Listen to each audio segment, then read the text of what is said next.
exciting, amazing, high-level Super Smash Brothers action to bring you here tonight. My name is Kevin Clayton. I am joined by Nikita Bear. Bear, how are you feeling right now? Feeling good. I say this every single time. It's always nice when good weather at the hangout. We have a little bit of overcast, but it's still warm outside. It feels nice. There's not like 40-mile-an-hour winds like there were at Friday, so feeling good. It's always good when the Smash players get to a venue before like 9 a.m. I think we have all of our players there, which would be nice. Outside of one player that we might talk about a little bit later had some miscommunication with their flight time. But yeah, we have Smash, Boost at the Beach, and like as Kevin mentioned, it's kind of getting bigger, it's getting better.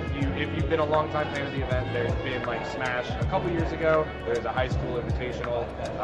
There was an open tournament to high school players. You saw some overlap between those yesterday with the Pikachu player, who I think won the bracket the year before, right? Yeah, well, he got fifth the year before. Oh, okay. This is his first time winning Boost, like, over the 3 years, which I was stoked about, because he's been here every time. He does great. There's some real superstars in this area that just... Yeah, and so for like getting into the format of this, it is larger and it's a little bit more structured than just an open tournament.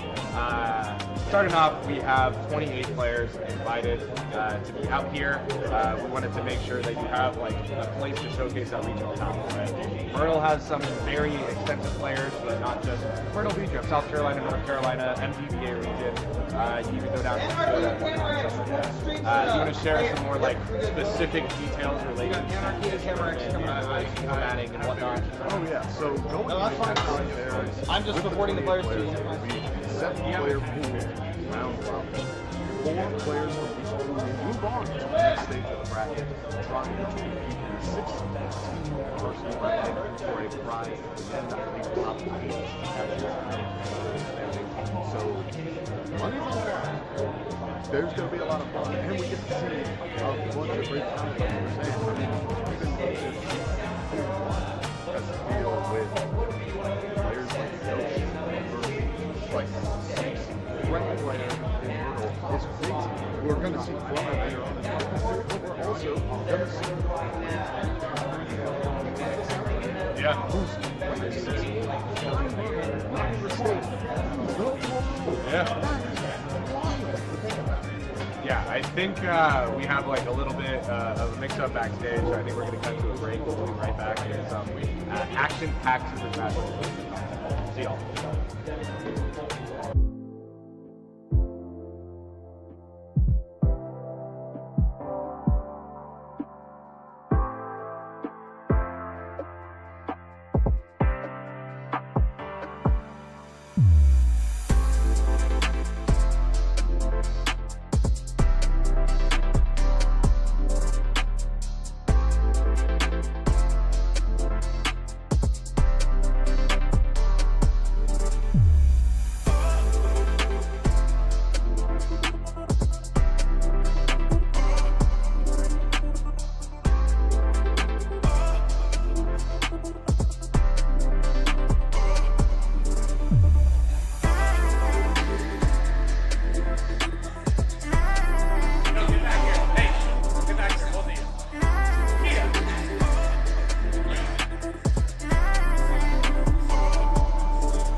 That's why I was over there. I thought I was waiting for that screen to change. Okay.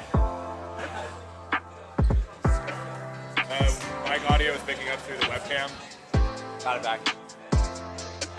So should we just redo the entire thing we just did? But do we just kind of gap? Probably get us the next, right?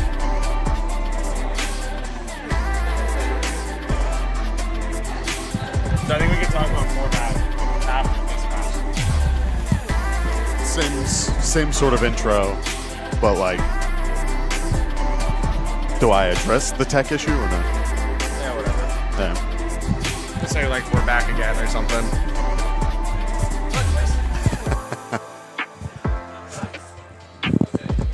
Are we waiting the 2? Or are we just ripping? I think Cool. we're just ripping. Yeah.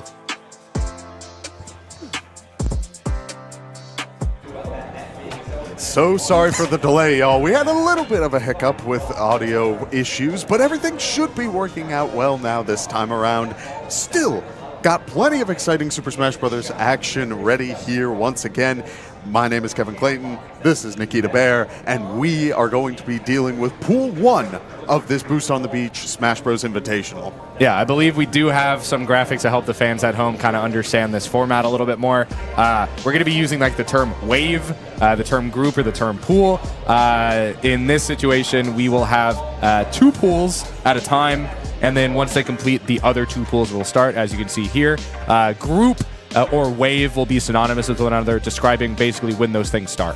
So Group A is right now with Pool 1 and 2, and you mentioned some of the names at the top right there. Anarchy is in this pool. Yeah, that's going to be the name to keep an eye on for just like pure presence in this pool. If you can get a win on Anarchy, that's going to set an entire precedent for the rest of the bracket, both in the pools and in the actual bracket later on. Your seeding would be insanity, but it's a tall ask. 68, ranked top 68 in the world. That's a crazy stat.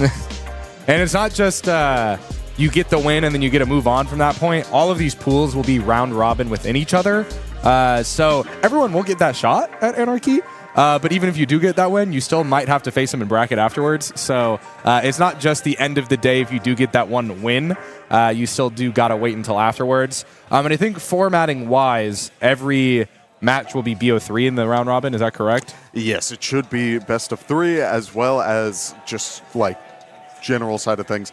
We should be seeing a majority of matches either on the stream or as well recorded later on for people to watch back at home. If you have a player here who you love following in any capacity, or you want to learn just a little bit more about their playstyle, you will be able to find the VODs later on in the broadcast. So all of that will be great stuff, but we are hopping into game here. Camo Rex versus Anarchy, Greninja versus Lucas. And this is already going to be a super interesting matchup to start things off, because you have Lucas with that little bit of a projectile game, but still has some good aerial game sort of boxing potential. And then Greninja, who, like, admittedly, you don't always see too often, but man, he can be scary. Yeah, it's kind of interesting too, because you like to see the like the Earthbound characters really have a lot of like interesting ledge play there. But Greninja, one of the characters has more of a safer recovery to ledge. Like there's nothing really you have to be that frightened about seeing like a Lucas or an S on stage above you. So it'll be interesting to see how things do play out on this edgeguard game.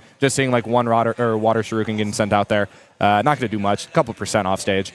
Yeah, I'm liking what I'm seeing so far from Anarchy, trying to control the center stage while also using the platforms to sort of dance around what Lucas has going on. Camerex trying to stay above the center stage platform, making sure that Greninja can't be going for any down tilt or dash attack shenanigans. As we see, it could lead into up smashes like that, but this time around, it will just be an interaction off stage. Yeah, and we saw an interaction there in neutral where Camerex had the knockdown situation, had the reset, but wasn't able to get the punish off of it just through a jab in there. Those are the situations with knockdown that you really need to take advantage of if you are Lucas. We see some of that edge play we mentioned, nothing really coming off of it. Yeah, we do see looking for these final hits. Percentage is starting to rack up on both sides. We do see Lucas able to get the down tilt, get the forward tilt going. Greninja able to make it back to ledge, but does get hit by the sweet spot forward air, but the DI is enough to hold on to this stock for a little bit longer. We do see the Nair into the forward air, and the same deal for Camo Rex, able to hold on for even longer still. Both sides doing an amazing job of holding on to this to start things off, and this is just the first match. Yeah, neutral is really shifting back and forth there. Side B is able to get that kill confirmed there for Camerex, where you kind of just saw the switch based on the sweet percentage of like differentials of 10 or 5%, really determined who was able to hold center stage, as Anarchy is finally able to take that stock. Only 11% to their name, so not too bad of a situation to be in, as you're able to get that combo that you mentioned earlier. Yeah, we do see that playing a grounded game against Greninja is going to be very dangerous. That is why Camerex is so deliberate about trying to dance around it, but using the side special to get that little bit of extra damage. Camerex caught off guard off stage means that he will lose a stock a lot earlier this time around. Very good spot for Anarchy. And all of it was off of a read by Anarchy, knowing that Camerex is going to try to recover above to ledge, popped up with a tilt, and was able to continue the rest of the combo into that death. If Camerex just recovered low there, he'd still be alive right now. Yeah, so I'm curious what we will see this time around. Using the PK Fire to stall just a little bit. We do see Anarchy trying to use the up special to potentially push Lucas away a little bit more, but there's that up special. Going for the up smash call out. If that connected, that would have been able to equalize things, but just barely misses, which means that follow-up Greninja Anarchy walks away with the win, 2 stocks in hand. Yeah, I mean, that really did start out kind of like really even there. You saw a lot of scrap back and forth, and it really just all shifted off of that one read. Oh, yeah. On the left side of the stage. I think a lot of what this game has to offer, especially when you're in a pool like this where you're going to be playing against a bunch of people, you want to be very deliberate about what you're showing, what tricks you have in your pocket. And so the fact that things were so even, I do think both players were sort of feeling each other out, trying to get an understanding of like, okay, what are you going for, and can I potentially punish that without revealing what sort of game plans I might want to use later on in this bracket. There's a whole bunch of mind games that can go into this. Yeah, also because we are inviting a bunch of regional talent to this event, there is like a lot of situations where these players probably have at least a couple games on one another. So there might be even like further mind games where it's like, oh, I know what Camerex does in this situation. I'm just going to hard read this, hard call it out. Yeah, so Anarchy is #1 in South Carolina, which means that in theory, a lot of these players will have some experience in some capacity against this Greninja, which could be a very great aspect going into these. As we see here, Camerex was able to get a good start on things, but the percentages are starting to even out. It's this off-stage interaction that seems to be where Camerex is getting caught a little bit. We do see, again, sort of trying to space it out, trying to stay above Greninja a little bit more, but once again, using the double jump off stage, we do see Anarchy going for the back air and trying to close out that stock. Yeah, the high recovery is just not it for Camerex there. I mean, we were talking about how potent edge guarding against Greninja could be, but we're not even talking about the fact that Lucas off stage is in a very perilous position with a Greninja able to go out as far as that character is allowed to go. He was able to get the dash through turnaround grab into an up throw, but, you know, gets kicked in the face there. Doesn't have the DI that he had in the first game. And now we're back to pretty much even here. Pretty good for Camerex to bring things back. Yeah, we are seeing a very patient game from Camerex, trying to utilize the same as much call as possible. Yeah, I mean, it's all there at the time. You were seeing it over and over, where Anarchy is doing a great job of really getting this high recovery out of the way, but there has to be a reason. Camerex probably knows some interaction, trying not to deal with the lower part of the stage. I don't know what that interaction could be at this moment, but I will say, if it ends up happening, it could spell detrimental as we see the down tilt into the up smash, closing out another stock. Yeah, and now Anarchy is probably just going to be able to hold center stage with that full stock lead there, able to get what they want. The same exact call out on ledge there. The DI out was smart because Anarchy wasn't able to do anything off stage. You get the footstool, is able to get back. We do see Lucas able to go back to the stage, does use the tether to get back onto the ledge, but again, the shadow sneak. That was the interaction. That is why Camerex was trying to go high, was because of that shadow sneak interaction. Trying to get a little close to the ledge this time around, it just didn't work. Well, because I was thinking too with that tether recovery right there, it's like, oh, getting even or parallel was actually pretty decent, and then did it for the exact second time right after. It's like, oh, that is exactly why we have not been seeing tether recovery so far today. Great stuff all around, though. I'm very happy just seeing the quick adaptations already. Like, I feel like I see so many players who are very deliberate about, okay, it was a one-time thing, maybe they won't do it again. That was okay, he tethered, let's see if they tether again. Like, all right, boom, and it worked. Like, I think, yeah, I mean, it was almost just like, rinse and repeat. The name of the game really was, how long is it going to take me as Anarchy to get Camerex off stage? And then once off stage, it's like, okay, I know what you're going to do. You have to recover high because otherwise I will just hit you with the sneak. If you're, parallel, I'll go off stage, hit you with some aerial if I go low enough. And then that kind of just was the game. Like, you saw in situations where the game started and they actually have to vie for neutral, vie for that advantage. Things were pretty even. Yeah. I mean, we saw the first stock take I think in both games, the first stock took as long as the other 2 stocks took to take. Oh, yeah. I mean, when talking about Anarchy, we just saw him take a total of 6 stocks while only losing 2. Like, that was a crazy interaction to really start this match off. If you are able to have that commanding presence, slow down the game to start things off, and then really dig into habits going forward, Ultimate can be a very patient game. You can really take your time to find out opponents' game plans, but the moment you find it, it should be foot on the gas. You really need to just let it rip. Yeah, it's a really good thing for the side of Anarchy, too, to come out in your first game and just win it in that dominant of a fashion, where I think you kind of understand at a tournament like this where you have those round-robin pools that you have a target on your back. Everyone wants to get a piece off you. And so coming out strong and showing, yeah, I'm top 70 in the world for a reason. Like, yeah, I'm just going to call you out on your recovery option and then just wash you from there. Probably feels good. Yeah, great stuff all around. I was loving what I was seeing from Camorex on just trying to very deliberately not deal with the Greninja like ground game. No dash attack, no down tilt. Was doing a great job of hovering between the platforms and the ledge to force Greninja, like Anarchy, to get real close. Lucas has a decent boxing game. Like, some of his aerials can be really good and just cause problems. Just this time around, it didn't work out the way that maybe I don't even know if it didn't work out. I think what just happened is every single time that the Lucas was actually on stage playing grounded, Anarchy just took advantage of it instantly. Yeah. Like, it was almost like, oh, okay, he has to drop down right here. I'm just going to go in for my combo and with the up smash. I think that literally was how every stock was taken that wasn't an offstage call out. It was the link into the up smash. Which is, again, just kind of brutal, especially, I cannot imagine going into other matchups in this bracket. There are a lot of characters in Ultimate that do not have great aerial game. Mainly higher tier characters that don't have great aerial game. I'm thinking Kazuya off the top of my head, but like, I don't know if we're going to see that today. We might, but those sorts of characters who really can't, like, have to force that grounded game, I don't know. There's a level of respect you kind of have to give your opponent in those sorts of situations, and that could be scary.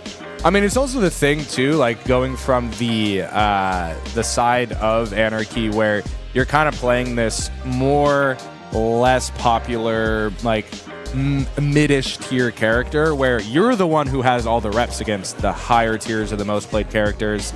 And so you will always have the advantage when you're playing like someone like a Kazuya. I don't think we're actually going to have many Steves here today from what I've heard from the tournament organizers. But unfortunate. But yeah. That's a bear favorite right there. That's wanted to see a little bit of the block, man. No, it should be interesting to see kind of which characters kind of make an appearance here today, because it speaks to the level of Ultimate already being like a super diverse character pool game. I think we're hitting a point now, like Ultimate's been out for, I believe the announcement trailer was 8 years ago, 2017. Jeez, the release trailer was that long ago? Yeah, the one with the Inkling. It was however many years ago yesterday. I was like, man, I'm getting old, man. I feel like it's 7. Did it come out 2018, that release? Yes. Because what, game dropped 2019? Sounds right. I don't remember. Many a year ago. Yeah, but all around, it just means that the meta for this game has taken time to develop, which now we're starting to see. Originally, everyone's like, oh yeah, you can find levels of success with all of these characters, and like, yeah, there's definitely a certain degree of truth to that. But now when you're dealing with like high-level, top-level talent, a lot of those characters kind of start getting shaved off. So I'm curious, again, who we're expecting to see potentially going forward. Oh, this is funny. We're kind of seeing who's coming up next. We were talking about the Earthbound characters as a genre. We are now getting Ness into Anarchy's Greninja. So perfect. I think this, really interesting because like a lot of the gameplay style is still the same. There's still some zoning with the projectiles. You have some of that side B option. You have some up B shenanigans. Immediately goes down to side B from platform. Kind of a hard read that Anarchy is immediately going to charge once that clock starts ticking down. Yeah, trying to take advantage, get to the take advantage of Anarchy looking for that grounded game to start things off, but we do see a bit of boxing already. Both players able to find a couple of good hits, and Silex is doing a real good job of really committing to just making sure the pressure is going on for both sides. But again, catching that landing, that is going to be so important for the rest of this series. Yeah, and maybe that is the difference too, where Silex immediately is going in for the boxing, not trying to play around the platforms too much. Ooh, thought had the right DI there, was not able to hold it, and now Silex is down a stock. And pretty dominant start for Anarchy here. Silex really needs to clear things up if wants to have a chance, because, you know, once Anarchy has a stock lead, it's kind of over so far from what we've seen. Yeah, it's been very hard to deal with it once this game plan starts going. We do see the up air get a little bit of damage, but now Anarchy's off stage. Holding ledge a little too long means that we will see yo-yo interactions, but open up, but the PK flash, PK pulls, it immediately knocks Anarchy way off the top, and a couple of PK fires adding damage to it. I like the mix-up there, too, because I think Silex went for PK Fire 1 and kind of feigned a grab and was baiting Anarchy rolling out, and then just ripped another PK Fire, gets the ledge trap, and is able to finish off with an F smash there. Has a stock lead. We have not seen this yet today. Yeah, a couple of good down tilts means that we were able to see the combo continue. We are seeing great aerial game, but now the reversal from Anarchy, able to get a little bit more damage, trying to close out this stock. We do see both players able to get a little bit of control of the stage, but now we see Ness having to go back to the ledge. One nair into the forward air will be able to close this stock this time around. It is a one stock match, but we did see Ness with a little bit of extra percentage, and now Anarchy is off stage. Yeah, now Anarchy is just doing the thing where they're just going to recover onto the middle of the stage from really high up, which is probably the smart option with how we saw how potent Ness's edge guarding can be. I mean, right here we are seeing a bit of the slower pace, but caught using the PK Fire. The jump in does work this time around. Calling out the approaches with the forward air, able to get a combo going. Gets the back air off stage. Again. Yep, has to air dodge back to the ledge. It could be enough, not this time around, as both players move back to center stage. Yeah, trying to vie for center stage here. It really is like, what neutral option's going to work here? Anarchy gets the call out, is able to finish it, and take that game. I talked a little bit about this yesterday for the high school matches that we saw. One of the biggest, one of the easiest ways to tell when a player starts hitting a higher level is their comfortability off stage. I feel like a lot of players start off incredibly scared. I'm just going to stay grounded, I'm going to do my thing, and that's it. If you get the confidence to follow your opponent, to really chase them off stage at the risk of a potential reversal, you got to just be confident. And that, again, speaks to the level of the player. You need to be aware of when you can go for off-stage interactions like that, or potentially call out your opponent for just trying to go back to the ledge. Well, I think it's also, I'll try to continue the ladder there. Still gets it going off of a read. Oh, we get the drop down. What are you going to finish with? Yeah, a couple of up tilts, goes for another drag down into the upper air, another drag down. Oh. But it is dropped, but it's still got 92% in total. I think Anarchy might have a little extended that a little too much there. I think had the opportunity to finish it off early. Doesn't matter there. Is able to read the loop-de-loop and just finish it off there. A little later than he wanted, but Anarchy is able to take that first stock in quite a dominant fashion. Yeah, great stuff overall. We do see able to get back onto the ledge, but again, caught with another PK Fire just a little too close. Anarchy doing a great job of using that speed to really dance around these sort of projectile games and really keep the pressure going. Able to get the dash grab, get a little bit more damage going all the way to the top for another up air, and that is enough to take a stock off the top. Oh my gosh, yeah.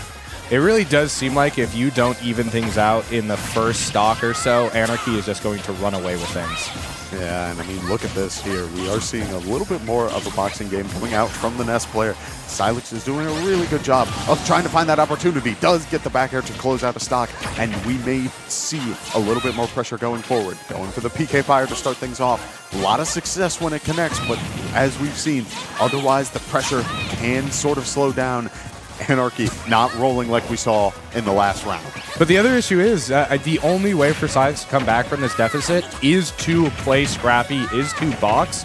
And with a 2-stock lead from basically a fresh stock, it's really easy for Anarchy to just get some chip damage in between getting comboed there, is able to get that knockdown on that platform, finish it off with an up smash there. dominant. I think Anarchy is just warming up more and more each set that he's playing so far. Yeah, I mean, it was a great call. I mean, we saw able to get a really close approach, get that tech situation onto the platform. Any sort of tech roll out, I believe, would have been able to survive it, or at the very least, the up smash would have been sour. Yeah. Because of where that connected, roll in, get up attack, neutral get up, like all of that stuff would have gotten hit. That's just such an awkward spot to be in.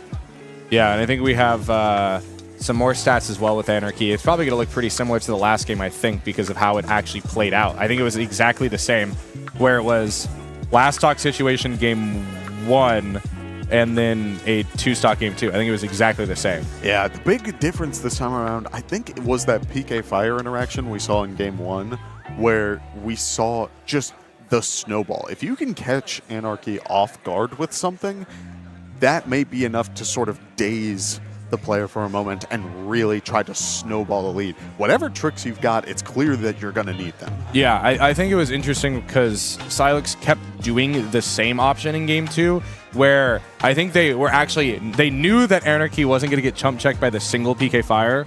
So it's always throw PK Fire 1, run into my PK Fire, then throw a second one. Oh. And I think by the time it was game 2, like Anarchy knew it was going to come. Like I knew you're not going to grab me to the first one. I could just walk away, and then you're going to throw a second one, and I could just jump over it.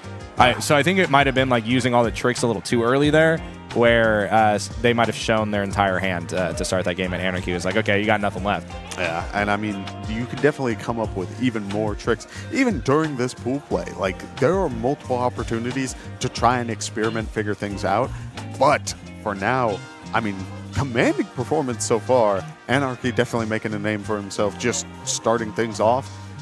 Definitely expected, seeded relatively well, of course, but like... Yeah, do you have all the pools written out right now? I'm trying to just think. pool 1 on this sheet for Okay, now. because I think out of Wave 1, Anarchy is now the highest ranked player. Probably like if you do the little start GG expected thing. Yeah, I think we have the bracket right here. The pools right here. Because something we didn't note is that Elim, I think, absorbed the seed 1. But seeding doesn't matter in pools, but absorbed the seed 1 for pool 2. Do you remember the name of the player who got stuck in New York? It was Jahzzo. It was Jahzzo? Yeah. Yeah. So. Missed their flight coming down here from New York.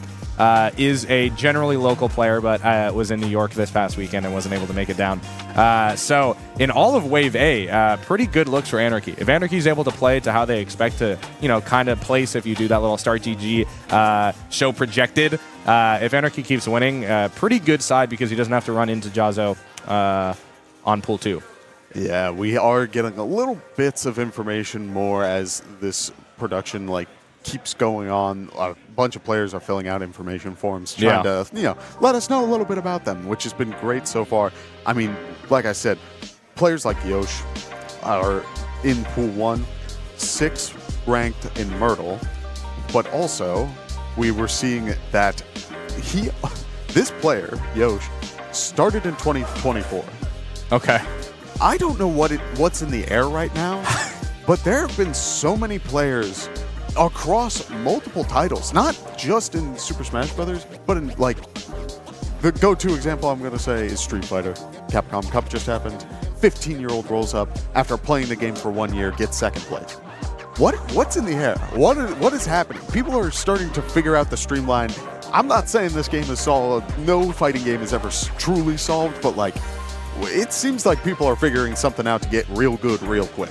I had the opposite one where I was watching an Ultimate tournament, I think 2 weeks ago, and I saw Zachary, and I was like, I remember when this kid was 14 years old at Summit 1 for Smash Ultimate, and he's 23 now. I'm like, what is going on? Oh man, no, don't say that. Yeah, you might be as old as Zachary. That's crazy to me. I am. I was going through high school, playing at my local, playing King K. Rool, going 2-2 and nothing more. Yeah. That's crazy. Oh, man. We are seeing that the players are getting seated for the next game, getting ready for that side of things. But I also want to talk a little bit about Camerex, who we saw earlier. Yeah. A little fun fact about them. Apparently they make music, Oh. Yeah, they just kind of make their own music around here. They started playing in 2021. So we are seeing, again, newer players to Ultimate, like, in the last couple of years, which excites me. Well, I think of like the top 100 there, or the top 200, whatever it is nowadays. I think there are at least, I would probably say at least 5 to 10% of the players are under the age of 18 right now. I will say like almost all of them are from Japan because of how vibrant that scene is right now. But a lot of young players getting into Ultimate in the last few years. I don't know, maybe they're preparing for the next one that's coming out soon. I hope so, man. That would be great stuff overall. I mean, just in its entirety, seeing people still like try to find new ways to sort of like fill their own niche in this scene has been so much fun. Because like we don't see, at least in the collegiate, you know, I usually am talking over like collegiate crew battle shenanigans. Yeah. But this time around, like, we're seeing Ness, we're seeing Greninja, we saw Lucas. Yep. And those are 3 characters that I personally do not see very often in that sort of setting, which is just interesting to say that the play style sort of changes between tournament play and in the potential crew battle format. Yeah, what do we got right now? I'm looking around right now. We have a We got Joker. I'm seeing Pokemon Joker. Trainer, Joker. Obviously, we have a Yoshi. Trying to see who's clapping in the bottom right. That's K-Rool. That's a K-Rool? Yeah, God. we got the Croc. We see a Sheik and a Cloud. Those might be friendlies, though. I don't know if they were like, maybe they were some of the people were fooling around. I'm not really sure. So funny. All right, we are going to be getting into game here in just a second, but we will see. Why are there so many Lucases here? What is going on? Yeah, I mean, hey, Earthbound, man. We're getting plenty of representation. It's great. But we're also seeing, again, sort of a new face this time around. Lucky the Almond is playing the Robin. Yeah. Which, again, another character that I feel like I don't see super often, but definitely has this sort of strong playstyle where one Elfire can really just disrupt an entire game plan. Yeah, but I think it's interesting to see here, too, where I think the Lucas in this situation is the more potent one off stage. Like, I think Regala is going to be able to do a lot of stuff that maybe one of the last 2 Earthbound players would have liked to have done against like Greninja, but it's just not viable in that matchup, where we're just seeing Regala be super potent around this ledge, around the edge of the stage here. And any high recovery, you might get hit by that up B, throwing out some of those fires, but we'll see what happens here. Yeah, Lucky the Almond able to get back onto the stage, but we're looking at a 0 to death to start things off at 155%. Lucky the Almond loses this first stock, does find an air to start things off for their own game plan, but that's definitely the way that this matchup is going to go. When you hop into a match, someone is playing their game plan. You have to play around, like someone is getting to play their game, and someone else has to play around theirs. Yeah, and you mentioned that it was a 0 to death there. He's able to catch him at ledge there, gets the dare, gets a little bit of the gimp right there. And now we're seeing 3 stocks to 1. Only 21% has been taken off of Regalo here. That first stock you mentioned was a 0 to death. I don't know if it was more impressive or less impressive that wasn't just like a 1 single string combo. We're not talking about like a Luigi chain. That was a full minute of neutral play while staying at 0%. Yeah, I mean, beautiful stuff so far. I'm loving what I'm seeing, but there is that Elfire catching off stage off of a PK Thunder recovery means that, I mean, Lucky the Almond found a great spot there. Sorry, the multiple Thunder spells. That was Arc Thunder. It does does get 37% onto Regala. Great stuff so far. But there is some potential call out here for Lucas with the down B to maybe like try to get some of that back, but we'll see what happens here. He's able to go down, save a little percent right there. Yeah, that was very interesting considering the fire was already out. Like, it was sitting there and still able to use the side magnet to get a little bit of health back. Just kind of an interesting sort of niche interaction. With how much it lingers out there, I'm surprised it still worked. Oh, almost had the call out there. Yeah. This goes for a little down tilt and retreats back. Once Lucky was able to get back to ledge, then that boot is going to do it for the third stock. Yeah, it really seemed like Regala went kind of like deep down left, like real deep, where I think made it linear enough for Lucky to get the kill. Where otherwise that might have just been a 3 stock. If there was I don't know what happened, like maybe it was a bad DI catch out down there to the left, but yeah, I mean, great stuff overall. I do think that right now Lucky is definitely like finding a little bit of footing, trying to figure out, like, okay, what can I get away with? What can't I in this sort of matchup? Whenever you're playing with a projectile character that's throwing it horizontal, you always need to have a good gauge of what's the distance for my opponent to jump over and then try to punish me. Yeah. So as we see, we move to a smaller stage this time around, which means we may see a little bit more of that sort of punish game. But for now, Lucky the Element trying to take a bit of a back step, trying to disengage a little bit before getting their game plan online, as we do see a little bit of time before that Levin sword is online. Yeah, you do get rid of the smaller platforms where a Lucas can really be a menace on like reading some of the mistech roll get up options there. But I mean, so far, I don't even think the platforms have needed to come into play there. Almost catches Lucky at the edge. Yeah, this is definitely where Lucky the Element had the best opportunities to really keep pressure on Regalo, was trying to do offstage interactions. But we do see Regalo using the side magnet saying, listen, you are going to have to get close if you're going to try to do anything. Or I can get close. I can control the pace of this game if you want me to, but that's a very dangerous thing to do in a fighting game. It's just run down Lucas right now. Regalo is just completely running, just throwing out that fair on shield. Is able to like kind of fall backwards a little bit too to be out of punish range. And now we're just seeing the exact same link once again.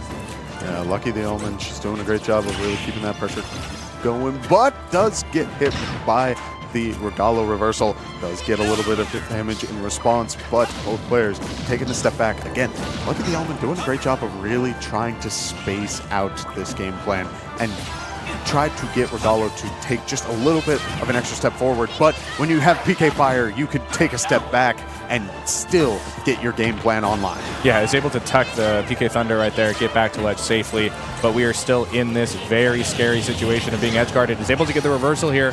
What are you going to do? We do see trying to get the roll back, maybe roll back grab option there, but Regalo's prepared for that, isn't going to get caught by it, and is just chucking out that boot once again.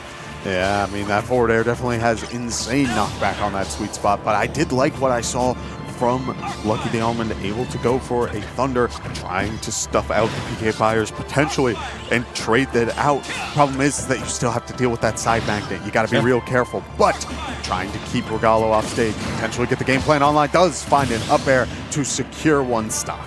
Yeah, and we kind of saw what Lucky, I think, was going for with this stage pick here, where she was able to kind of weave between below plat on top of plat to extend aerial combos all the way down to the ledge, but wasn't able to do anything once Lucas was off stage. Yeah, great stuff overall. I'm liking what I'm seeing, sort of trying to slow down the pace of the game and finding opportunities to get around Regalo's approach once at that sort of edge-ledge situation, where you can sort of dance around it, but we do see trying to go for the down air, potentially throw the fire in response to a potential PK Fire, but Regalo going for the side magnet this time around means a little bit of health is recovered, but there's that there's that L fire, able to stuff out the approach. We do see trying to go for a landing forward air, but it's not enough this time around as Regalo is in an awkward spot. Lucky is going for a lot of aerials on Regalo's shield that don't look very safe.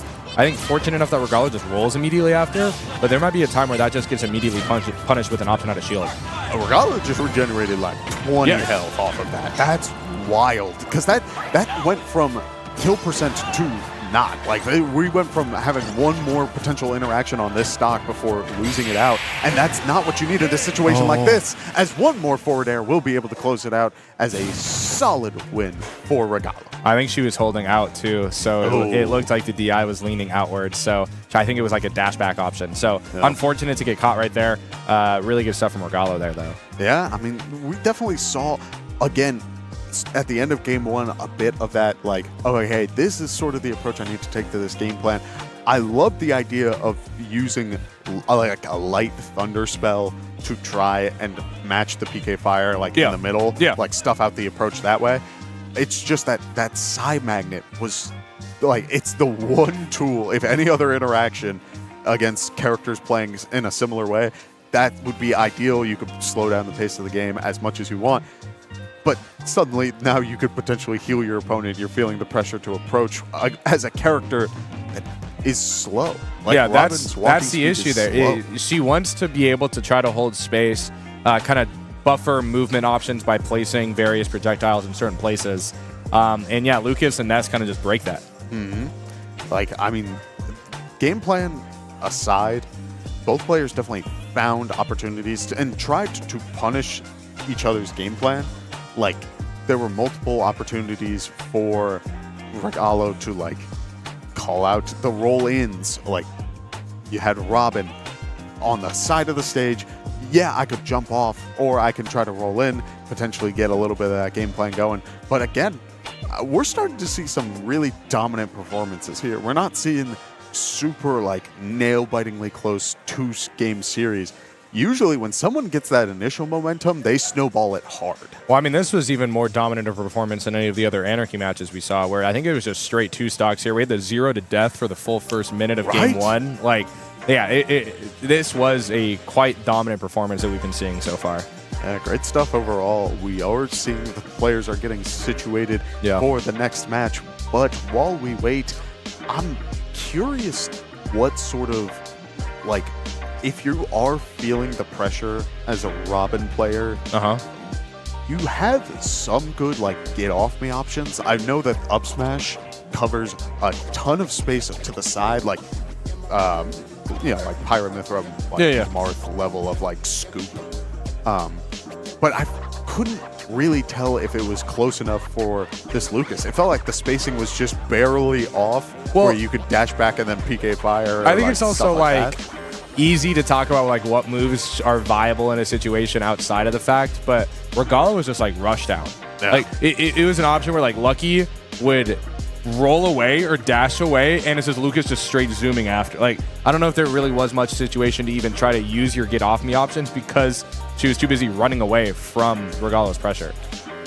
So as we see Anarchy taking the seat once again, going on to that Greninja, we see a new matchup, a new character for this broadcast this time around. It is a Sonic Greninja matchup.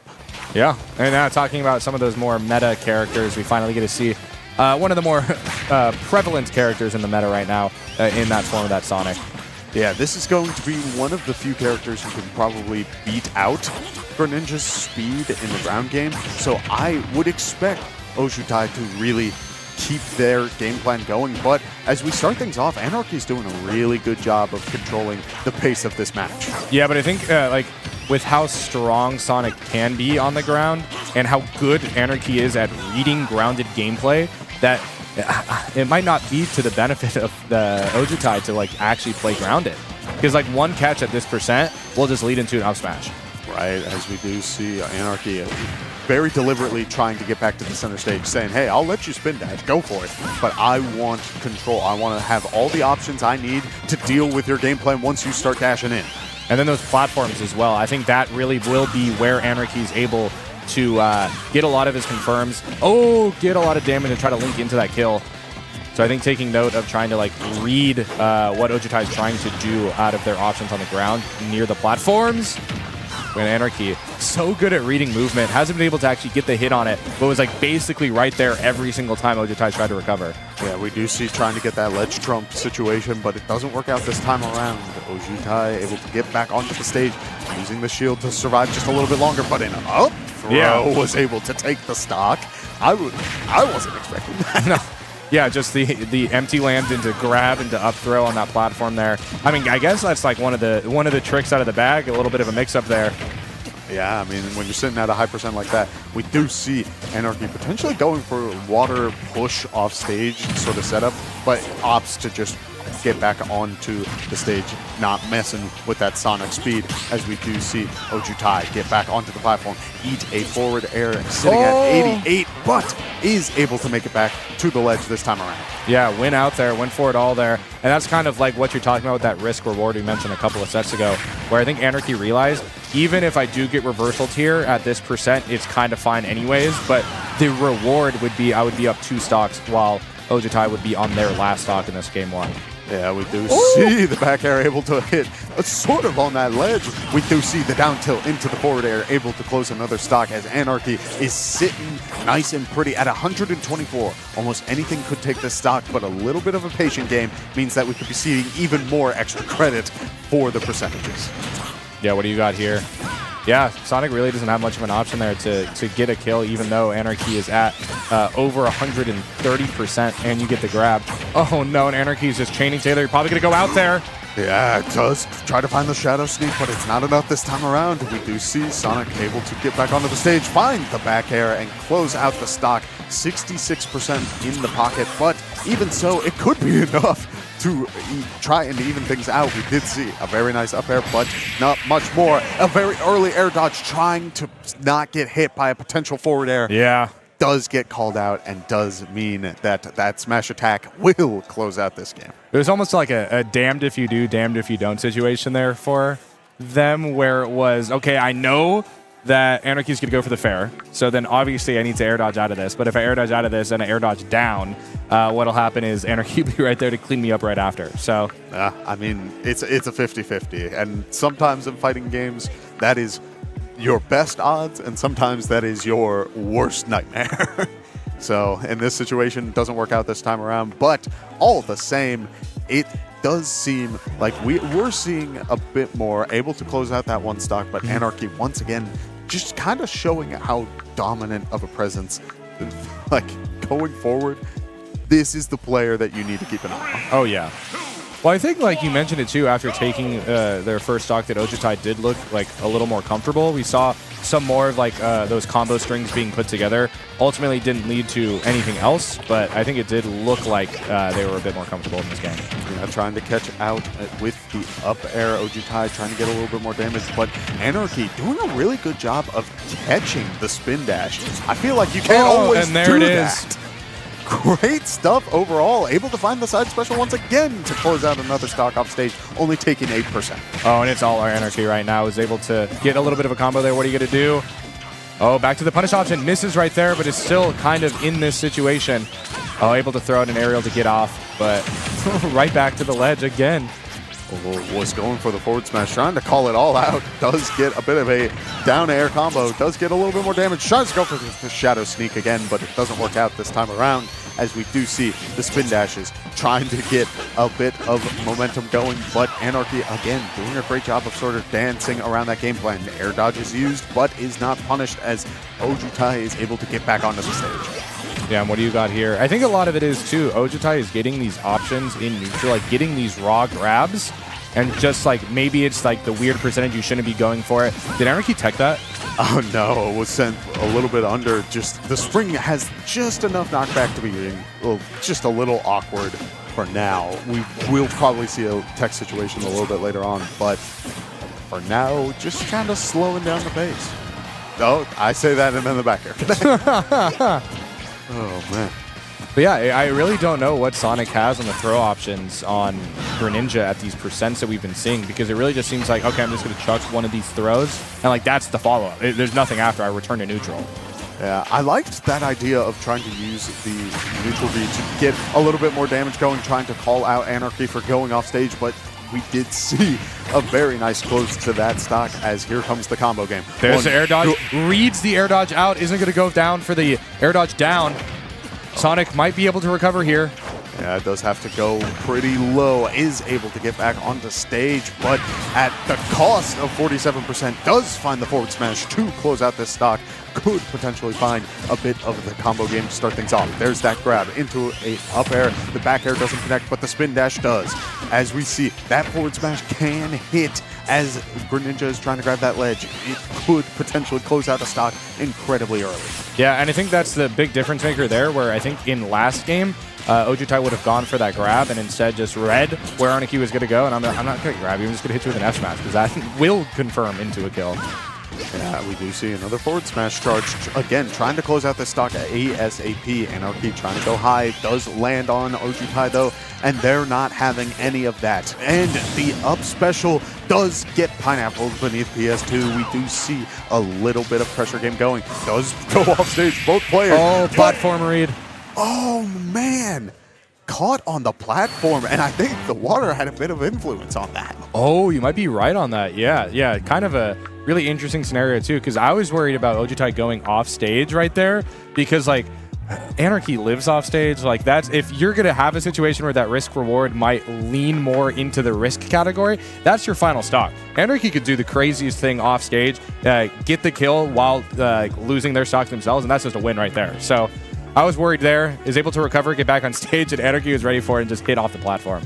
Yeah, it'll be great stuff overall. I am very excited to see Anarchy play against the Lucas we saw in the last round. Oh, you're right. Yeah. Because while we saw Anarchy really control the tempo of the match against Anarchy, it was interesting that, again, like, stocks taken, stocks lost, that sort of like ratio for Anarchy is, again, a little lower. It seems like the Lucas we saw before is a very dominant player, but I don't know if it's just by nature of Anarchy's game plan with Greninja, it's just going to be too much. Yeah, it'll be interesting to see. Unfortunately for Regalo, Anarchy has already played a Lucas today, so maybe got a little warm in the matchup there. But yeah, I think that is what it is. I think that might be it for this first block. I know that we have kind of like hour by hour different talent, different people coming on the stream. So I think that might be it for this duo for now. It has been a great start to Smash at Boost on the Beach. I am Nikita Bear, joined by the one, the wonderful, way awesome Kevin, and I think we'll be back soon.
Welcome back, everybody, to our Boost on the Beach Smash Bros. Invitational. I'm Chris Clayton. I'm joined by my lovely brother, Kevin, because we have a pretty special opportunity here coming up.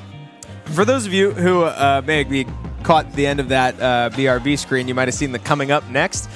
We've got Lucky the Almond taking on Elim, And if any of you know me and Kevin, you probably know us from that logo on Kevin's shirt, because Elim is one of the students at Shenandoah University that we are pretty familiar with. Yeah, I mean, it's a bit of an enigma of Shenandoah University because it's a player that I believe we've talked a little bit on the desk, but one that I don't think the community has seen on stream except for maybe like 2 events.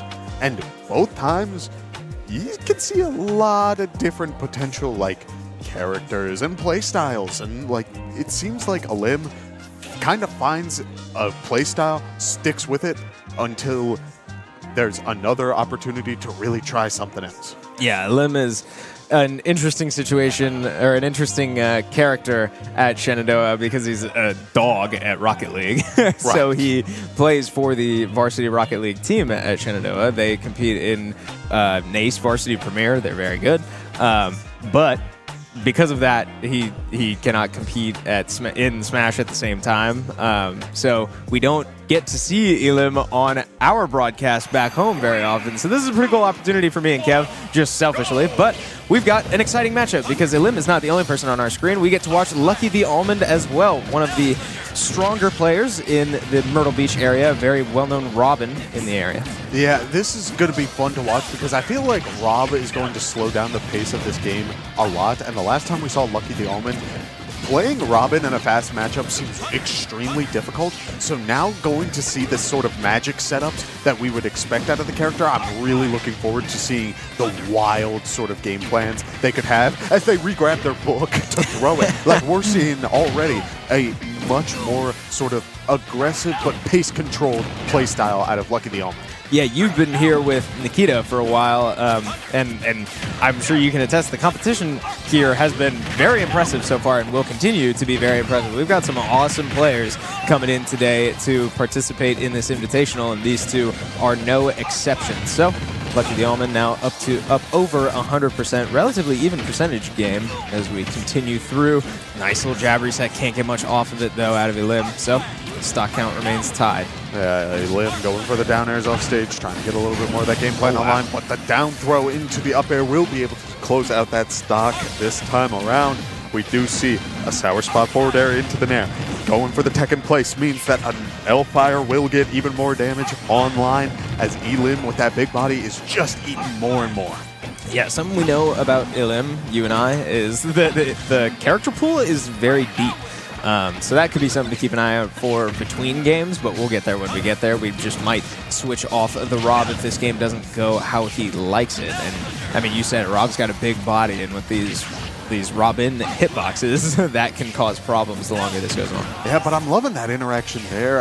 Lucky the Omen doing a good job of really controlling the tempo with the different magics, but the top was, the gyro was able to beat out and just cancel the L-Fire, which is an insane interaction. You're not always going to have the gyro in your hands, but that's kind of nice to know that that could be your tool to approach in any sort of given situation. But for now, Lucky the Omen doing a great job of really controlling the center stage, really keeping that game plan online as both players are looking for their next opportunity to approach, as Elim finds the opportunity to get a couple of down tilts online, but is going to get just a little bit of percent before we're back on center stage. The air dodge to grab the gyro. Beautiful stuff. Yeah, Elim has had an uncomfortable amount of opportunities to go for the down arrow off the ledge, and obviously they're not all going to connect, but the more shots you take, the more likely one of them's going to hit. So it's keep an eye on that. I'm nervous that one of these stocks is going to get stolen before we even really get to notice, as Elim strings a couple down tilts into a grab. Can he get the up smash? He absolutely can, taking a stock advantage now. Yeah, Lucky the Almond not going for too much of a match there. I mean, when you're in a Barry situation, you will see that sort of interaction. The back air, able to close it out, and I mean, that's the thing, right? You can play to this advantage right now. Lucky the Almond had such a great tempo throughout all of this match so far, so I imagine once they get back onto the ground, that may be the opportunity to try and equalize things. But Elim doing a good job of using the platforms this time around to play sort of this diagonal game rather than the pure horizontal, as we see a down tilt into the forward air, the PK, or the L-Fire, excuse me. There have been a lot of Earthbound characters on yes, stream recently. The L-Fire doing a great job of really keeping that pressure going, as we do see a ledge trump situation, but the back air hitting on Rob and not actually the fire, is able to close out the stock. Yeah, good enough for Elim. So the Rob works out, and I can't imagine we'll see a swap after, if it ain't broke, don't fix it. But good stuff out of Elim. Good stuff for both sides. This Robin player is very well-rounded. Did take the lead early, but just couldn't quite hold on to it. Yeah, once Elim started playing again on that platform and using the projectile game there, it felt like it was a lot more difficult to deal with it, as Robin, like Lucky the Almond, definitely has the right idea for the game plan and definitely had multiple opportunities to get it online, but there were just a couple of small interactions that didn't work out this time around. Going into this match, I imagine we will see a couple adaptations to potentially try and deal with this robot. Yeah, small battlefield to pick for game number 2 here, as both players opt for their projectiles and they perfectly cancel each other out to start the game, but that's a lot of fun. Now, okay, the projectile game's still in play, but keep an eye for those offstage interactions, right? We saw Elim go for so many of those down airs. I said it last game, and it still applies now. He had a lot of opportunities, hasn't connected on one, but I'm no statistician, but I think that means he's about due for one. Yeah, Lucky the Almond trying to find a couple of spacing, just trying to dance around Elim's game plan. She's definitely finding opportunities to really get her game plan online, but for now, it's these gyros and the neutral special that's doing so much, and the L-Wind recovery just going up to the platform a little bit higher won't work out this time around. Yeah, just got the up smash off the platform, caught the landing. Well done there out of Elim. So, Lucky the Almond, a bit less momentum here in game 2, a bit finding less windows, but an opportunity now as they try to go off stage and punish that Rob recovery, but it's so versatile, he can make it back from just about anywhere. So, Elim stays safe, up to 80% now. Yeah, we do see a very good Nair trying to get a little bit more damage online. Elim, again, slowing down the pace of this game, really trying to take advantage of that sort of diagonal game plan once again. The Arc Thunder thrown out, but Clanks with the gyro. That gyro just, frankly, stopping that game plan dead in its tracks is crazy, as we see Gyro off stage having to burn the double jump. Does go for the side special off stage, goes for a quick spin. The tech very hard to time in that sort of situation. You don't know when it's going to end, but it does end as Elim is playing the slow delay game.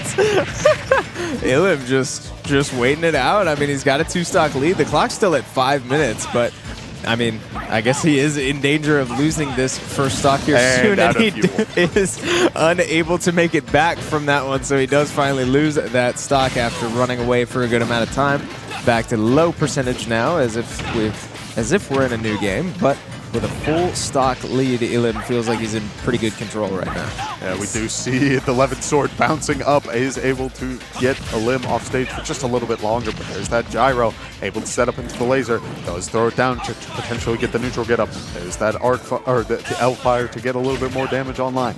We do see a bit of a slowdown pace. The book able to delay Elim's approach off stage, as we do see a good grab, but not going for the down throw this time around. We did see Lucky the Almond preemptive mashing, which would have been able to really break out of that. The up air call out on the jump won't be enough this time around, as Robin's sitting at 134, but one more good hit should be able to do it. Yeah, dangerous territory now for Lucky the Almond. Not much room for error, up to 160% in the forward air, just goes and finishes the job. Elim takes care of business.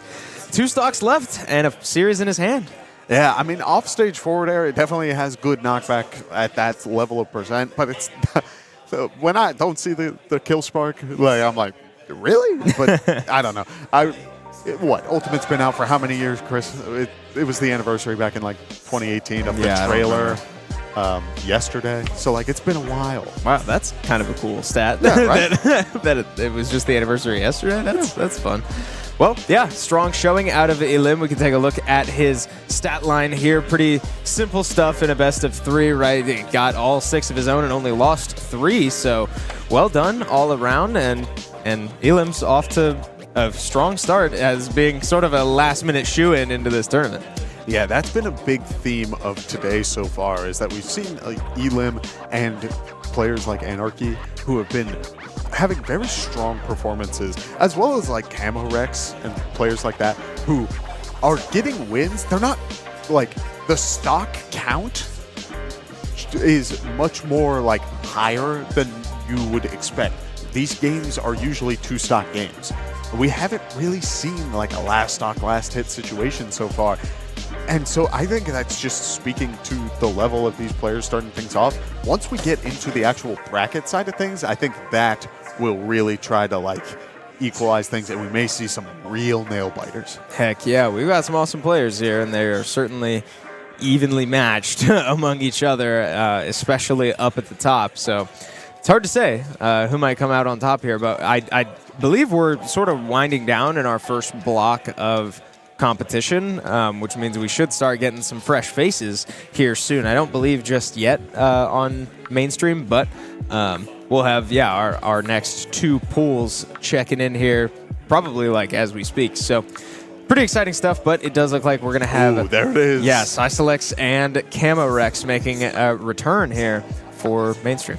Yeah, both players are definitely strong. They had very strong performances and were able to sort of get their own game plans online, where this time around, someone's game plan is going to take priority here. I don't know which of the 2 players it's going to be this time around, but as the tempo of the game goes, it could be a relatively even match, a sort of back and forth as we see 2 Earthbound characters going back and forth on it. And that side magnet, I imagine, is going to have a pretty big impact. This is a kind of fun canonical matchup. I don't actually know anything about Earthbound like as a game outside of Smash, so I don't know the relationship between these characters, but it feels like a clash of the titans as Lucas and Ness go off stage. Both have to go for their recoveries, but only one makes it back. That was an awesome first stock just in this matchup itself. Again, we talked a little bit about it earlier. Chris, we talk about it on the desk back at Shenandoah all the time. Comfortability off stage speaks to the level of the player. For both players to be in that offstage situation, Camorex was looking for a potential reversal, but Cycelex was looking to really close out that stock. I mean, it's just insanity what these players are going for. Going for the runoff off stage into the Nair does mean that we will secure another stock, as Cycelex is at 92%. Yeah, great stuff. Cycelex, a very strong player from North Florida, has been ranked since 2021 and absolutely putting that on display. Camorex has only been competing since 2021, but does find his first stock there, here local from Myrtle, trying to represent the area, but so far, this Lucas has, or the Ness, excuse me, has been in full control so far. Yeah, so that is the answer to the question at the start of this match. Who's going to be controlling the pace of this game? And it does look like it will be Ness for this matchup, at least this time around. As we see PK Fire interaction right there, able to get back from the ledge, as we see going for a bit of a center stage control, trying to get a little bit more. Does get the forward air, and a call out on the air dodge does mean that we do see an interaction. Oh, wow. An aggressive approach, trying to use the up smash to close out that recovery. Was practically like a couple of frames, maybe like 1 or 2. This has been fascinating to see how these players have been playing around their PK Thunders. Oh wow, Cycelex does just finish with the back air from center stage. A very, very strong throw. We all knew that, but yeah, it's been interesting to see these players play around their PK Thunders differently, whether they're going to overshoot the ledge or just go straight at the player, go straight at the ledge, because both players have that in their kit, and I'm sure use it differently. I'm pretty sure, does Lucas's go farther? Both players, I remember right, both players go about the same. The big thing is that if Ness's PK Thunder hits, it ends. But Lucas's PK Thunder just lingers. Like, you will see the opponent just get hit over and over and over, where it's just multiple hits, and it kind of it hurts. Or I might be getting those two swapped now that I think about that out loud. Either way, it's a difference enough for potentially combo starting or potentially getting like a roll-in read where they will PK Thunder at the ledge and then try to loop it back. There's a lot of crazy stuff you can see with these Magic users. Absolutely. Now, Cycelex taking the lead in this series, representing Florida well, as now we find ourselves on a platform, a good little combo out of Cycelex. This matchup continues to astonish me, as both of these characters can absolutely kill and die at very low percentages, and we see the platform come to save the day there for Cycelex as he finds the neutral B off the off the stage. Very impressive stuff to get back on stage now as the percentages even out. We go back to no platforms and either player just trying to knock the other one off to start anything right now. Yeah, we do see using the platform to get a little bit more control, trying to stay safe in that situation. Does go for the up throw, but Camerex will not have just enough percent for now onto Cyclex. But I will say, when you are in this sort of situation, a good snake will be able to find the grab and does go for that little bit of a back throw. It won't be enough this time around, but a good run up forward into the back throw will be enough. Ness's back throw being just such a commanding force. You got to be ready for it a lot throughout this matchup. Yeah, it has to be one of the strongest in the game, I would think. I mean, maybe not, but it's certainly a kill throw. So, Cyclex, yeah, good timing there. And what did you see? I mean, we're seeing that Cyclex has a super low shield and yet has found 2 parries in a row. Like, that thing should be popping, but even still in these sorts of situations is finding great success. Does get hit by the forward air this time around, but at the extra credit cost of about 58%. Yeah, wow. Now, Cyclex with a clean slate on the percentage, but Camerex trying to claw back, finds himself back off stage. And I mean, I'm noticing that the combos from both of these characters just don't last very long. It's a lot of just random hard hits that just rack up percentage until one of these guys dies. And it's, I don't know, it's kind of interesting to see. Yeah, we do see the roll in and the yo-yo call out, potentially trying to hit the other side as well in that sort of situation. Does go for an offstage PK Thunder. Does get a couple of up tilts into the dash attack, but not much more. Trying to play it slow. Multiple down tilts thrown out, trying to get that combo continued. But it will be the up throw to start things off. An air dodge off stage, trying to get a little bit more of the game plan online. Does find a way to land, but does get grabbed in response. A couple more down tilts, and trying to go for a potential whip punish there as well. I mean, I think we're starting to see that Cyclex has picked up on a habit and is really trying to punish him. Yeah, download complete for Cyclex. It's just, can he finish the job? And he absolutely can. Charging up the down smash on the yo-yo. Takes care of business. Cyclex walks out 2-0, and a pretty strong showing to show for it, I guess. Yeah. I mean, it was a very strong performance overall because you're dealing with 2 characters that have you would expect to be a very similar game plan, but again, someone needs to control the pace of that matchup, and it seems like the tools in Ness's kit were doing much more on just keeping that damage rolling, and I just couldn't tell how Lucas was going to land. Yeah, and we can take a look at the stats, this canonical matchup.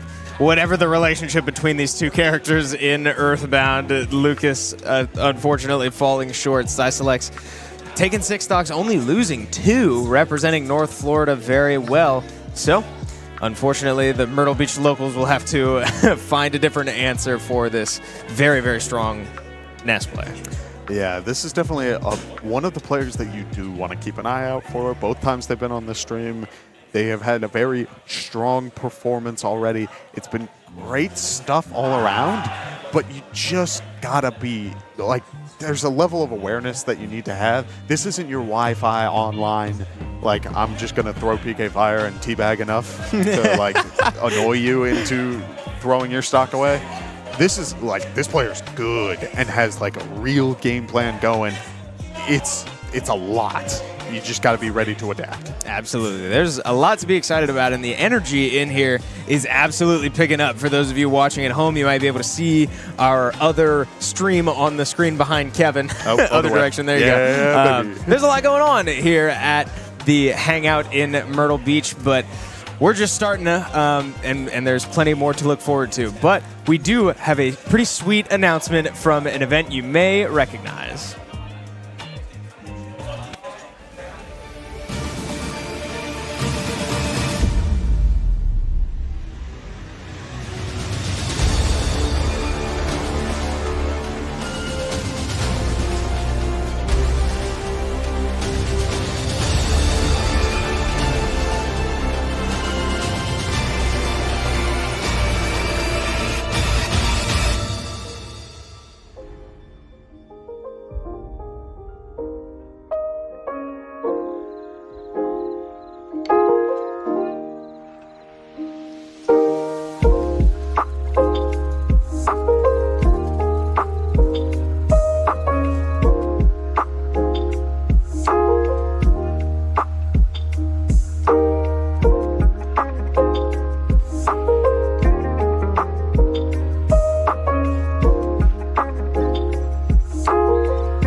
Well, that was pretty awesome. And guess what? You can sign up now for Honeypot Hall of Champions, which is taking place on Sunday, June 8th at start.gg/honeypothoc. You can also sign up now for Honeypot 7, taking place on September 19th through the 21st at start.gg/honeypot7. So, awesome stuff from them. Hall of Champions will be the final event at the Putnam Museum with a hard venue cap of 250 entrants, and it features an Ultimate Arcanian. So, Honeypot 7 and TBK Sports Complex will feature collegiate crew battles, a pre-local, and a whopping 270,000 square foot venue. Honeypot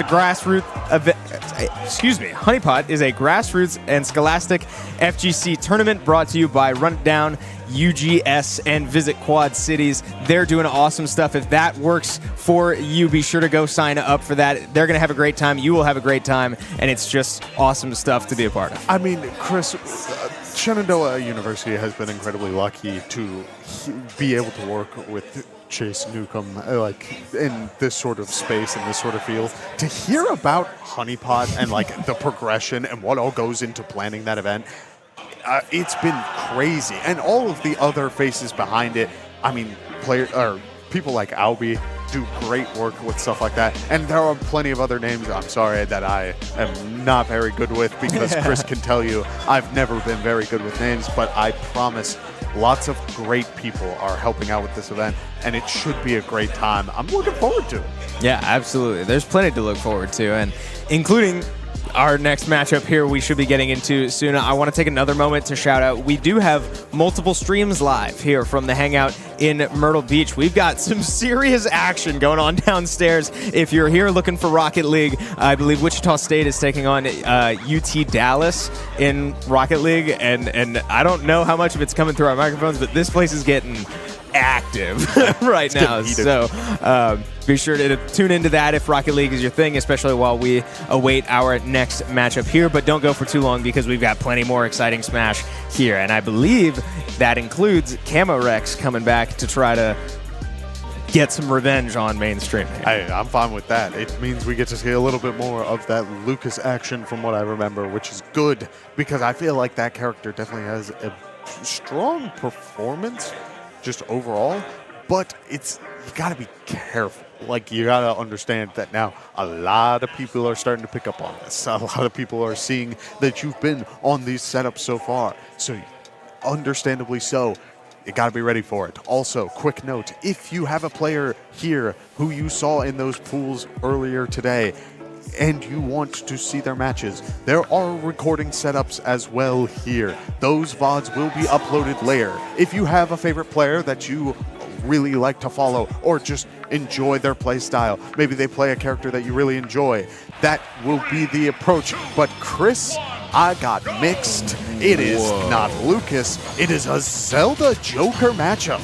Okay, interesting stuff here from Gamesta Pro, pulling out the Joker and requiring the Camorex swap off the Lucas and opt for the Zelda. We get a different matchup than what I think either of us were expecting, but should be a good one, as now these are two pretty well-rounded characters. Joker has spent his fair share up at the top of the tier lists, and Zelda just very unique in that playstyle, but I guess better than Lucas in the eyes of Camorex. Yeah, Camorex clearly wanted this sort of character for this potential matchup, which I understand. I mean, you're dealing with a character who's super rushdown heavy, but doesn't necessarily have the damage to get through the Phantom unless they have Arsene online. And if that's the case, you see interactions like this. Into the forward air, trying to do a Phantom combo with it. That would have been insanity if that was how that connected. It didn't work out this time, but I'm hoping we see that again. Yeah, it would have been crazy, but it leaves us with just a missed opportunity, and now Camorex is punished. Arsene comes out, finds the down air into the back air. Absolutely will take that stock, and Camorex now in a hole after finding that shield break. The up B gets a kill spark, but kill sparks are notorious liars. Now there's that Phantom combo, the jab holding Gamesta in place for just long enough to finish him off.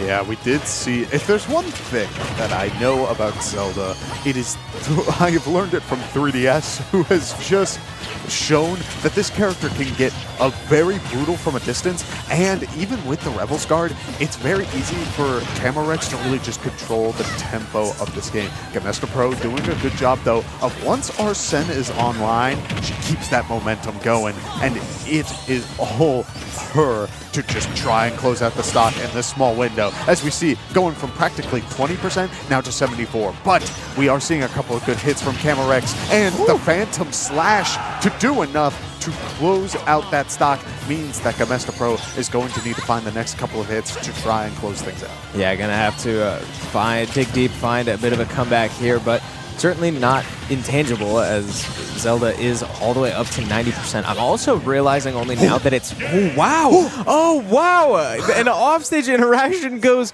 disastrous for, I'm realizing it's probably Gamesta Pro. Yes. But either way, for Joker, and unfortunately results in a stock lost at an extremely early percent, and also, unfortunately, their last stock. So, Camerex pulls ahead here. I do think that Zelda pick was definitely the right choice this time around. And again, I think it's just by nature of the way that Joker kind of plays it. You can play it slow with Joker. Maybe you do play a little bit more with that Rebels Guard and like try to force more Arsene. But this time around, like, you want to get close to Zelda. Like, you need to. Her aerials are strong, but they're not necessarily like they're like a one and done. Usually you don't see like crazy aerial strings. It's usually just either the Wizard's Foot or like a fire up air. Yeah. Like, it's all of them are get off me tools, essentially. You won't see much more than that. But this time around, we will see a bit of a grab into the forward air. 36%, Chris, just cuts. Yeah, wow. And that started with Joker parrying, I think, the Phantom and a jab, like, all at the same time. It was a really long-lasting parry, but unfortunately, Joker now unfortunately for Camerex, Arsene is about to come out as the meter has built up pretty much to 100%, should come out now. And this is where you need to be careful if you are Camerex, right? You get caught in one of those combos. That up air absolutely would have killed if it was not air dodged, well timed by Camerex, buying time, getting rid of this Arsene as the meter. Oh, wow. Oh, it doesn't even need to wear out. A down smash just finishes that stock off, and Camerex now with a lead. That was a beautiful way to do that. That jab, if it was shielded, wouldn't have done too much with that with the down smash. That jab was done deliberately to stop the jump. It was to get Gamesta to land back onto the stage and then go for it. Just kind of dazed, not being back in the air for half a second is enough time for the down smash to connect. Beautiful stuff so far, but we do see Arsene is back online. The down smash does connect. Will this be enough? Not opting to go too far off stage, and let's go up shield just a little early means that we will see the Camerex is able to get back onto stage and get the game plan back online. Yeah, doing a great job of killing the Arsene meter, right? Not only hitting Joker, but just buying time in various ways to just wait it out. And before you know it, there were only really 2 interactions in that whole Arsene span. And Gamesta walks out with basically nothing to show for it. Now, this throw will get Zelda all the way up to 170%, still on that first stock, but with no Arsene and a back air. Was that a back air? Yeah, back air to just finish it off. Gamesta has to really dig deep now, running out of time. Man, I'm loving it. We saw another jab to stop the jump. I don't feel like I see that super often, and yet that is an incredibly genius sort of way to deal with that. Because again, when you're in the air, Smash Bros. Is a game of landing aerials. It's not a game of rising aerials 90% of the time in most situations. I mean, to really stuff out your opponent in those situations is the way to go. As we see a landing aerial there, that's what you're playing for. The back air does connect, is able to close out a stock, but at the cost of Camerex now getting a little bit of center stage control. Arsene is online, and the Aegon lasts for just a little too long as the percentage starts to build up a little bit, but the DI read was able to get the up special onto the Joker as we go a little bit off stage. Yeah, the energy, this venue is going crazy. These players are having to deal with Rocket League right now. Downstairs going absolutely insane. I'm not sure how much of it is coming through the mics, but Arsene, back to what's on our screen. Arsene is out, and this is where you're going to have to get a lot of value, up to 130%. This will likely be the last Arsene we see, and the up smash will absolutely finish the job. A great showing once again by Camerex, taking that series 2-0. I'm loving the Zelda. Yeah, that looks good. That was nice. Again, people back at home, back in Ohio, you know, where the couple of Zelda players. 3DS is my go-to, but like that character can play slow, or it can, if you can dance around, it can really be hard to deal with. And like the little things, again, that jab stuff on the jumps is insanity. Like that's wild to think about. Obviously, if you're expecting it, you could just press jump again, right? But you shouldn't be in most situations, which means that you're waiting to do your next input. You're being very deliberate with what you're hitting. But this time around, I mean, hey, I'm loving the Camerex Zelda. Yeah, and what a bounce back too from the Lucas. We can take a look at the most recent performance out of Camerex, way to find his way back onto this screen instead of the nest that he dropped that last series against the pride of Myrtle Beach, one of many Myrtle Beach talents here tonight. Today, it's, why did I say tonight? It's 12:30 p.m. Camerex, though, 6 stocks, only losing 2 along the way, and looking great on a character that we just didn't see coming. Yeah, I mean, on top of that, I do also want to talk Gamesta, did we say it was? I'm thinking it's Gamesta. Gamesta, that's it. I liked the Joker. And every time we see Joker, like, it's hard not to like Joker. Like, that character does a lot, and it looks good. Yeah. They look good doing it. But when you're dealing with a character like Zelda, I do think you can play that matchup a little bit further back. Obviously, the Ihas are not going to break through that Phantom armor, but Zelda's kind of slow. And so I imagine just sitting at the edge of a Phantom, kind of waiting it for a second, like, oh, am I going to approach? Am I not? And then holding Rebel's Guard and just eating a full Phantom. Yes, you're taking a solid chunk of damage, but in exchange for having a majority, if not all, of your Arsene meter can be like brutal. Yeah, absolutely. And now, if I'm not mistaken, it looks like we might be having Anarchy make a return to main stage to take on Luna, who I believe is one of the representatives from Coastal Carolina, one of the schools that's helping us put on this event. Hey, great stuff. Chris, I don't believe you were on the desk when not. Anarchy was performing. You're in for a show. Really? This Greninja is a menace, Chris. And every time, the reoccurring theme is that you can't land against this character. Keep an eye on that throughout this entire match, because Greninja dash attacks and down tilts are so fast.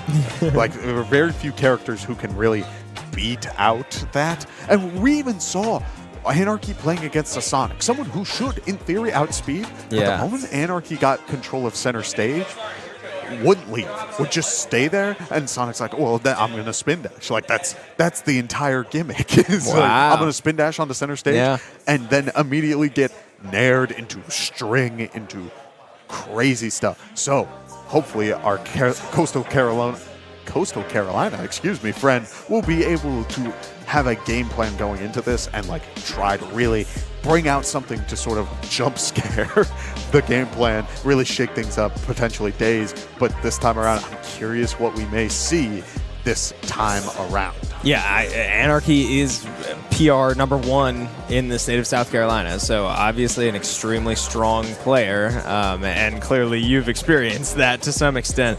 But represented with Winthrop, and has been competing for a very long time. I believe they said that they're ranked number like 68 in the world, or something like that. Chris, that's absurd. That's insane. That's a clearly very talented player.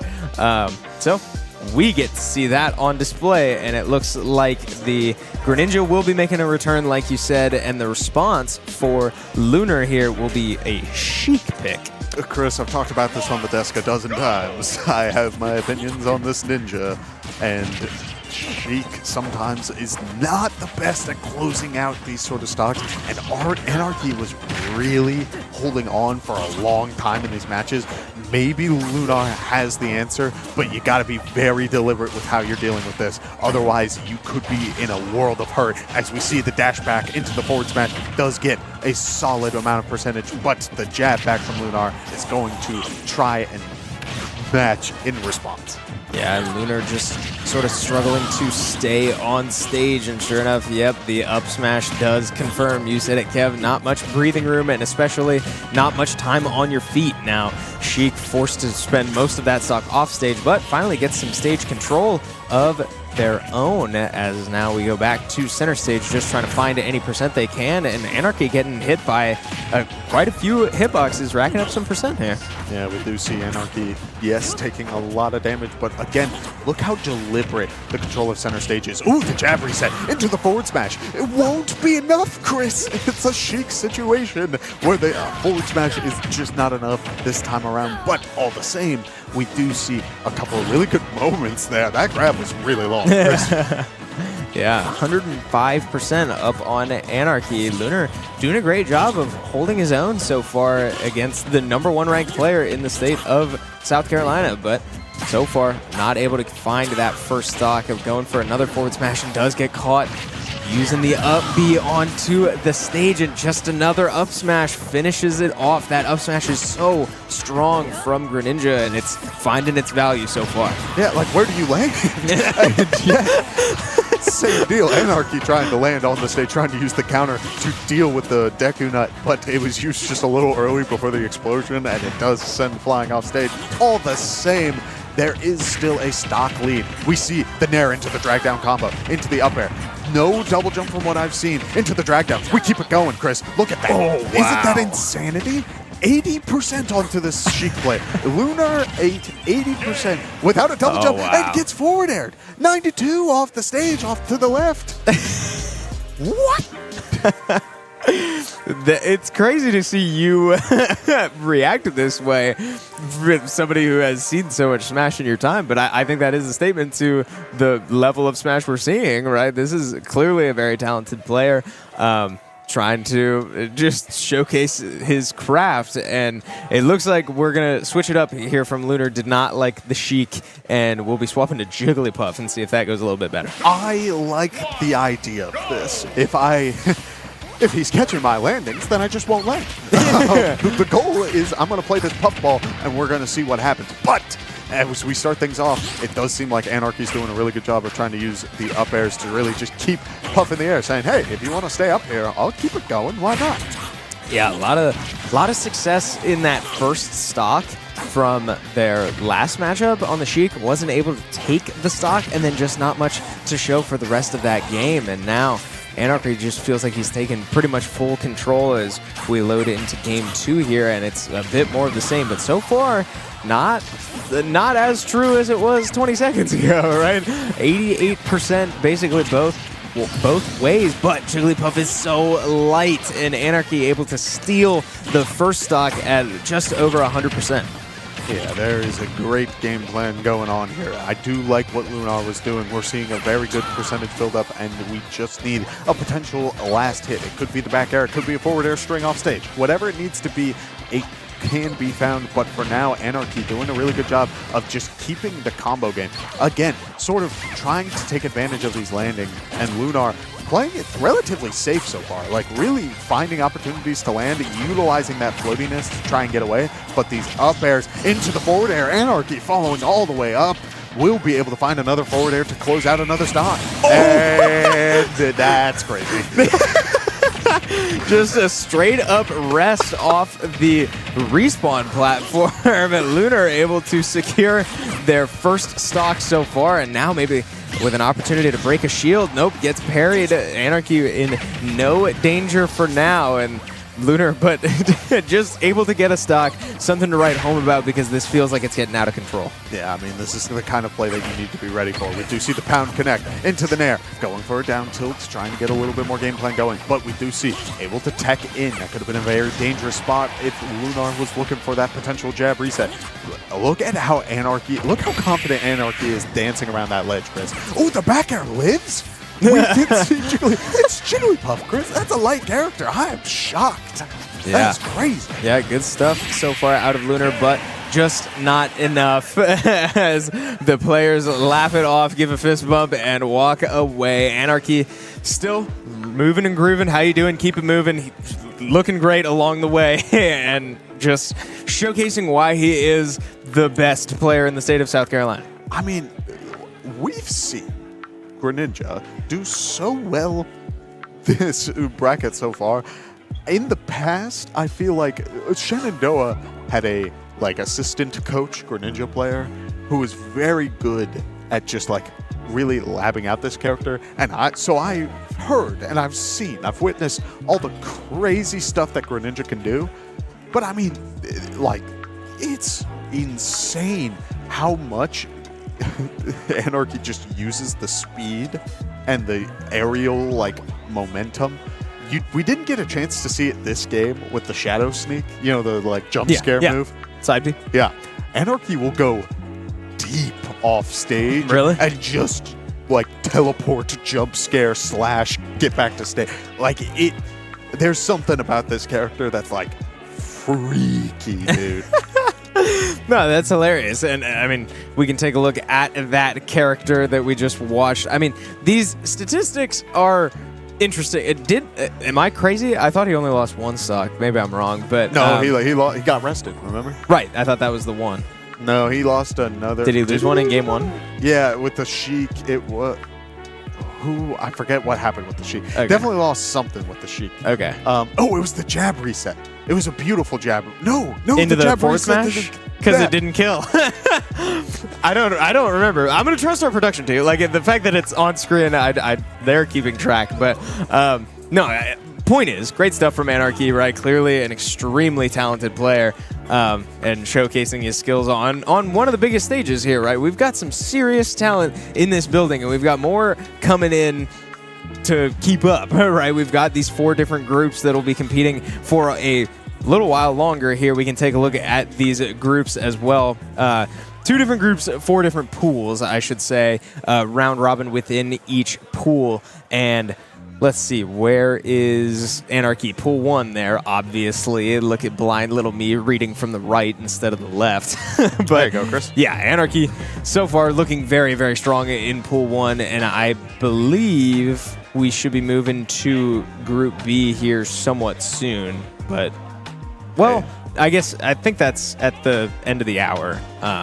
Ish. So we're making our way through it. Shout out to these guys behind us. This is a live venue, right? This is a restaurant. Some of you guys might be able to see the tables and chairs behind us. There's a lot going on here, but it's been a lot of fun so far. Oh, yeah. I mean, hey, if you're local to the area, you know the hangout. Hey. Stop by. Yeah, come on down. This place is a open venue. If y'all, again, are interested in any of these players, want to see their matches, you can just kind of walk in here and watch, or, stick with us here. Again, this video, this stream will be uploaded later. VODs of most of these matches will be uploaded as well. Everything will be available for you to enjoy later on. Yeah, and I want to welcome in all of our mainstream friends. It looks like they are taking a big break to create that bracket, so they will not be continuing for a good amount of time. If you're here for Rocket League, but you're just watching along, hi, welcome. I'm Chris. That's my brother Kevin. We get to talk over some seriously talented Smash Bros. Players here today because Rocket League is not the only thing that happens at Boost on the Beach, and we are upstairs. You may recognize quite literally over our shoulders. No, wait, can't quite see it, but yeah, the stage that you all are used to watching is right behind us. So very live venue. We were just talking about that before the mainstream joined us, but we should be getting into our next game here soon. We're still just in group play as the groups do a round robin before we get into bracket later. Yeah, and I mean, we've seen some really talented Smash Bros. So far, Chris. Boost on the Beach is trying to expand its reach even further, trying not to focus only on the Rocket League side of things. We've got high-level talent here today, and it's been insanity. If you are just joining, go back 3 minutes and you'll hear me gushing about Greninja. Like, that character was doing some really cool, funky stuff. And I am willing to gush about these two characters on screen as well. Ojutai on the Sonic. Gamesta. Yes, nailed it. Is on the Joker once again. It is going to be interesting to see how they play with this matchup. Sonic is such a strong force and will be outspeeding Joker, so it's going to be interesting to see how we answer that as Joker, as the persona is fully invincible on the spawn, which means that the jab that Ojutai was looking for won't connect this time around, but Arsene is online, 75% in total, and finding a spring recovery to get a quick back air. There's those jabs again, Chris. I feel like I don't see that a lot in the crew battle setting. Yeah, maybe not. And I mean, this is another big opportunity for revenge here on mainstream as Gamesta Pro is coming off a loss and looking to bounce back. Ojutai standing in the way, but as this very strong, I mean, this is a high tier on high tier. This is quality Smash Bros, baby, as we get to watch Sonic do Sonic things. What does he do? Well, he runs away and he buys time and he deals damage when he can. So look at these quick strikes, the side Bs, the small windows, and able to capitalize on that one. The tilt attack just able to straight up take the stock and take a lead for Ojutai. Yeah, we do see one up air connect, able to stay on that platform for a little bit, using the spin dash, get a little bit of damage, holding down the Rebels guard, hoping that the combo would continue, but it doesn't. This time around, going for the up special real quick to get back onto the ledge. We do see a quick jab, and would you look at that, it's everybody's favorite persona. Making an appearance once again. The bar is full, and you have to think that this is going to take the stock before it's gone. 130% would be hard to survive just about any Arsene hit, but it will survive that dash attack. And what does Sonic do? He buys time. I mean, he might be able to wait this out, and an unfortunate recovery there out of Gamesta does go overshoot the ledge, and Arsene's gone. So this matchup is working out more or less how we expected, but wow, just a straight up forward smash from center stage, taking a stock way earlier than I think we ever could have expected, and now Gamesta is on their heels. Yeah, I mean, great stuff so far. I'm loving taking the approach of really just letting that forward smash rip center stage, able to secure it with that little bit of rage knockback increase. I mean, it's great stuff. Arsene should be back online, but we're noticing that it takes just a little bit, and now we're at 80%. Does find the back air to close out that stock, but this time around, it came at a pretty expensive cost. You have one stock remaining, you're sitting at 70%. You're most likely not getting another Arsene use, which is why we see going off stage for the down air, trying to secure as much as you can, playing aggressive, playing a hard reward, high risk, high reward playstyle to try and close things out. But this time around, the forward smash hits below the ledge, and it will be enough to secure game one. Impressive timing there out of Ojutai, and yeah, securing game one in a strong fashion, but Gamesta was right there for most of it, and unfortunately just coming up just short in a couple interactions and losing stocks at probably the earliest possible instance means that unfortunately they do go down. But with an opportunity to strike back still, this series is not over. I'm gonna warn y'all. There's a factor that we have to take into account here at the Hangout. There's a show every hour on the 45. If you check your clocks, that's what time it is. Here we are on the 45, which means there's about to be a lot of loud noises, a lot of loud music, and sirens and horns as everybody in here is going to start dancing in a couple minutes. I don't believe that's going to stop us. As far as I understand, we're gonna power through this. But in case you hear noises in the background, nothing's wrong. We're having a great time. But that's something that the players are going to have to deal with as well. Yeah, so while we wait here for a moment, I want to talk a little bit more about that matchup real quick. Sorry, they asked for a drum roll. I want to talk a little bit about that matchup. I do believe that the players are asking to actually hold off for this, which I don't blame them. It's loud. There's a lot going on. Very loud. We had, if you watched yesterday's finals, we were the show happened in the middle of it. Chris and I had to cover our mics a little. Yeah, we were literally. Yeah, if any of you were able to watch that yesterday, we had an awesome high school showcase, like show match, and the grand finals were on main stage. But we had to cut it off a little bit early, and we were literally standing off to the side with our hands over our microphones, trying to protect from any noise pollution. But it does look like we're gonna play through as. I mean. They're just feeling it out. It looks like trying to deal with the noise. I'm not. Again, I hope not too much of this is coming through the microphone, but we appreciate you all putting up with it. The players have to put up with it. So here we go. Yeah, we do see Ojutai able to get a lot of percentage built up. We did see GameSta able to get a very GameSta. Sorry. Able to I could be wrong. No, you're fine. No, I just want to make sure that I'm consistent. The big thing is that so far, it's been like we kind of started off grooving to the beat, but now we're getting into the game side of things. We do see the back air off stage able to secure a stock 57% onto this Ojutai Sonic, but it will still keep momentum going for now. Yeah, so stock down for GameSta as they continue this revenge tour on main stage. Not quite going their way so far, as Sonic has been able to install this Sonic game plan. Now up to 80%, but still, I mean, a slow game, and you have to factor in slow games, you're going to have Arsens come out. So a big opportunity here for GameSta if they're able to take this first pesky stock that has eluded them so far. A good down air, but unable to capitalize just yet. Ojutai clinging to life so far, and Arsene is about to say goodbye. Yeah, we do see that Arsene is gone as Ojutai is able to get a little bit of control on center stage. We do see the dash attack coming out from GameSta, but it won't be enough this time around. Does get a little bit of lead. Ojutai opting to drop through the platform, but the back air does connect from Joker. Won't be enough this time around as the spin dash does hit off stage, sending both players onto center stage, but playing it slow, going for the back air. The air dodge comes out, is able to prevent the back air from connecting.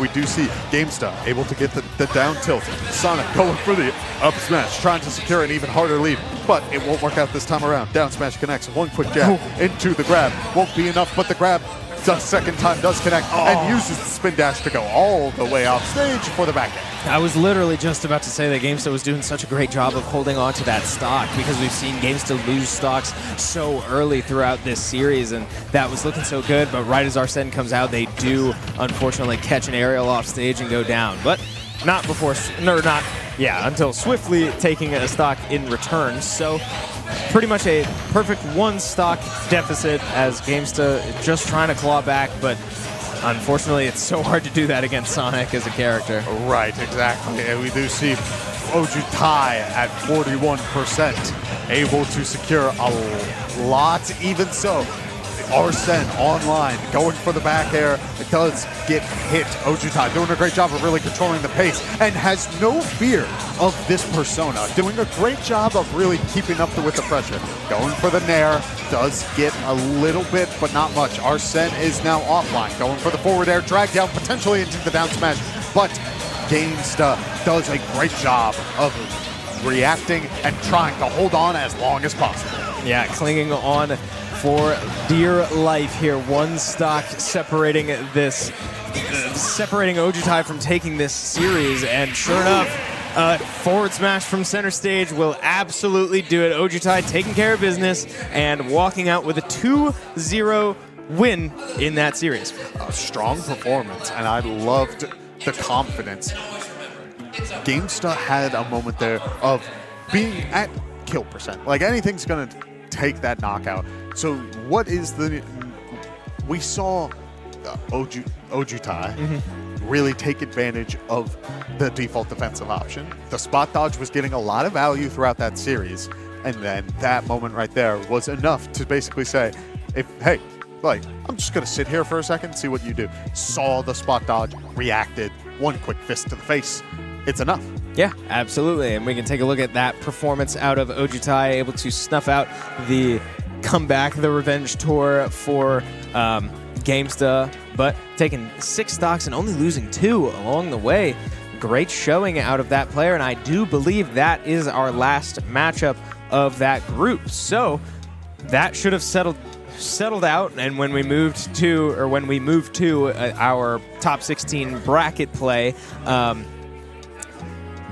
top 4 from those groups will advance. So we'll keep you updated with all that, but I believe it's top 4 from each pool. oh, I'm using the wrong words. You're right. Yes. That's what I meant. I'm Okay. sorry. Yeah, so good stuff out of, the first 2 pools wrapping up there.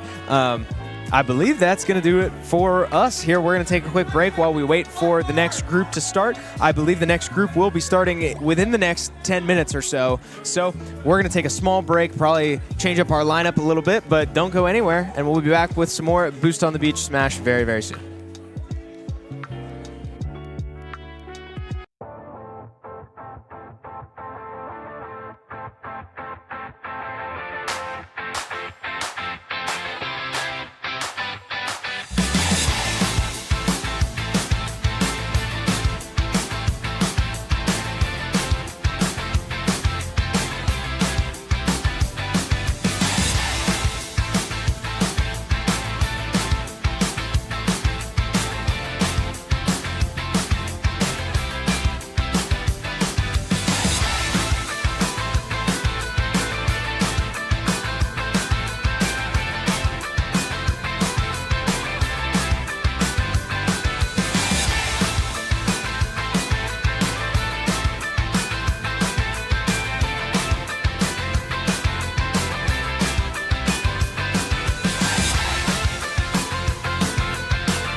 Welcome to Block B, everyone, of Smash Ultimate at Boost on the Beach. I'm Avery Giesemann, and joining me today is Chase Newcomb, a last edition on the desk here for some Super Smash Bros. Ultimate. Chase has been doing an incredible job at running this event, TOing it, building it from the ground up, and now here on the desk. Chase, how does it feel to see everything come together? Oh my gosh, it is a dream come true seeing the fruition of our efforts being bared right now. We did have a couple of folks DQ out of the bracket today. However, we've moved along business as normal. So we got some Myrtle Beach players subbing in, and it's been a phenomenal bracket thus far. Just finished Wave A, and you know, after this, we got top 16. Yeah, I mean, the PR showing up to this event from all over the country, really, when you think about it. A lot of distance traveled for these players, but yet South Carolina showing up in spades. We see a lot of Winthrop University players coming to play. We see a lot of Myrtle Beach PR, as you mentioned, come through to play, and I've gotten the privilege of getting to play some of those players, and it's really exciting to see the talent that exists here at Myrtle Beach. You know, you don't always think of South Carolina as this big Smash state, but really there's a lot of players here, and it's going to be exciting to watch them put their talent on the floor. Yeah, it was really cool seeing you play some of the players as well as, you know, the coach of the Smash team. You got the sauce, so showing that off a little bit was really cool to see. Yeah, I don't know how many Virginia players are in attendance, but certainly not as many as we have South Carolina representatives. Well, I would like to look at Block B, the actual pools that we have to show you guys today.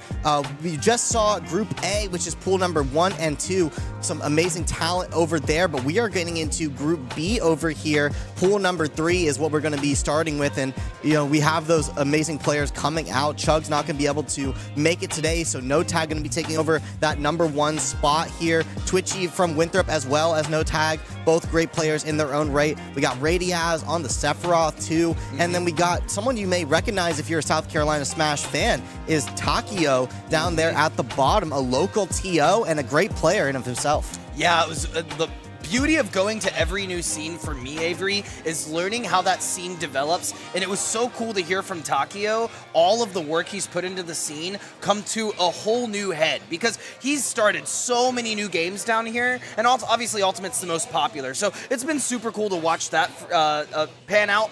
As well as, you mentioned some of the Winthrop players, we got CJ Frozen in the house as well. TO turn players, so stoked to see him in the space. Yeah, one of the players to watch out for as we move later on in the bracket is definitely Anarchy that you saw in Group A. Certainly one of the favorites to take this whole event, going undefeated in his pool as expected. So yeah, those Winthrop players are here to play, you know, putting on an absolute show in Collegiate Smash Bros. They can compete on LAN as well. We're going to get into our first match here. We have a Myrtle Beach edition DJ Whale Train versus Jose Mitt. And yeah, DJ Whale Train is definitely a player I'm going to watch out for. A Coastal Carolina player, as I was talking to him before the match, and he's going to come in on the Sephiroth. Yeah, that's really cool. Sephiroth and Rob. This is an interesting matchup for sure. I mean, Rob definitely has the distance, but Sephiroth has that sweet spot in his area. So it's gonna come down to who's able to regain stage control quicker, I think. Yeah, definitely Sephiroth is going to want to keep Rob at this mid-distance. If Rob gets in close against Sephiroth, those down tilts, those side Bs, they're going to be big trouble for Sephiroth, as he does not have easy ways to get you off of him, other than maybe Nair, and Rob, his buttons are just too quick. Oh, they're so fast. And speaking of fast, some of these players are moving a little slow. We partnered with the Peanut Invitational yesterday, and that ran a little long. The local TO Budwar was over there, so it's super stoked to have him on the game as well, and helping out with the event. Speaking of helping out, DJ Well might need some help getting back to stage. Gonna use the cross slash, get back up, forward smash, gonna whiff, not hit anything mid stage. Rob though, laser into top, trying to regain some stage control, regain this neutral. Down throw, guessing into, I thought he was going to go in the up air, but thought he was in the percentage for the up smash. The air dodge will allow Sephiroth safe recovery. That is a fun little mini game Rob can do. He can throw you into the ground, and you essentially have to guess how much the player is going to mash. Basically, press the buttons as fast as they can on their controller to get out, and the Rob, you know, can punish any amount of mash with different amounts of moves. But what you can't do is you can't get hit by those shadow orbs from DJ Whale Train, or you're going to find yourself off the stage. Sephiroth, you know, finding a nice stock there with his shadow orbs. Yeah, the Shadow Orbs are an interesting mix-up too, because you got to know the timing for that. And if you're unaware with the matchup, it can be pretty dangerous, especially if they hit you into a combo situation, get you offside of the stage. You just kind of find yourself in an unfortunate spot, similar to DJ Will right there. Yeah, another big side B from Jose Mitt here. That's the second stock he's taken with Rob side B. And when you think of stocks taken with Rob side B, you think offstage. Why not just catch their neutral get up with it? I mean, that works too, right? Such a strong move, super buff from Smash 4, and Rob spins those arms around, and you go a-flying. Ooh, that was interesting. Thought they were safe landing on top there, but unfortunately fell right on top of it. The air dodge didn't quite come through, I think, how DJ Well was hoping. DJ Well now on their last stock, 71% in game 1. To note, this is a best of 3 in pools. So it will be best of 5 when we get into top cut, but it's best of 3 right now, meaning DJ Will really has to not do that. Unfortunately, miscounting the jumps there. I'm wondering if something with the wing happened there at the bottom blast zone. Maybe he had one less jump than he thought. Very unfortunate there from DJ Will, but Jose Mitt showing off while he was previously ranked number 9 in Myrtle Beach. So, showing off here on the Rob, showing off here on some sort of pseudo box controller as well. I'm not really sure what it's exactly called, but it's one of those like digital boxes, not like the traditional. But I was seeing him warming up the Aegis earlier, and it's interesting to see the character diversity here, playing the Rob here, round number 1 versus DJ Whale Train, and showing up very well. Maybe so. That's interesting. Yeah, I didn't see him warming up on the Pyrometer earlier, so cool that they are now playing Rob, and 2 stocks took that game very convincingly. So going into this next game, they're going to want to rinse, repeat, so they can make it out of pools into top cut. But we're running right into it, starting off with a dash attack. Going to send Rob off stage, but a safe recovery will land them back. Going for a nair. Gonna instead find the recovery from Sephiroth, gonna catch offside of the stage, and that's what we saw at the end of last game, Avery. That recovery, unfortunately, getting pineappled on the bottom of PS2 tends to happen, but you hate to see it in game 1 of pools. Indeed, and the ledge trap from Jose Mitt has been so fun to watch. You can see how he just locks down DJ Whale Train when he's in that disadvantaged state, when Rob has more stage to work with than Sephiroth does. Those are the kind of spots in Smash Bros. That you can make stocks go away in a hurry, because Rob has those very powerful moves that send you off the side of the stage. You see Jose Mitt going for these back airs, going for these side Bs when you're at the ledge, and you don't want to get too close to him because of what we were talking about earlier when Rob has these such scrappy buttons. DJ Whale Train trying to figure out that game right now as he makes his own ledge trap happen with a Rob that has better options off ledge than he does. Oh, it was so funny. He said trying to make that happen right now as Rob is just down tilting shield relentlessly. But I'm loving how DJ Whale is able to regain the stage control, like you were saying. They are being a lot more patient, going back to center stage, waiting, but it's not allowing any volition from this Rob. This Rob is relentless.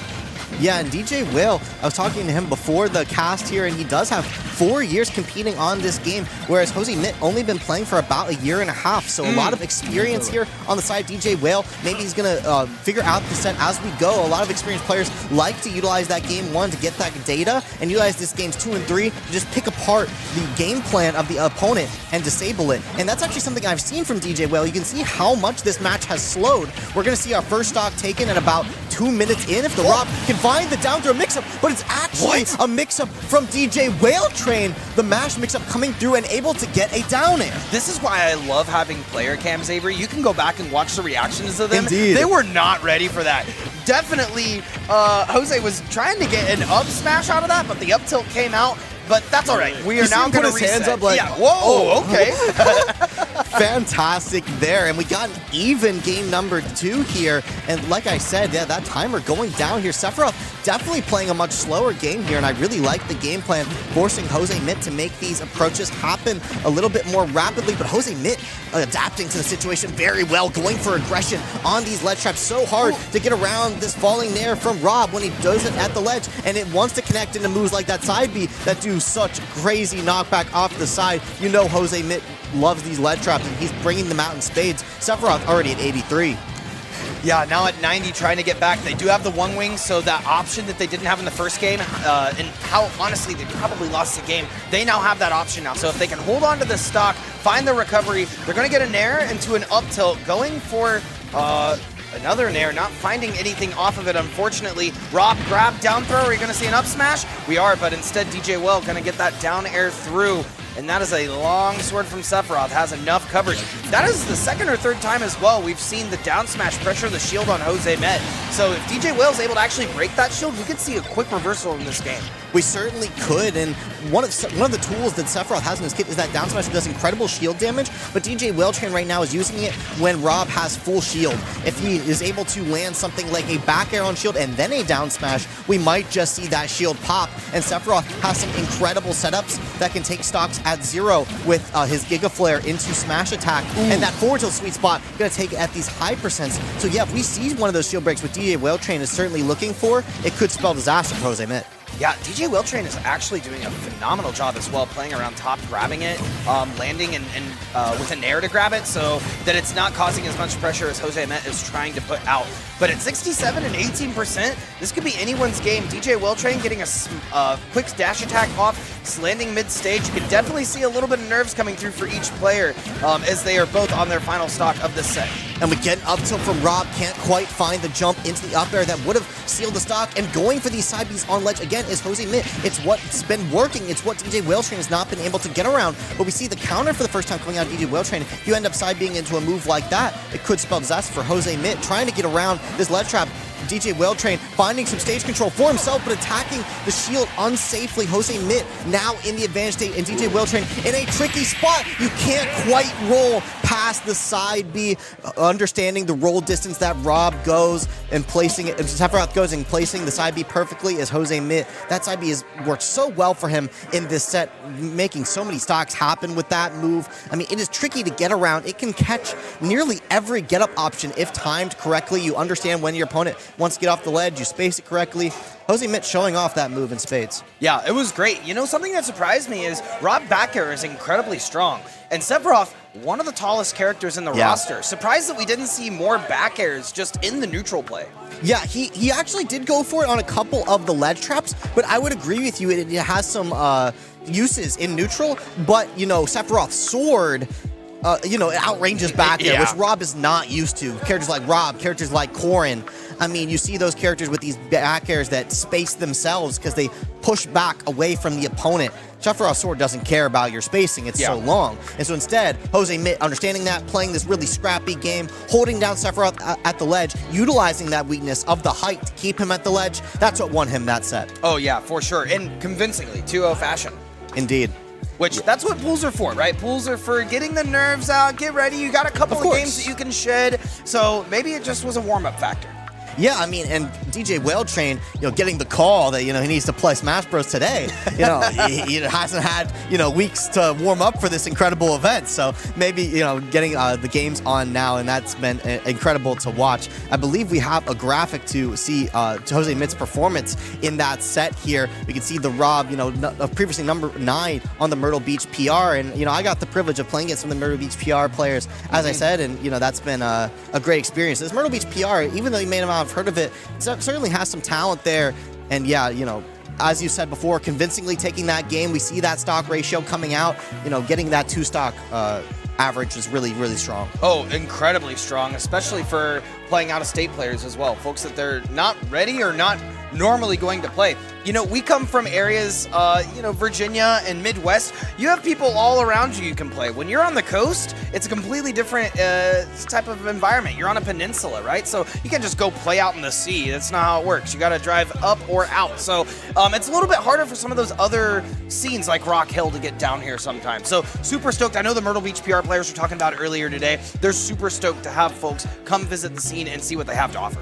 Yeah, for sure, and I can see some of the players sitting down next to play. It looks like we are going to have Twitchy versus Radiaz coming up next on the stream. That should be Isabel versus Sephiroth, and this is definitely 2 players to look out here for in this pool number 3. We just saw some Sephiroth gameplay from DJ Whaletrain, but I want you to look out for this Radiaz player because they definitely have a lot of sets to their name. As I was researching them, they just placed 33rd at Peanut Homecoming, so certainly not a placement to scoff at there, and 13th out of 129 at Redshift Singularity, a D tier. I was very impressed with that placement as well. This Sephiroth certainly knows what they're doing, and when you're playing a character like Isabel, Isabel, who, you know, has that slingshot, sure, but doesn't have, like, aerials to contest Sephiroth's range, I imagine this is not a particularly an entertaining matchup for Isabel to make this range game happen, because Sephiroth does it so well.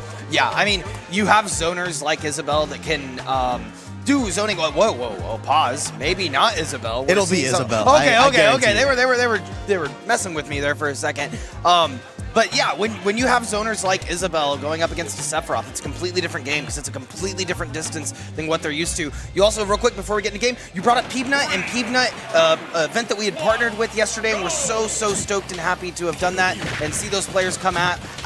If you haven't, go to the Peanut Start GG. They are supporting local youth and raising money for multiple foundations, so highly recommend you check that out. With that being said, let's get into this game.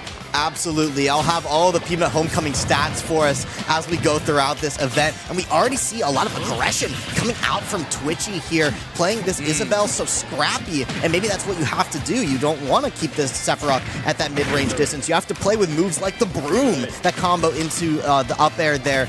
Definitely a nice tool in Isabel's kit that hits behind her. Certainly a tool we'll see very often here for Twitchy when we're in the scrap zone. Another tool that we see, interestingly enough, that we saw with an interaction just a moment ago is the drop-off stage into slingshot back air to try to stage spike, right? But when you do that, what we saw the Sephiroth do was recover, get a slash up. That's going to now send you into the blast zone as to sending you toward the stage, because now you've turned that character around as they're trying to recover. So that is very interesting. Both those stocks evened up already. 35% sitting at Twitchy, going to throw out the fishing pole, try to get a little bit of percent, but now they have dark orbs on him. And as we saw earlier, the spot dodge. Yeah, very nice spot dodge there from Twitchy. Going for the up smash there is Radiaz. If you hit that up smash there, that is definitely going to be a shield break, so something that Twitchy is very aware of, and that's something that Sephiroth can do so easily, is cover these PS2 platforms with something like up smash, and cover that Isabel trying to swing off the ledge uncouthly with counter, which is such a strong move that if you are on the ledge like this scenario, you could be sent to flying.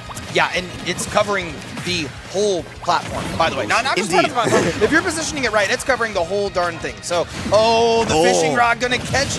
Going down to the up throw will take the stock. Now at 32, trying to recover in this mid stage.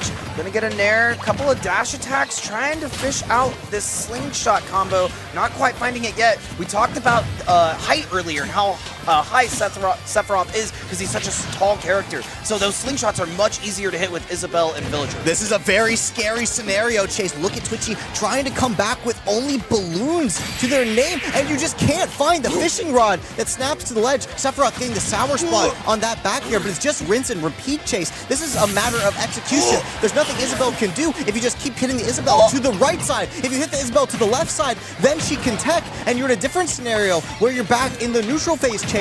What an incredible recovery from Twitchy. They are scrapping back and forth across the stage, Avery. They are going one fin to the other, non-stop hitting. That is crazy. The down smash tried to drop the shield to be able to parry. The parry will not go through, and that will be Radiaz taking game one.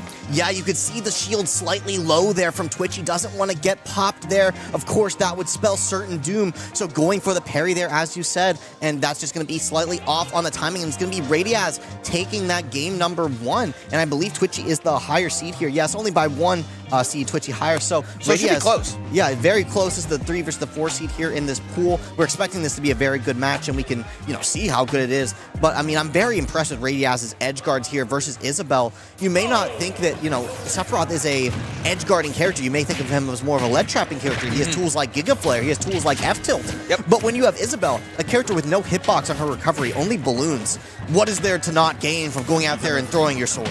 Yeah, nothing. And oh my gosh, look at that. The pocket into throwback. Have a taste of your own medicine. Now 107. Twitchy with an insane turnaround. Twitchy aware of a very unique interaction there, Chase. Going for the side B is Radiaz, and that side B would have only put 3 orbs, I believe, onto Isabel. But because Isabel pocketed it and then threw it back, it was 5 orbs onto Sephiroth, and that is an immense amount of damage, and it's going to lead to the point where down smash will kill. Twitchy takes the first stock. Yeah, Twitchy coming back in full force now, saying that back air is not going to work this time. Oh, catching with the dash attack, going for the slingshot, not catching it on the stage, and now we're pseudo resetting to neutral. For sure, but Sephiroth is now down a stock, gonna find the forward air right there, and you may see the one wing onto Sephiroth, and that's gonna come into play when Sephiroth is losing by a certain amount a little bit quicker, and that gives him super armor on his smash attacks. It gives him an extra jump. It gives him a lot of very useful tools that Sephiroth will very much like to have, and he will have it as long as he's losing by a certain amount. That's something that Twitchy has to look out for as they contest some of these smash attacks, but they throw out a smash attack of their own. They say, "Halt, Sephiroth, you're going off the top." Stop, listen up, you're out. Yeah, Twitchy doing a phenomenal job right now on this Isabelle. Definitely coming back strong from game one. I can tell you, as a former Villager player myself, this is a comfortable matchup for a lot of Villagers and Isabelles, just because you're sure the distance of Sephiroth is incredible, but you have a little bit more distance, and if you microspace properly, you're going to come out on top like we're seeing. Now you do not want to sit on the ledge with your shield. That up smash like we were talking about earlier coming through, and it's going to even out the stocks, but sitting at 87%, a sneeze can blow Radiaz into the blast zone. That's such a tricky scenario, Chase. You can see Twitchy aware that the shield was ready to pop, going for a tricky setup here with the Lloyd Rocket. I hope we see that later in the set. But yeah, Twitchy aware of that scenario and playing it very well, but Radiaz rather, with that up smash, because you can't jump out of that situation because the up smash clips you.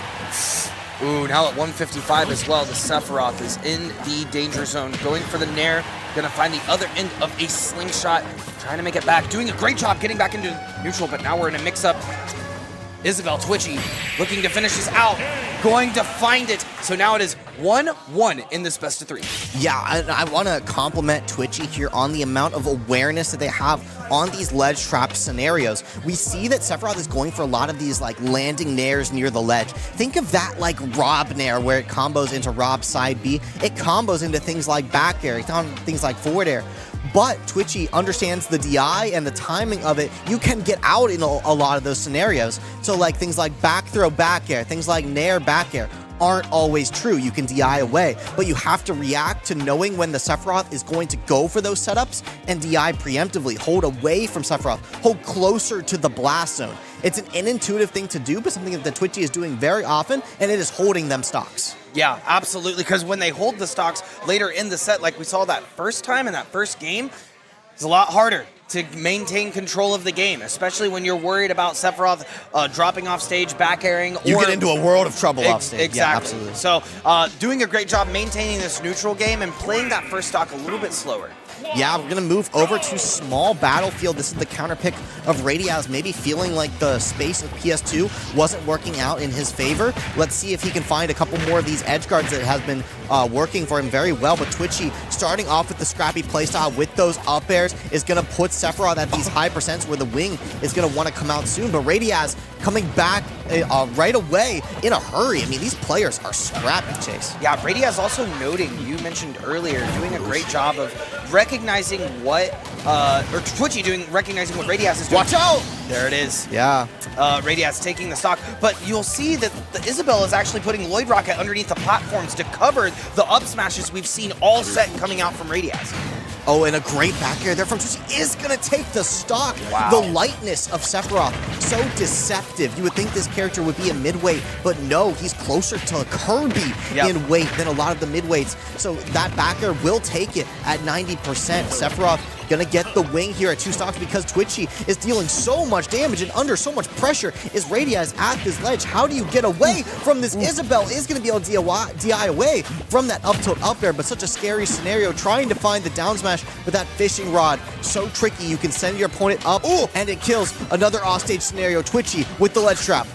Yeah, Twitchy is doing, when Twitchy is oppressive like this, it is so much, when they're an advantage, it is so much more oppressive than Radiaz's advantage, I've noticed. Now at 135, that rage factor coming through, and Twitchy going to be on their final stock of the set. I mean, you just got to think about that up smash sometimes, Chase. I mean, think about the space that Isabelle likes to play in. You know, that if you play in that space, you're going to be fine versus up smash. But if you play slightly away from Sephiroth, that up smash is always such a threat. The fishing rod from the Lloyd Rocket coming out, great setup there from Twitchy. And yeah, it's just always a threat that you have to keep in the back of your mind. But if you keep getting these special setups that can get you that damage rather than the slingshots, which have been getting called called out. Maybe you can make something work here, but finding yourself off stage, are we going to go underneath? We will, but we only have balloons. You have to watch out for the down air chase there. It's still such a scary scenario. Yeah, it can still spike through the stage if you time it right, and it will go straight through those balloons. It will not parry.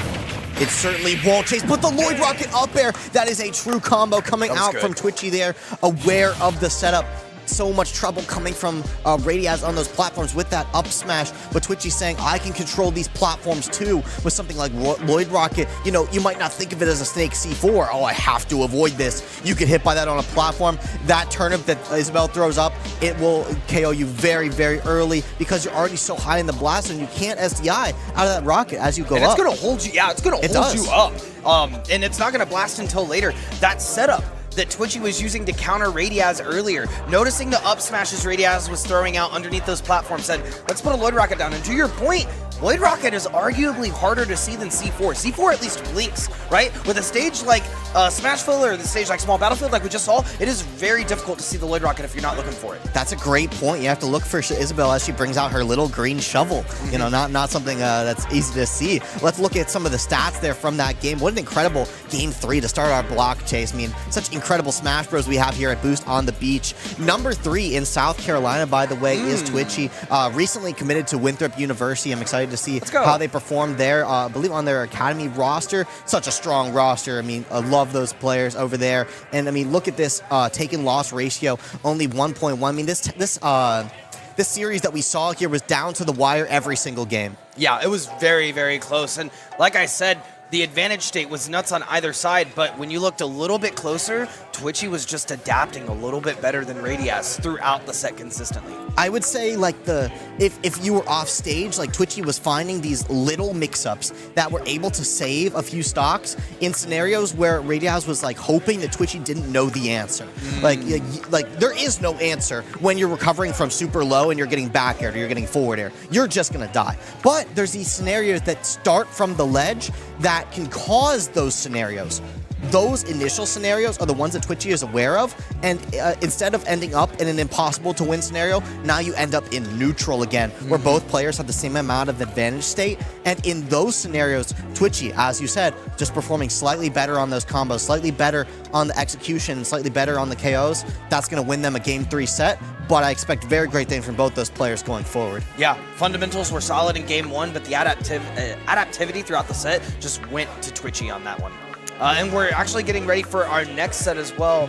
Some players you might recognize if you're from the area or familiar with the area. Yeah, maybe so. This is going to be Sybil versus CJ Frozen, I believe, is who's sitting down right now. And what an interesting matchup this is, because this is going to be Falco versus Snake. And, you know, if you are familiar with the Smash Bros scene, this is a very interesting matchup. I mean, Falco having the reflector to his name to, you know, throw the grenades back at Snake. I mean, what a powerful tool to have in this matchup. Laser is a very interesting tool in this matchup because, yes, it's very annoying for Snake. It can even blow up his grenades when he's trying to camp you, but there's some fun counterplay where Snake can crouch underneath the Falco laser and move in and out of Falco's space. What an interesting thing to think about, that counterplay. And then, of course, that ever so powerful Snake up tilt is so good at catching what Falco wants to do. Falco loves being on top of the opponent, loves doing these big aerial combos. Up tilt stops you from starting any of that. Grenade gets you out of the big Falco combos that we all know and love. That's what Snake wants. Snake says, come at me. Come on. Come at me. You're going to take more damage than I do. Now, I do think that CJ Frozen is a slightly more aggressive Snake than some, so we may see some scraps out of them, but we'll just have to see how they play this particular matchup. I'm sure they're very experienced in it. Here to Small Battlefield we go. Some folks really hate Snake just because he's a zoner camper, some might say. I think this matchup right here, Falco versus Snake, is one of the most exciting matchups in Smash Bros. Ultimate. I would agree, yeah. It's very nice. I mean, like you said, once Falco gets in, the combo game is very bread and butter, but it's knowing when to get in, when to avoid, and when to reflector. That was a phenomenal dodge from the up tilt and able to get a good conversion off. Going for some sauce, down air, down air. Yeah, I mean, that's just a true combo chase. Yeah, I mean, right? that just gets the job done. And if you hit the opponent off the ground, you can hit them with another aerial. And I mean, what a very tricky down air to tech. But what a very tricky scenario this is. Falco only having 2 moves to recover, alongside that very high jump, which is very useful. Yeah. Which is the side B. and the up B, which both go in very particular directions that are easy to see. And that Nikita missile is going to snipe it out. Yeah, something else interesting hearing from the voice of God in my ear right now. This is 3 and 4 seed in South Carolina on the PR. So this is as close as it gets. And when they're reviewing PR, they'll likely be looking at this set. That's a great point, Chase. I didn't even think about that. I mean, and what a fun matchup to have as your 3 versus 4 in your state. I mean, look at the counterplay coming through from CJ Frozen. I mean, I thought Sybil was doing a fantastic job at working around these grenade setups with the combos. It was very interesting to see them as they hit Snake in the part where the grenade isn't standing. That will allow you to combo him very well. Yeah. But now, CJ Frozen slowing down the game and playing to make sure that Sybil understands all these little mini games. And CJ Frozen living to 180 for it. Yeah, minigame is such a great way to put it. And, you know, this is the issue with Falco. Falco has a problem killing sometimes. It's very difficult to get that out. So going for a couple of these up smashes, going for these up throws, but CJ Frozen doing a great job of DIing right and left, missing that laser. That's another great point. The recovery, you have a very hard time getting a down air off on that because you're going to hit his Cypher. His Cypher, thank you. Yes, his Cypher. I've watched this matchup a lot, Chase. I really have. And one of the things I see in it consistently is Falco's kill percents. Falco kills you at either 100 or 200. Yes. And that's what we're seeing with Snake here, because Snake can end up in a scenario off stage where, like you said, he gets hit by something like a Falco back air or a Falco down air, things that break his Cypher because they deal enough damage. If Falco can only find things like forward air or neutral air off stage and can't find these up tilt combos, that kill at 100, it's so difficult for Snake to ever die. And the up B straight into the stage, when you do that, you don't go snap to ledge. And because of that, was able to avoid the rocket launcher at ledge, the down smash. Run up, gonna get a nair off, but had the grenade in hand. You gotta be careful.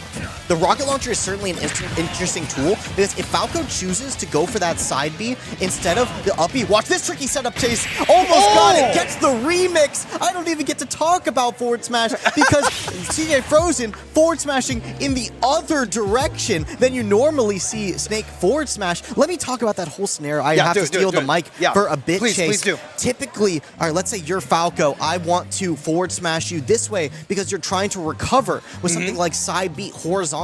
I would obviously forward smash you because if you even go slightly above ledge, or if I get a very particular timing, you are going to explode at 40%. You are going to lose a very, very early Falco stock. What CJ Frozen just went for there is sure that forward smash didn't quite get it, but Sybil ended up off stage again. I put a grenade at the ledge. I forward smash the opposite direction. Why would I do that, you ask? Because the grenade blows me up, and it sets me up in such a way that I can perfectly be set up for a back air. Sybil understands this.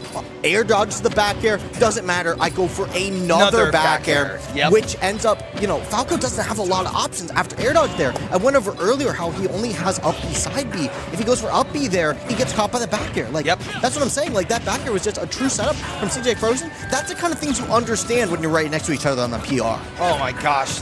Great analysis, Avery. I completely agree. It was really cool to see the back and forth micro play going on. Now in game 2, it's a scrap, and we've seen a couple of times Sybil get these setups, the drag down nairs, but you know what? Snake is a little snake, and he can pull that grenade whenever he wants to, and so it's disrupting a lot of these drag downs. One thing that he can't disrupt, though, is that up tilt setup into back air or up air, because it's only a 2-piece combo, but you don't even need a 2-piece as Snake, that up tilt, taking the stock at 100 after the hit. That is what you see when you play against Snake as Falco. I mean, you lose stock so early that up tilt, you have to play such a tight-knit game. Yeah, and we saw CJ Frozen going for the tech chase there. Not going to find themselves instead in disadvantage, and that'll be Sybil with the up air into the, or up throw into the up air. Yeah, I mean, that up tilt setup or the up throw setup both work in your favor because, again, that grenade can't disrupt it. But CJ Frozen going for a lot of these stickies when Sybil's on the platform there. That'll go through your shield, and then Snake can throw you and blow it up. Going for a lot of these. CJ Frozen must have an understanding that Sybil likes to shield. That is the only reason you would go for these walk-up C4 setups. Yeah, because as soon as they drop shield, regardless of if you're in the air or not, that C4 is hitting. Yeah, I mean, Snake can blow it up at any time if he attaches it to your body, and that just makes you so scared, makes you want to shield more. But Snake, I mean, just living here, great. Sybil gonna, oh man, another stock to the up tilt. It's so difficult for Falco. I mean, you have to scrap with Snake to some extent. You can't just laser camp him; it doesn't work. But if you don't find these edge guards with back, if you can't find a way to push Snake off stage, playing him on stage, it's just so hard to avoid that up tilt. Catching the landing there, that is one weakness that Snake does have, is it is easy to kind of understand where he's going when he's coming from the sky. Yeah, and the up smash, we finally saw it come out, connect for Sybil. The greatest thing to happen to Falco in this game was the update where they fixed the up smash. Thank God for this character, because it needed some kill options. Beforehand, only killing above, now catching a little bit in front, especially for tall characters like Snake. I will shout out my Falco friend AJ, who says that Falco up smash hits better when you turn it around than in front of him. Interesting. So one of those moves where you have to kind of aim it or hope that it works. Yeah, absolutely. Speaking of moves where you don't have to hope it works, the back air into I'm going to down smash now. The back hit of down smash. Did you see how CJ Frozen spaced that in a way where his second kick went past the ledge?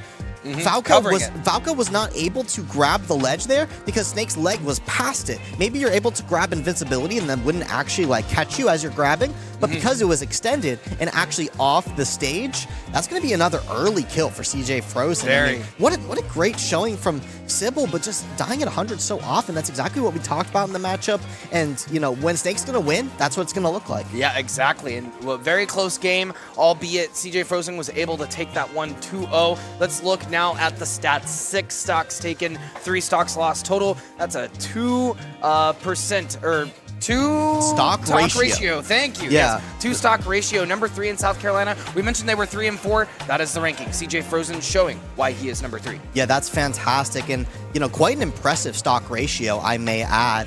I mean, that's going to be, you know, you're averaging that you beat them by more than a stock, which is, you know, quite impressive when you're playing someone so close to you on the rankings. I mean, I bring up Peanut Homecoming Sybil placing 33 at that event, you know, a great showing there. CJ Frozen, I was really impressed with his placement at Luminosity, makes big moves, 65th out of 792 entrants. What an incredible Snake player that can really do some damage on the 6. That's awesome. And these Winthrop players, super stoked to see them come into bracket today.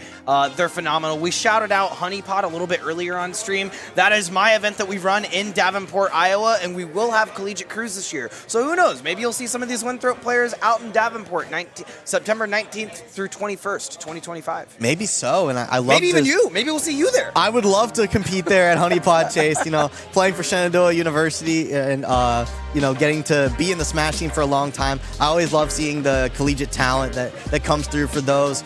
Recently, there was a major Cavalier clash that had a collegiate crew battle bracket. We have some players from UNCG that have been around the space so I hope to see them at that event too. You know, it's great to be in the collegiate space and see them competing at LANs as well. Yeah, and East Coast and Midwest forming that relationship even tighter and tighter throughout the years. We're seeing a lot more East Coast players come out to Midwest and vice versa. Midwest players come out to the East Coast. None today at Boost on the Beach, but who's to say next year we won't see more of the hashtag cornfield Midwesterns out here? Oh, I wouldn't be surprised at that at all, Chase. Actually, we do have Wichita here, to be fair. We do have Kansas in the building, but I mean, that's for Rocket League. Yeah, to be fair, I mean, the bracket for Rocket League is being made right now. The group play is over, but, you know, typically right behind us, right, we have, you know, the best collegiate Rocket League teams, you know, some of the best in the country to come out here. I mean, Concord, an incredible Rocket League team. Davenport looking so strong. Those are the ones that are at the top of the groups right now. But, I mean, if you enjoy some collegiate Rocket League competition, definitely stick around for the rest of the day. But we got Smash Bros going, too, and this is going to be more of that local talent. I see Takio stepping up to the sticks right now on that Piranha plant that I got to play in friendlies earlier, also pulling out the DDD and the King K rule. This guy has a lot of characters in his pocket, a lot of games in his pocket. He loves different forms of platform fighters. He loves running tournaments. If you've competed in the South Carolina area before, you are probably familiar with Takio. Yeah, we were talking about Shrek Super Slam earlier, and how we started a scene for Shrek Super Slam. Shout out Takio, doing the most for the Myrtle Beach community out here. Really trying to pull it together. And look at that. Piranha Plant now going up again. Oh, wait, you don't see it yet. Maybe Piranha Plant, maybe not. It is likely going to be Piranha Plant versus Ike. That is what I have as the likely matchup here. And what an interesting matchup this is, because Piranha Plant, his entire game revolves around his Patui. How am I going to hit the opponent with this spike ball that does a lot of damage? That's really all Piranha Plant can do. His game plan has to revolve around that. It's such a good move.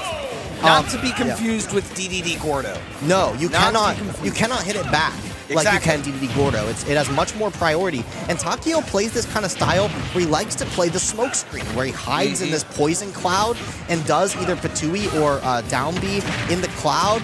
And you have to kind of play it a bit of a guessing game around it.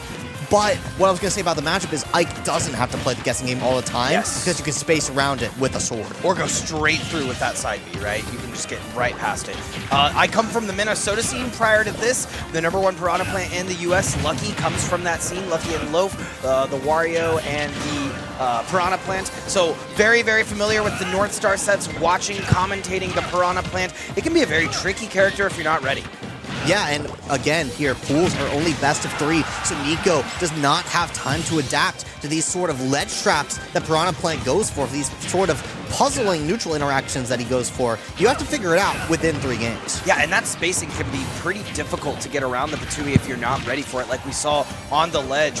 Takio at 106, gonna play this safe, getting back to stage, just telling Nico, come on. Trying to push him in. Ooh, we're gonna get the reset, jab reset, not necessarily into a forward smash. Instead, trying to get more conversion off that. Unfortunately, they're instead gonna find the blast zone. Now with 2 stocks, that's gonna be Nico now trying to reset back to neutral with this Ike down throw and the up air, trying to get a forward air off, push him off stage, and the tried and true up B coming out when all else fails. Yeah, the up B for Ike, a great tool to get someone off of you, a great tool to kill even, which is very strange that Ike has that in his toolkit, but it very much helps him secure some of those stocks when Piranha Plant hits your shield wrong. But Piranha Plant, he's not really a hit your shield character. He's a figure out this puzzle character. I mean, he really stands around his poison cloud, and you have to figure out, all right, how am I going to hit the plant? Nico figuring it out right now, putting Piranha Plant at the ledge. Yeah, Nico doing a phenomenal job of spacing out this Piranha Plant now that we're on the second stock.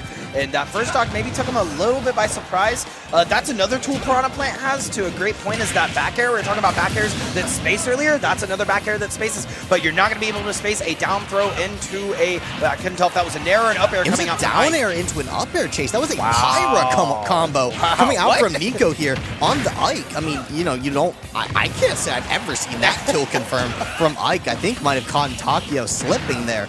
But, I mean, this Ike recovery, very, very similar to the Falco recovery, where you only have horizontal distance or vertical distance, and Ike is actually even more limited in his mix-ups in that potential. I have not seen Takio yet go for any specific edge guards against Ike up B, but he is familiar with the Ike side B and edge guarding that. So Nico, I would advise caution going for up Bs. I would not be surprised with Takio, with his many years of experience, if he knows why that Ike up B is very exploitable. Yeah, I mean, it is exploitable, and we saw earlier Takio put the Poison Cloud at ledge, but hasn't really been doing that since as a tool for ledge trapping. So maybe later on we see that coming out, but as you said earlier, hiding in the Poison Cloud, throwing out the Patui, that working in the neutral phase for Takio for that slight moment. Yeah, I mean, if you don't... Oh, great nair into up air there it is. From Nico. That setup used to be very prominent in early Ultimate for being a very wide window where Ikes would... This setup specifically would be so strong that Ikes are known for only nairing at these kind of percents because it leads into up air kill confirm. They nerfed that setup so it's a much tighter window. Nico, understanding his window there, gets the falling neutral there, understanding that is going to kill Piranha Plant at a quite early percent. Piranha Plant is a deceptively heavy character with that pot. Gonna find the kill confirm there. Nico taking game number 1, showing off, you know, the Ike here. Not a character seen very often. Yeah, not anymore. I mean, very early in Ultimate, you saw a lot of Ikes. Leo was going through and playing all of the sorties at one point, so Ike found some popularity.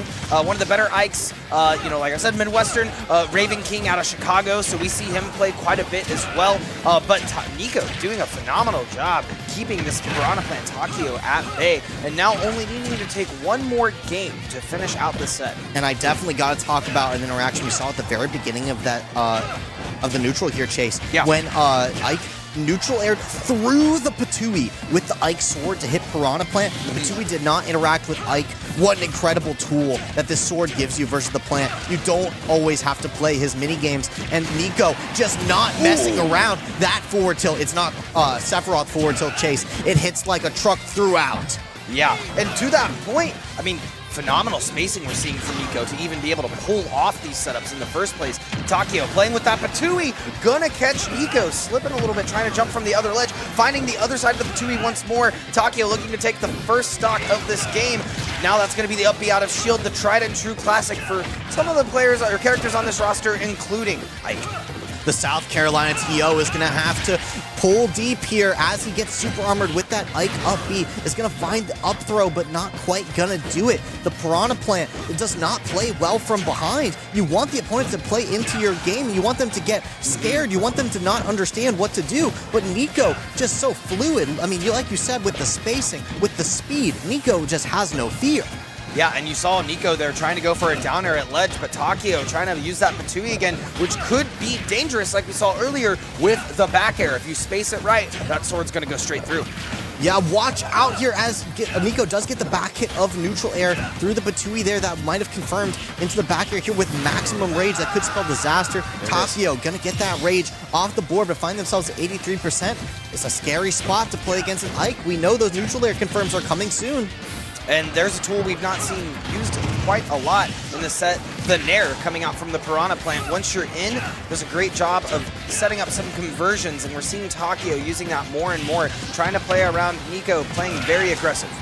Yeah, Nico controlling the stage here very well. Takio attempting to control these PS2 platforms, but Nico's movement is just too smooth. That Ike dash attack, another powerful tool to close space in a hurry and can also take stocks in a hurry. Gotta be careful at the ledge here. So scary there when you're facing down that Ike forward tilt. You just want to hang out and just not do anything. But Ike getting that dash attack off, such a scary tool there. I mean, and take stocks as you saw. I mean, incredible. Yeah, and now Takio on potentially their last stock of this set. Playing around this platform, playing the neutral well, getting one hit, going for a back air, not quite finding it. The grab's going to whiff. Playing around neutral, trying to play around this snare, but like you said earlier, Avery, a very useful tool in Ike's kit and very difficult to play around. Oh, but a great jump call out there from Takio, understanding that in order to get this neutral air, you have to jump first. If I hit you on the jump, you don't get to neutral air. Takio understanding that mechanic and finding a back air there, but is it too little too late as they find themselves at 100%? Yeah, 100%, and a prayer will not save them. Nico taking that one with 6% left on their final stock. That was fantastic there from Nico. This entire set, he has been chasing the Piranha in the air with up airs, going for a different catch here on the ground with Ike up smash. That's going to catch air dodge instantly, which, you know, up air would be the counterplay for. So incredible awareness there from both players, but it's going to be Nico who's one step ahead. I want to dive a little bit more into Nico before we look at the results graphic. He placed 49th out of 170 at Piedmont Homecoming. I want to bring up some of his wins. 2 wins over CJ Frozen from Winthrop that we saw earlier, and a win on XT Diamond, who won Boost on the Beach last year. Wow. Where's XT Diamond this year? Where are That's they? what I'm saying. But let's throw it over to the graphic. I was impressed with those wins from Nico, and he certainly put on a show here for us against Takio. Looking very good. I mean, stock taken loss ratio at 1.5 and currently unranked. But I mean, that gameplay spoke for itself, right? A very seasoned player, you could tell, understands the neutral very well, understands the games that Piranha Plant likes to play, and just chose not to play them today. Yeah, and it'd be like that. You know, I mean, it was really, really cool to see them scrap it out. Unfortunately, Takio not able to take a single game that time, but that's what pool play is for. He'll come back for sure. Exactly. I mean, we're taking the top 4 out of 7 in each pool, 28 players total for a top 16 cut. And right now we got Budwar on the floor TOing. You might see him behind the desk a little later. We've been swapping in and out. But now we have a very sweet announcement from an event that you may recognize at home.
And that's right, Avery. We're back. We're back. We're back. It's happening again. Honey Pot is returning in Davenport, Iowa. We are so stoked to be back. You can sign up now for Honey Pot Hall of Champions at start.gg/honeypothoc. You can also sign up for Honey Pot 7, taking place in a new location, the TBK Sports Complex.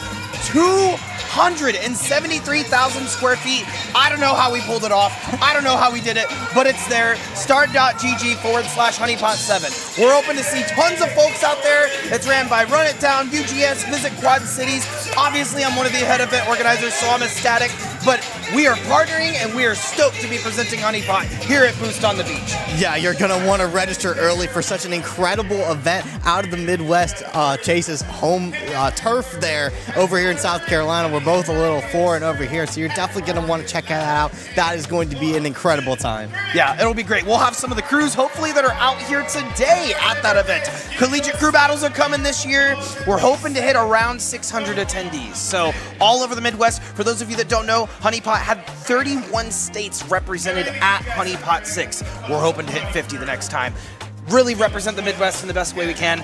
But now let's take a step back, dial it down, because we got some more Boost on the Beach action for Wave B. It's looking like it's going to be Chrono and Cybele coming up. Yeah, and I'm very excited for this match, Chase. I want to talk a little bit about Chrono, the #1 player in Myrtle Beach, Chase. This is going to be the favorite coming out of Myrtle Beach. So, you know, many Myrtle Beach PR players here. We just watched Takio on the Piranha Plant. Chrono holding that #1 spot on the Cloud. Yeah, and this is also a very interesting matchup. We talked about Snake, or we saw Snake and Falco earlier, but we could see the Cloud Falco, which is also a very interesting matchup. Yeah, I mean, Cloud doesn't quite have the tools to edgeguard Falco while he's off the stage, but he does keep him at the ledge quite well with tools like that back air. I mean, Cloud's presence is so strong, and I got the privilege of playing Chrono a little bit before in this event, and he is a player that plays very well with platforms and does very good job at juggling you with that massive Cloud up air. So when I see a character like Falco, I can definitely tell you both these players are very comfortable here on small battlefield to utilize those platforms to extend their advantage states. Yeah, we'll see how Cybele does. She is nailing it right now, catching all of these recovery options. Like you were saying, if you get Cloud off stage, he's going to have a real bad time. So it's coming down to who can get advantage in the neutral state. For sure, and the neutral tools that are better, I'm going to have to give to Cloud. I mean, better range, utilization of that cross slash to catch your jump ins. But if Falco can stay scrappy, stay out of the range where that uppy out of shield comes through, an option that I haven't seen much out of Chrono, what I have seen out of him though up close is these grabs. If you shield too much versus Chrono, he will certainly grab you. And that's something that Sybil got caught with sometimes versus CJ Frozen with those stickies on shield. So you're going to have to play that movement of Falco, that air game, if you're going to want to work around this Cloud strike. Yeah, and now Cloud has the limit break. Something can come through. Oh, and then lost it right there. Unfortunately, the laser probably catching an option. Probably the cross slasher threw something out last second.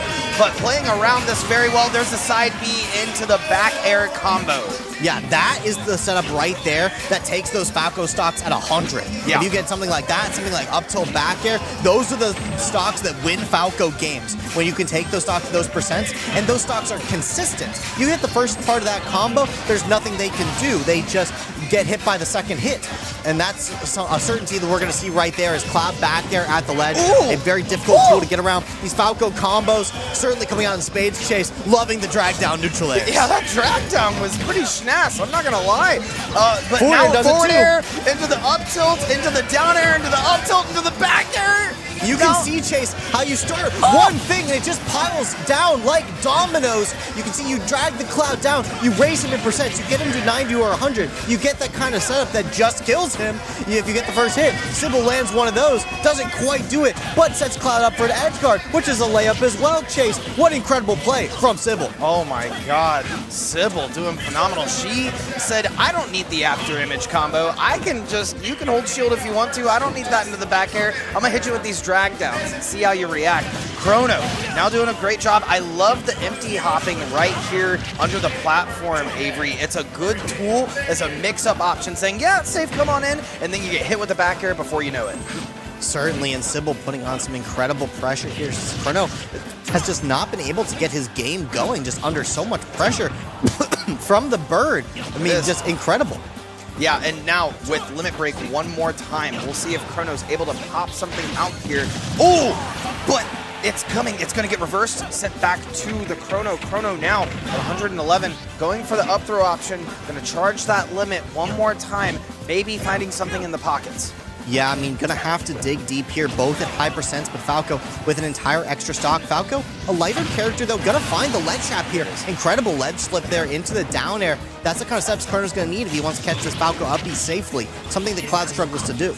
Yeah, that was a really, really good premature ledge trump into the back air, going to kill very early.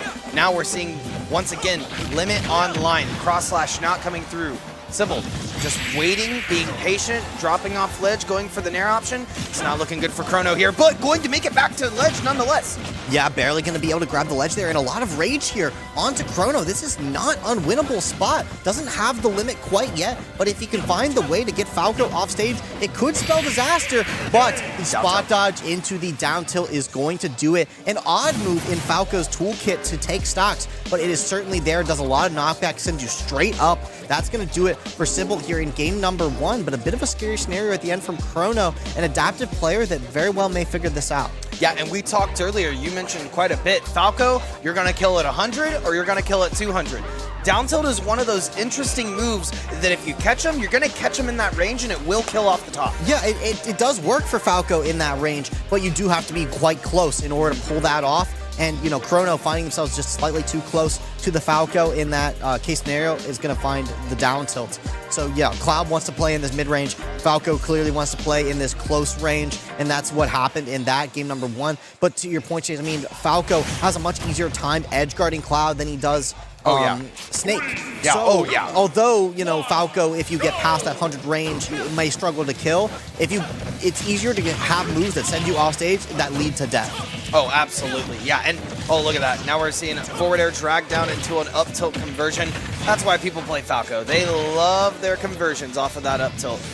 Now getting back to stage, we're actually seeing Sybil this time a little bit more on the back foot as we start this game too.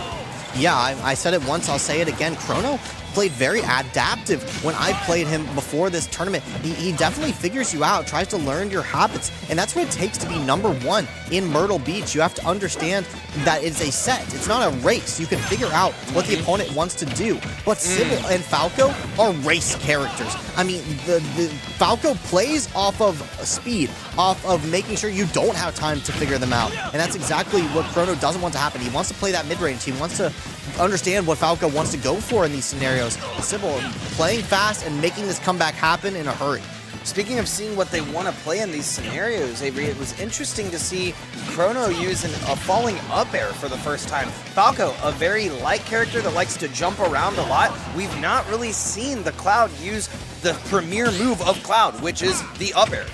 I mean, how are you going to land a falling up air on Falco when if you enter that space, he always instantly up tilts? I mean, that is Falco's main combo tool. That's his main kill option. So it's definitely a scary thing to go for in the scenario. But if you do land it, sure, it could be devastating. But taking the first stock is Sybil. Very impressive. After that start, they will certainly take that reset here. I mean, amazing to see 2 stocks even for Sybil here because she was down very early in this set.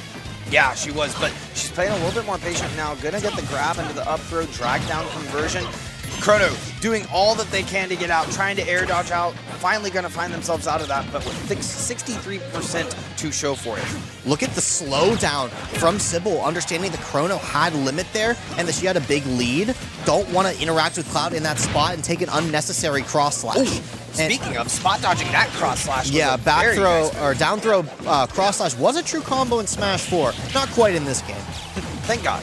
Yeah, that was a very powerful setup, I will say. But a huge down air here, that's going to take the stock very early, Chase. These ledge slip down airs from Chrono are going to get him right back in this game.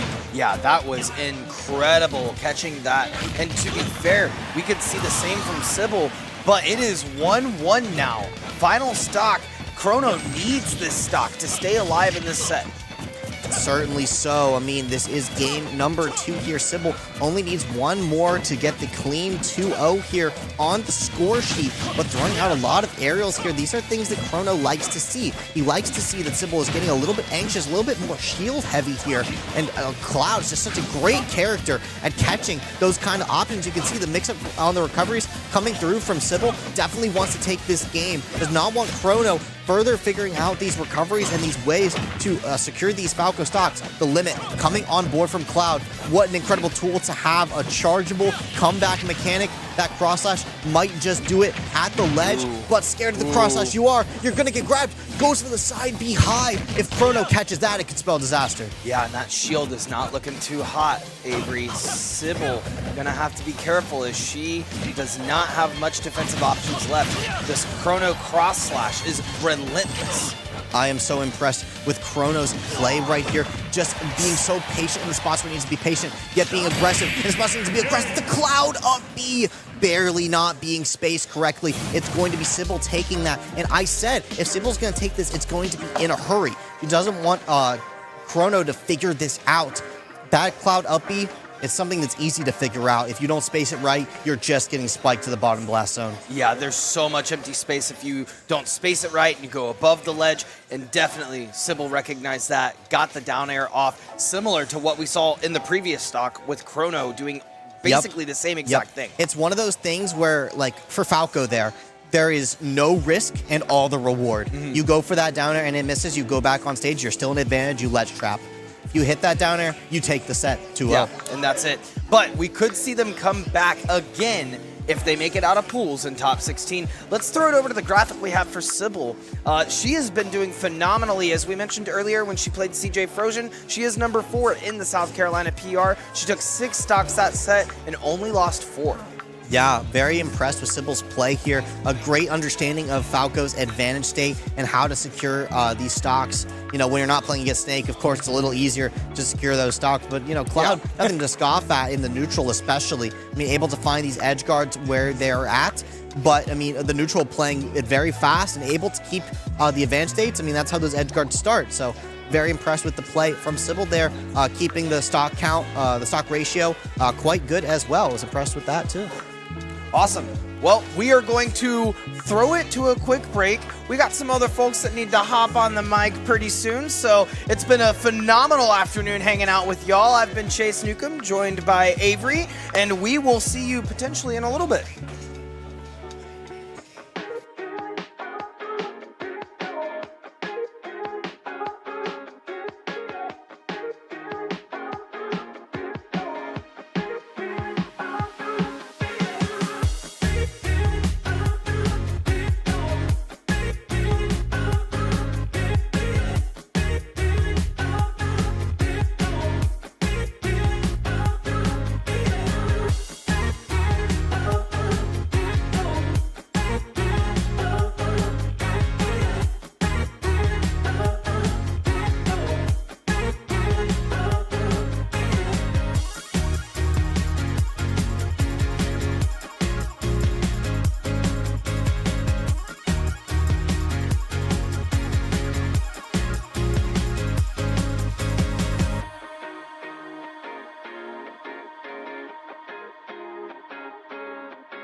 little past 2 p.m. here, local time in Myrtle Beach, and we are back with more Boost on the Beach Smash Bros. Invitational. I'm Chris Clayton, and I'm joined by my lovely brother Kevin once again. We've got plenty more Smash to go through, so we're going to get into it here pretty soon, and we're kicking this little block off with a banger with a capital B. We've got some seriously high-ranked players. We've got the number 2 player in the state of North Carolina against, I believe, the number 3 player in the state of South Carolina. That writes itself, Chris. I know. This is going to be a ton of fun. I mean, we're talking about this entire tournament has been a lot of top-level talent across the board, both in the local scene and at the scene at large. It's been so much fun to see, just even while Chris and I were taking a break, seeing all the different characters that people are trying to bring to the table and their game plans in these sorts of situations. I mean, people are definitely sort of getting a good idea of how everyone's playing in this sort of setting. And so, hopefully, as we get into game shortly, it should be a ton of fun to see this Game & Watch versus Falco matchup. Yeah, Sybil taking on Endothia here. Correction, South Carolina's 4th best player taking on North Carolina's 2nd best player. So, exciting stuff on your screen as we are getting into game here. We did just watch Sybil take on the number 1 player in the local area here in Myrtle Beach and take that relatively soundly. We're coming off a very, very strong performance. So we will see if Sybil can maintain that momentum here on the main stream. Yeah, we will see a couple of good up tilts trying to deal with that Game & Watch, but trying to catch a Game & Watch on their landing is extremely difficult. As we're seeing, a lot of nairs, a couple of down airs, will be enough to really keep the Endothia pretty safe. Now, as we get a good nair hit in, we will see a bit of damage building up on Sybil, but it will continue as they jump from ledge and eat just a little bit more percent. Caught running off the platform, having to use the side special, still eating a little bit more. Once caught in this juggle, Endothia could keep you up there for a really long time. Yeah, absolutely. The aerial game is where Falco thrives. And, I mean, you see how high up that jump goes, right? It just makes Falco what he is as a character. And the Game & Watch is starting to, or has had a meteoric rise in the Smash Ultimate meta, but it does lose that first stock here to kick this series off. But Game & Watch finding more and more success as a character in recent memory. Yeah, and just like that, a quick forward air means that both players are set back at 0%. I mean, purely off of just how this game plan is going so far, I do think, despite the percentages being even there for a moment, the Game & Watch combo game right now is looking really good, where you could just keep Falco in disadvantage for a really long time. I mean, look at this. It's so difficult to get your game plan going when Game & Watch is just covering so many options. Yeah, and that neutral air is such a safe move there in any picky situation, sticky situation. Endothia does have such a safe option to protect themselves as well as go on the offensive. We see that Endothia only just now took their first damage of this whole stock. Sybil has been struggling to find really any moment to capitalize, and sure enough, they lose basically an entire stock without getting any production on offense. Yeah, and we saw a good nair there into a couple of back airs, having to use the side special, trying to get back to the ledge, but the Game & Watch back airs are just too much, using the up special to go as Falco is able to make it back. I thought that would have been it. Oh, but the down smash into the judge, Chris. We could have seen a very dangerous situation just there. Yeah, very, very sticky situation for Sybil, but so far, I mean, again, this has been a suffocating playstyle by Endothia. We've seen little to no combos out of Sybil to really build up anything. Now, finally, we see an opportunity to really string a gorgeous combo together there. Falco finding the down air to continue that even longer, but we all know these Falco up tilts. Wow, just straight up kills from the down tilt, but not for long as Endothia able to drop right down off the respawn platform, find an up smash, and finish the job. I mean, that matchup looked so even at the start, and that's kind of been how this pool play has been going this entire time, is that both players start off the series kind of feeling out what each other's game plan is, and then once they find one habit, they run with it. It is crazy the snowball potential that all of these players have had, and so with this Game & Watch in particular, it was off of one nair. But then after that, calling out the rolls out, calling out the texts in place, I mean, everything was just like on top of it. It's beautiful stuff. Yeah, it's a high-level Smash, and we've got plenty of that in the building here today. As now Endothia trying to continue this momentum. Sybil just trying to make a statement and try to come back, maybe claw back from this deficit. But we take it one step at a time, and we load into game number 2. Good percentage going both ways. Sybil going a little far off stage, just trying to land. But Endothia again with this suffocating playstyle. Yeah, I do like that idea, though, of since the landings had been getting called out in the last match, why not take the approach of going straight for the ledge? It does seem like Endothia wasn't expecting it that time around, and so we do see Zybel able to get back onto the stage, but now we're seeing Game & Watch going for the back airs, getting a back air in return, and so with all of that, I mean, Falco is definitely just doing what is needed for now to really keep this momentum in their favor. Yeah, not a single stock taken, and just as I say it, Sybil able to find a landing and catch with the up smash. That will kill every single time and is able to take that stock. So Sybil, for the first time, finding herself with a lead in this matchup, and we'll see if she's able to maintain it. But so far, Endothia has started to build up, but wow, clanking the up smash and not finding much from it. Sybil just staying somewhat neutral, staying safe, holding on to this stock, but not finding much offensive pressure in a while. Hey, and that's okay. A lot of the aggression from Endothia the first time around is the reason why Sybil lost the first stock, or lost the first game, excuse me.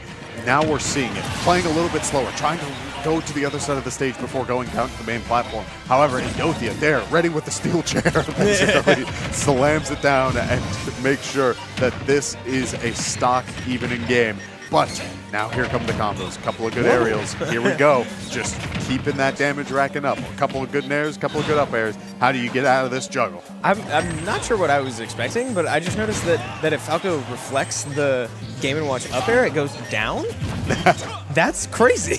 That's pretty quirky, but I guess something to keep an eye out for. That's an interesting interaction between these characters. And Falco with that reflector comes out pretty quickly. Not, this is no Fox shine in Melee or anything, but but a good reflector nonetheless. But we'll see. Sybil now well over 100% even stock count, as the lead that Sybil had originally has somewhat dissipated. But I mean, it seems like little windows are really all that Sybil needs to find good, just solid, well-rounded combos. Yeah, but it always starts on the main platform. If Sybil goes anywhere else, it seems as though Endothia finds the opportunity to close out the stock, as we see situations like this. Now, going for the nair strings, Sybil able to hit the ground and catches the landing with an up smash. Means that the stock count evens out once again. Has to wait out the invincibility, but is caught by a nair. Will they be able to land? Yes! So that means we will see a first grab into the combo starter.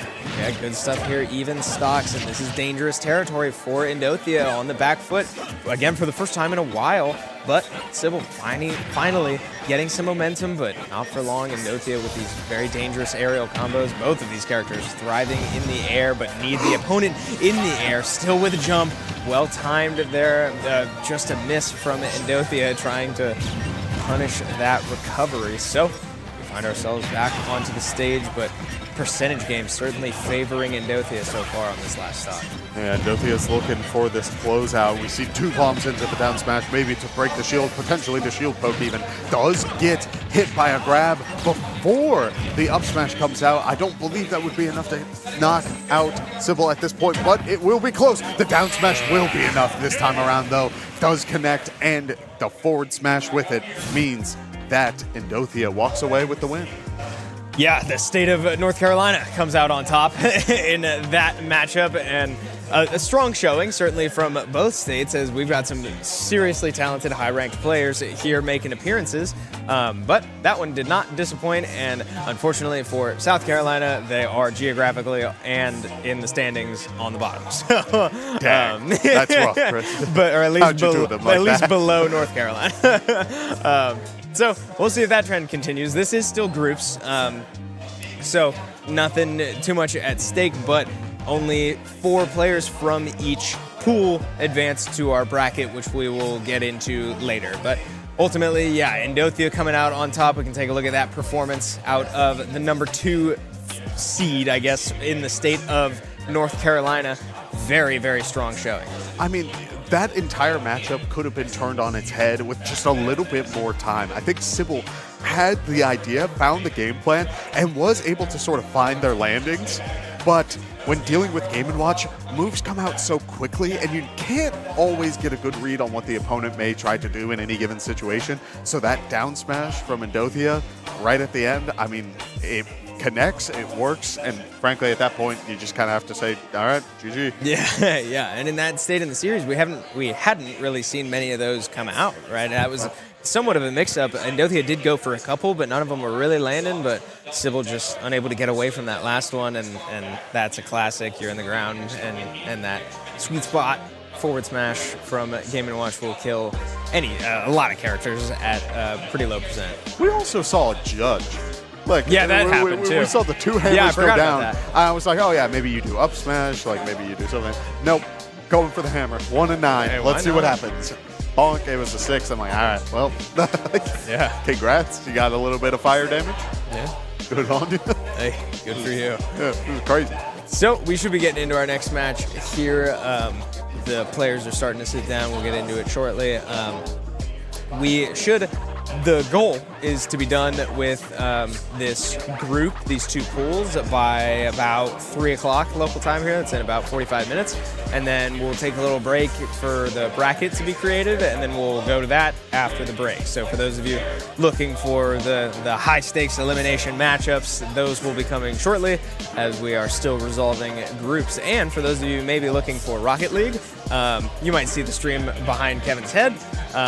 We've got a lot of stuff here going on at Boost, and namely a massive Rocket League tournament here that just entered their bracket play. So if you're looking for that, both the Shenandoah and Syracuse YouTubes should have multiple streams up for you to find it. So if you can't find it, go to either one of those YouTube channels and look at where they're live. You should have 2 options, and if you're on this one, go to the other one. And if you're looking for Rocket League, Chris, we got to see the character you saw selection. what I saw. Chris, the Gerudo Valley theme plays in my head every single time we're in a situation. Like the first couple of notes, it's like, whoa, this is going to be crazy. Flames Range playing the Ganon up against Chrono's Cloud. All right, so Chrono is the best local player we have here. Number 1 ranked in the Myrtle Beach area. Has been competing since 2016. So tall ask for any Ganondorf to go into a player of that caliber, but Flames Range looking to change that narrative and establish, maybe dethrone the head of the local scene here as Chrono loads in on the signature Cloud, and so far has had a very strong start with a full limit break ready. The Ganondorf has a very interesting history in Myrtle Beach because we have seen players appear out of nowhere and really rock people with this character. So in situations like this, you gotta give the character the respect it deserves, but also understand what you can get away with. There's a reason why Ganondorf is slow. There's a reason why he hits hard. You gotta be aware of it. So with the dash attack parry into the up smash, we will see a very strong hit to start things off as the limit is online.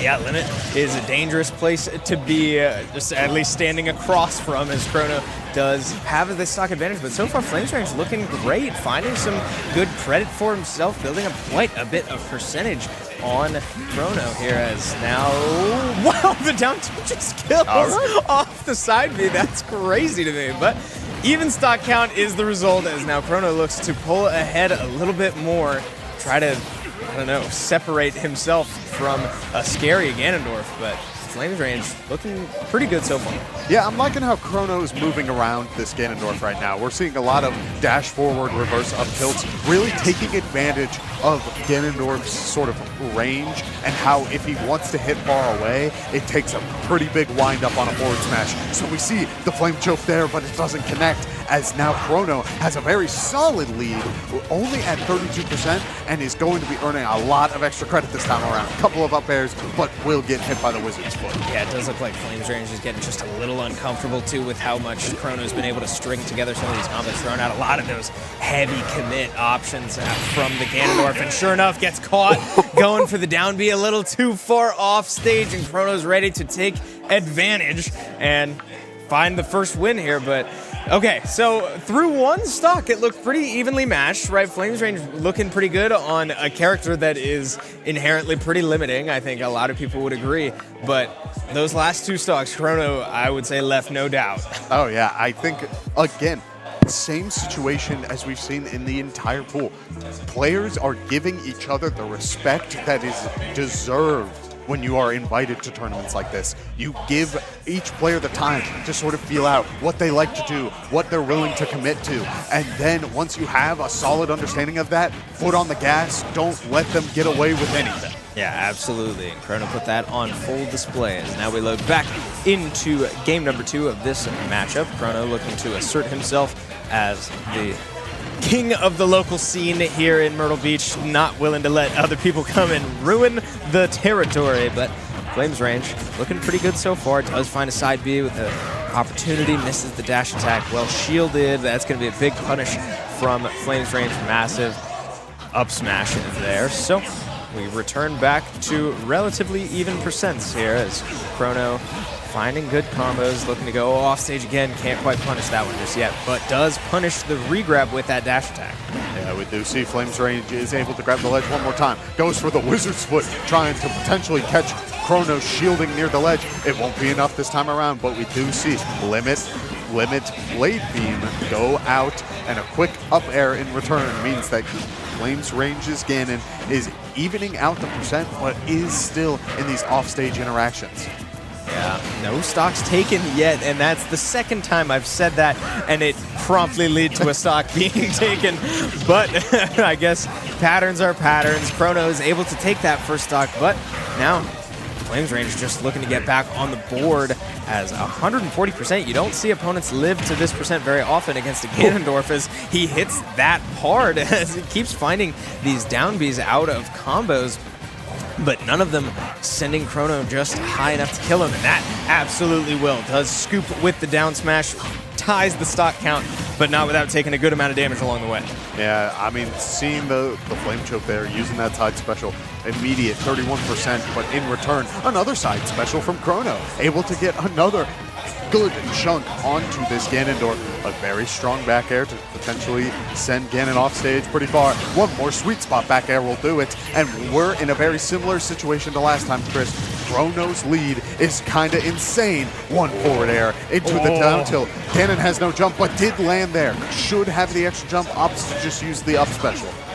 Will get sent off stage. Chrono going for the up special. If Ganon was there at the time, that would have sent him flying to the bottom box. Yeah, I think we really are starting to see the difference in these characters. Ganon just struggling to keep up with the speed, the mobility, the options that Cloud has over him, and Chrono is taking full advantage and making some good just player reads along the way. Good, wow, good catch there. Can't tech that any day of the week. Chrono takes that series 2-0, and a strong showing out of the local hero here in Myrtle Beach. Hey, and that's what you want, right? This is a face that everyone in Myrtle wants to really, make a name for themselves, It's kind of the fan favorite of the people who are truly, in this sort of area. But there are a lot of big names in this tournament, and so you just kind of have to be ready, because at any point, a lot of people could be like, well, I just really like this other guy. I don't know.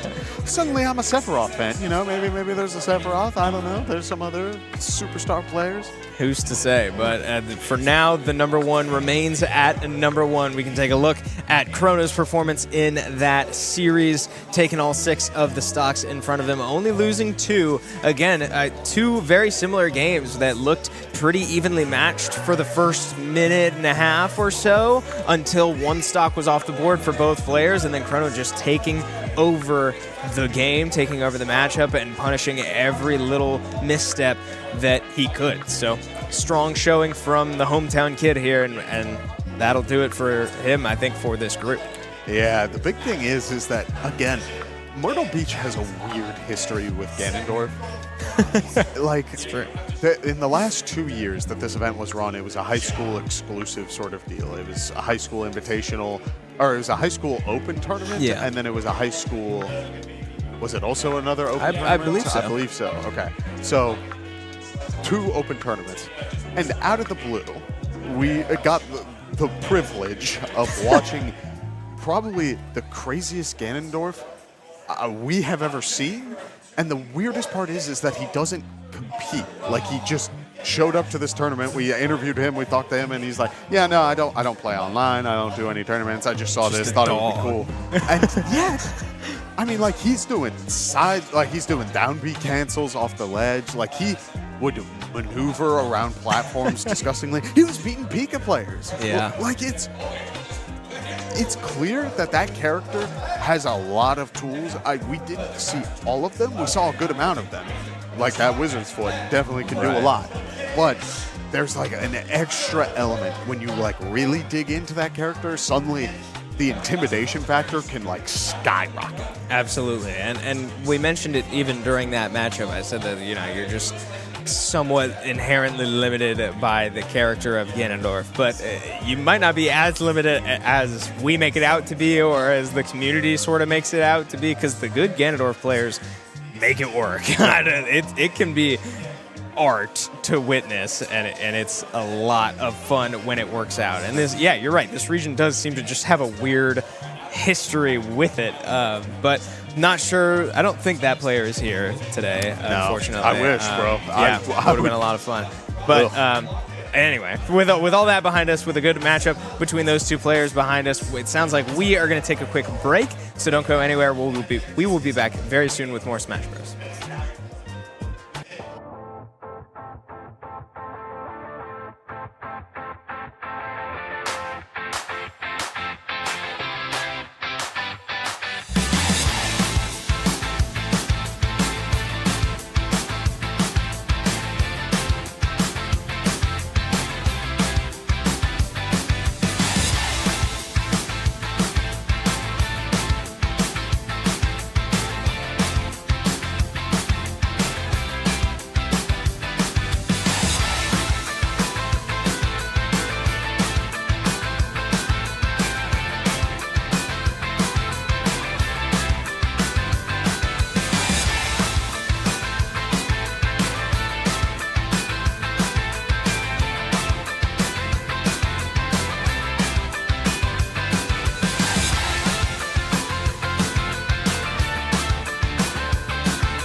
Welcome back, everyone, to Boost on the Beach, the Smash Ultimate Invitational. My name is Avery Giesman, and joining me on the desk for the first time is Budwar. Budwar, would you introduce yourself to the stream? Yeah, of course. My name is Mikey Costello. I'm from Raleigh, North Carolina. It's been a great time helping out with this event. It's running great.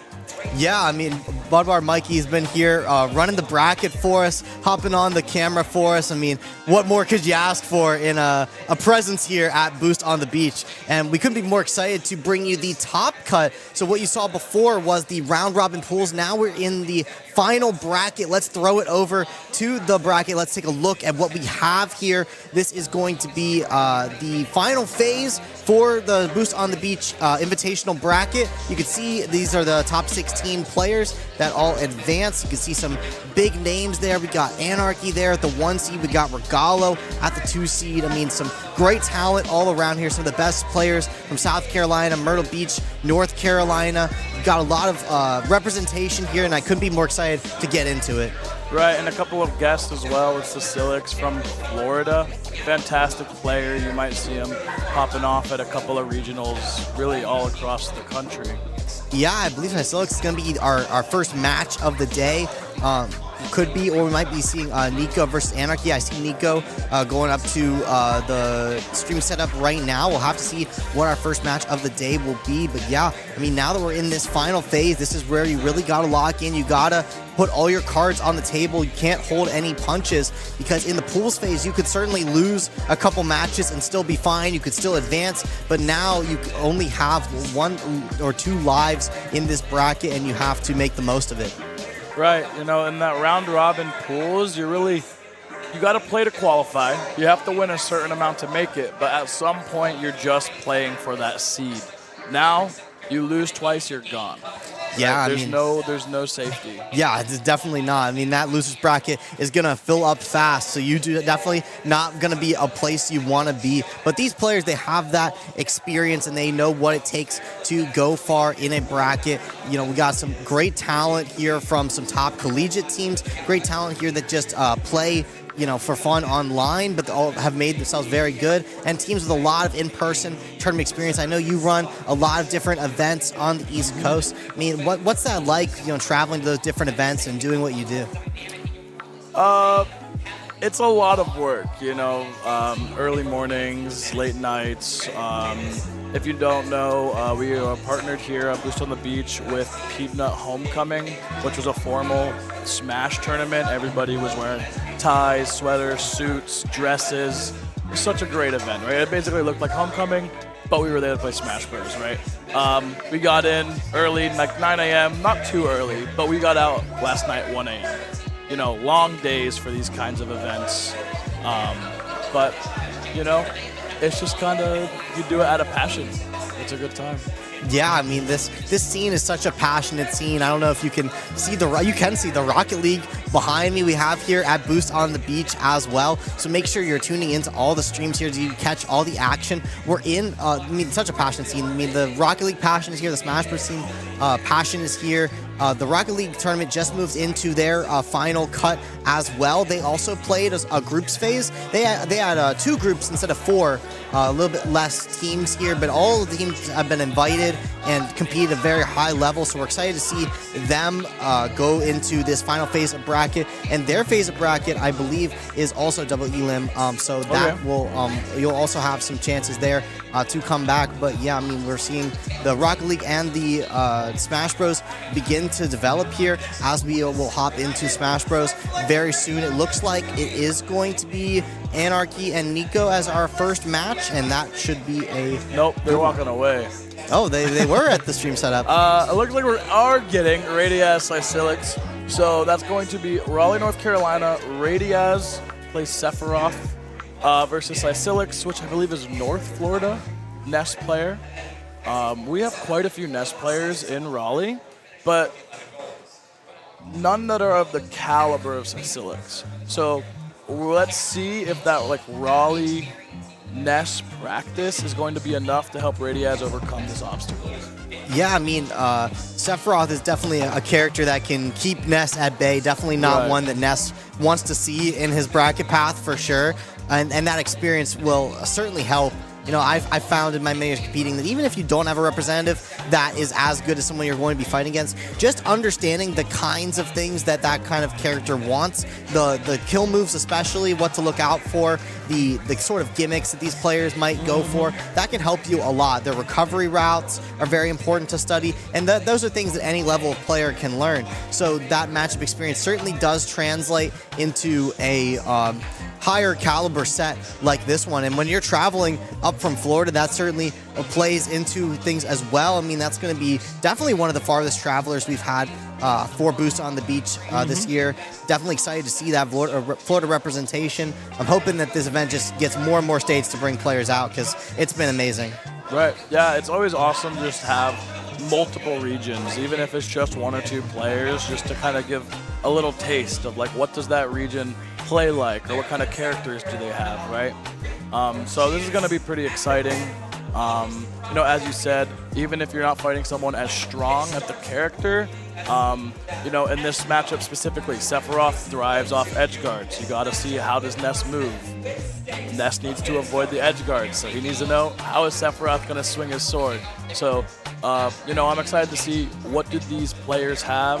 What do they know about each other's character? And I think we're actually about to find out. Yeah, I believe you mentioned the recoveries. I believe Sephiroth's counter breaks if it counters Ness up B. I could be wrong about that, but I hope we see that interaction at some point, because that is one of the very few times that Sephiroth's counter may not be as useful as we think, depending on what hitbox the up B interacts with it. But certainly in the neutral, Sephiroth is going to be looking to have the advantage here, because Ness's hitboxes, they certainly don't have the range that the sword gives you, and that disjoint is going to be very difficult for Ness to work around. But he does have the speed, he does have the combos, and side selects certainly the player that can make it happen. Yeah, and one problem that Sephiroth seems to run into is that he's not as heavy for how big he is, and Ness is known for having some pretty explosive KO power. So we're going to see maybe some Sephiroth stocks disappear earlier than you're anticipating, but again, with the sword, with the spikes, I think Sephiroth can actually do a fantastic job as well, taking early stocks on Ness. Absolutely, but I mean, Ness, known for these Magnet and PK fire setups. Radiaz accidentally fast falling there with the back air, trying to put some pressure onto Ness as he recovers. Not going to make it happen. That's actually a setup we saw from Radiaz earlier in the day in pools. Radiaz loves these up smashes on PS2 platforms. They just cover the entire thing, and it's so difficult to get around because you can't quite jump. It just covers too much space. Oh, and countering the wrong way. Radiaz kind of maybe showing nerves, or maybe not retaining the warmed up hands from playing in the pools phase earlier, but just another maybe neither of them are. Yeah, maybe they're both kind of trying to find their footing here, you know, make their way back to stage here as they're brawling it out. Yeah, I mean, it's certainly a rambunctious venue, certainly a lot to consider here. There's Rocket League playing right above the players, so yeah, they may have to take some time to get used to the environment, get used to playing again. They have had a bit of a break after the pools phase, making sure that all the bracket was reseeded, and now we're in this final phase, and they're getting used to the game again. Sicelux playing very aggressive here, trying to keep the pressure onto this Sephiroth. Definitely don't want to play this sort of mid-range game against him. Radiaz has been thriving in that environment, has been thriving in the environment where Ness is above him. Ness is definitely going to want to stay lower than eye level, as Ness does get a lot off of being short here. But here's the offstage. We're talking about Budwar. Oh, and there's the counter break. Breaking. Yeah, and so the thing about Ness using his recovery is that he's very susceptible to getting 2 frames, which is when you're grabbing the ledge, there's 2 frames where you're vulnerable. And Sephiroth has a huge spike hitbox he can use to exploit that interaction. However, Sicelix, while the edge guard is behind us, finds the dash attack, takes that stock center stage. Yeah, and there's, to your point, that lightness of Sephiroth coming into play. You know, Midway may not have lost the stock due to that dash attack, but here is an offstage scenario utilizing the PK flash to make sure that you don't quite get hit by that down air that you were talking about, and is going to find themselves safely back on stage. And a huge PK fire there is going to rack up the percent.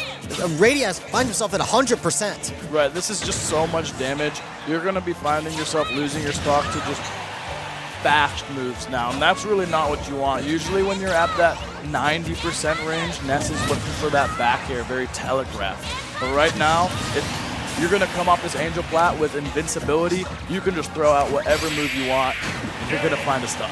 Yeah, and there we go. We see Sysilix going immediately down with the down B, the magnet there, wanting to, combo that into an aerial or whatnot, and then just calling out the out of shield option there from Radiaz, catching the next option. Sysilix putting on the pressure early here in this first set, and it's going to be up to Radiaz to figure out what's going to be the counterplay here. We saw some of those amazing edge guards that you brought up earlier, dipping down nice and low with that forward air, but yeah, that counter may not be that useful of a tool. We may have to go for more down airs. We may have to go for more. I've even seen side B work as an edge guard to like snap Ness out of his up B animation. Maybe that's something that Radiaz may attempt. But going to a stage like Kalos, certainly trying to get more stage and space away from this Ness. Right, and I think also we've been seeing those edge guards. Radiaz is finding damage, but not finding the stocks the same way that Sysilix was finding both damage and stocks very efficiently. Already up to 84% on Radiaz,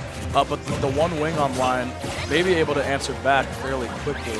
Yeah, Sephiroth does have that comeback mechanic that gives him that extra jump, as well as some super armor on his smash attacks, but he might not have it for long as the back throw will take it. Sephiroth dying at 101 to that. It's just the kill power here is about even, but I think that because Sephiroth needs to be utilizing the sword and finding those edge guards, where I think Ness can create situations kind of vertically in the air with the back air, with using that neutral air, as well as threatening the ground with grab. There's just so much presence.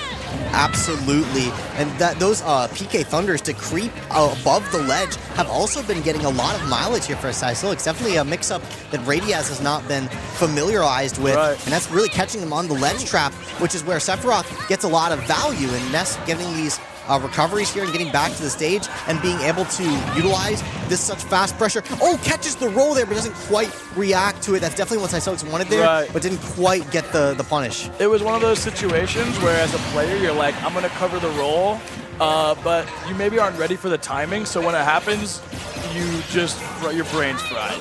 You're like, oh, whoops, I missed it.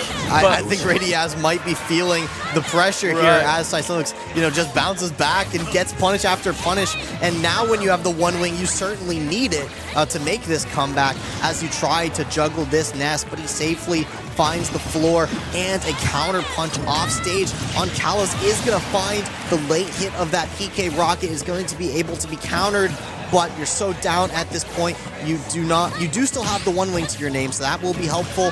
But Sephiroth can't get a lot of damage quickly without some scare tactics here.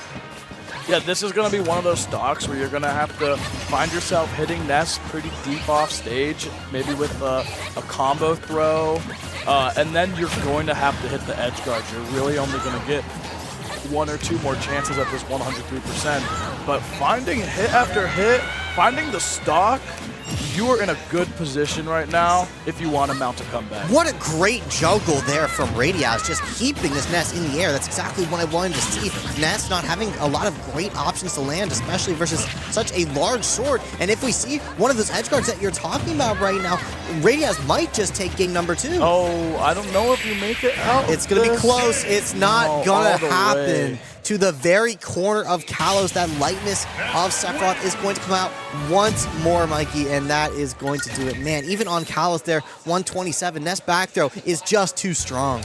Yeah, and even going all the way to the corner wasn't enough to maintain the stock. Like, I was thinking, oh, wow, look at the angle that Sephiroth is going at. Looks like Radiaz has the DI down to survive these throws.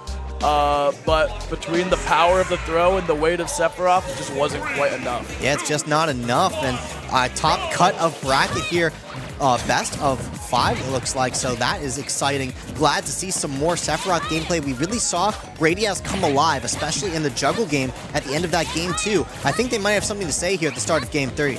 This is interesting because Radiaz has lost both games, which means this last game and this current game are both stages that Radiaz chose.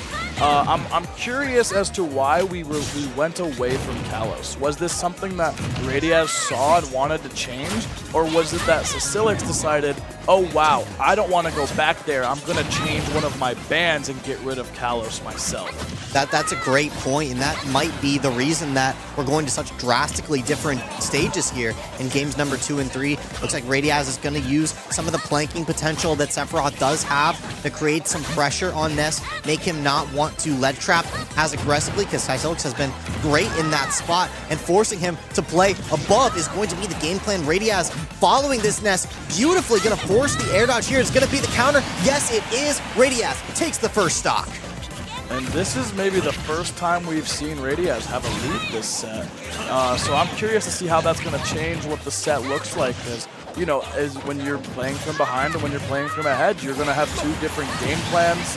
Finding 50% before losing the stock, this is still a healthy lead. Certainly so, and Ness now has to play a different kind of game. You know, he has been doing a great job of executing this pressure, but he's not allowed to sort of wait for Sephiroth to make things happen. He has to make things happen himself, and Sysilic's doing a great job of that, mind you, and is clawing back this lead very quickly, as Radiaz has not been able to get this Ness above him just yet. Staying at that eye level is going to be a winning strategy for Sysilix, and he's doing a great job at it, and is falling with a lot of these nairs, is catching Radiaz on these follows, almost takes it with the up air. I mean, these Ness aerials are just so strong on Sephiroth. Almost gets the double magnet. Radiaz counting his lucky stars on that one. Big down smash there. Gonna follow this Ness off the stage. Gonna go for the flash to stall a little bit. These creative recoveries from Sysilix are great. Radiaz executing a lot of patience here, though. And suddenly we find ourselves in a even position. Wow, making a huge gambit. Sysilix very patient, waits for the option after to find a big punish, but still surviving. One wing online, finding the burst dash attack to surprise Radiaz, getting the stock. But usually during this invincibility is where you're gonna find the counter stock. Yeah, I would argue this burst has been what has been winning Sysilix these games here, not only with the nairs from the sky, but with these dash attacks, with these PK fires. We're not expecting them, but Radiaz showing off some burst of his own, dealing 75% to Ness. Sysilix knows he has to up B, but not quite getting the timing on the down air. Sysilix is happy with getting back to stage on that one. They're going to have another chance at life here. Goes for the 0 to death there on the PK fire. Doesn't quite find it. Looks like we're going to finally return to a neutral state, but for how long? Double PK fire. Backer doesn't quite do it. Radiaz off stage again is going to try to find an answer. This is stressful. We're talking about back air taking it. If you can get around Sephiroth, that back throw is going to take it with all that rage. An up air. Ness is just walking with these boxes that are going to KO so early. The dash attack not quite taking it, but edge guard opportunity with the extra jumps. Will Radiaz go for a big play here? Does go for the counter, does get the late hit. It will do it. Radiaz takes his first game of the set. And yeah, that counter is so specific. If you get hit by the strong hit of PK Rocket, it does break. Seems like the late hit is pretty consistent. It does hit Ness, and that's going to be an edge guard for Radiaz. The first real successful edge guard that Radiaz is able to get. We've seen a lot of the pressure, but we haven't seen the stock actually get taken, and it makes it happen in the last stock of game number 3. I think Radiaz is really finding some footing here. Right, and I think a big thing we saw was that maybe Radiaz wasn't familiar, is that when Ness uses PK Rocket, hitting himself with the PK Thunder, he's actually invincible for the first little bit of it. So even if the counter didn't break, you're not finding a hit on the Ness because he's invincible. So now, with Sysilix taking the first 2 games of the set, these next 2 games, if we see a Game 5 situation, will be on his choice of stage. Yeah, and it looks like the choice of stage is going to be Town and City. I know Sephiroth not minding the stage either.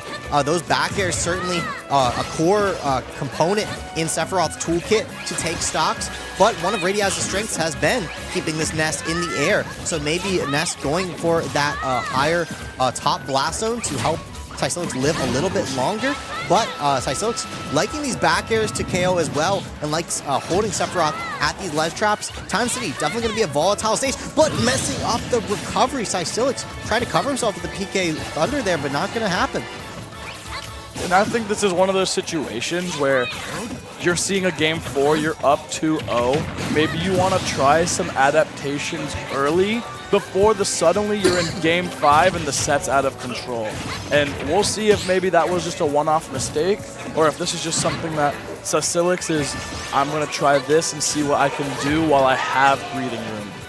And Sasilix has even upped this game here. We're at a very even game number 4 here on Town City, catching the roll with the PK fire. Got to be careful where you're going against this Nest player. But Radiaz still with the sword on his back, trying to keep this Nest away. But it's just so hard to jump when this Nest has such potent forward airs that cover in front of him. And these flanking attempts have just not been working for Radiaz. Sasilix just has the answers. See, whenever Ness is using that yo-yo, the answer is to get up attack. That is a written law. And Radiaz chose to neutral get up there, finding himself getting caught in the yo-yo and losing his stock there in a position that, you know, he shook his head. He's upset. And now we need to make sure that you stay alive in the set if you want to see a game 5. Yeah, you do get to peer into the souls of the players with these amazing player cams. Love having those to watch while we watch the set, to see their reaction, see what they're happy about, what they're not. And what Sasilix is certainly happy about is that they have max rage, and a Sephiroth at 70% on Town and City. Moves like that forward tilt are spelling disaster for Radiaz, keeping him off the stage again. The longer Sephiroth stays in his position, the closer he is to the blast zone. The jump call out with the back air is going to take it for Sasilix. Right, 3-1. I would say that's usually a pretty dominant win, right? Sure, you lost a game, but you're playing at most 5 games. You have to win 3. It would be pretty crazy if you would go through a bracket without ever dropping a game, right? But 3-1's usually pretty, I would say, pretty dominant. You lose a game, but you had all that time to collect data, think, what do I want to do different next time I'm in this situation? And we can see, even with Sasilix losing that stock, KOing himself early, was able to make the adaptations, even out the game, and close it out with a very strong lead. Great point. I forgot about that unfortunate SD from Sasilix, and still able to win that game quite strongly. That game number 4 is certainly one of the more strong games we saw out of him, just keeping the Sephiroth at bay, just not having any issues really once they got their pace down. And the pressure from this Nest was very fun to watch. Definitely has that Florida aggression in the veins, and I love to see that. And I'm not sure what our next set is. I think it should be that Nico Anarchy set that we were thinking maybe that would be the first one. So if we can see them come up, that would be super cool. Those are actually 2 students at Winthrop. So that's going to be some Rock Hill, South Carolina players. Anarchy, fantastic player, actually from Canada, going to school at Winthrop. And Nico has been up and coming. Ike player. Just fantastic to see these players grow. Anarchy's getting better, Nico's getting better. Just awesome, the things that Winthrop is doing for the scene. Yeah, I've really enjoyed watching Nico's play in pools. Looked very good versus the matches that we saw. I mean, versus Takio, the Piranha Plant, it looked very good. We'll get to that match in a second, but let's roll over to the graphic for the match we just watched. Sasilix putting up a great performance here. Like you said, number 3 in North Florida. Quite an impressive placement, I must say. Florida, a very, very strong Smash state.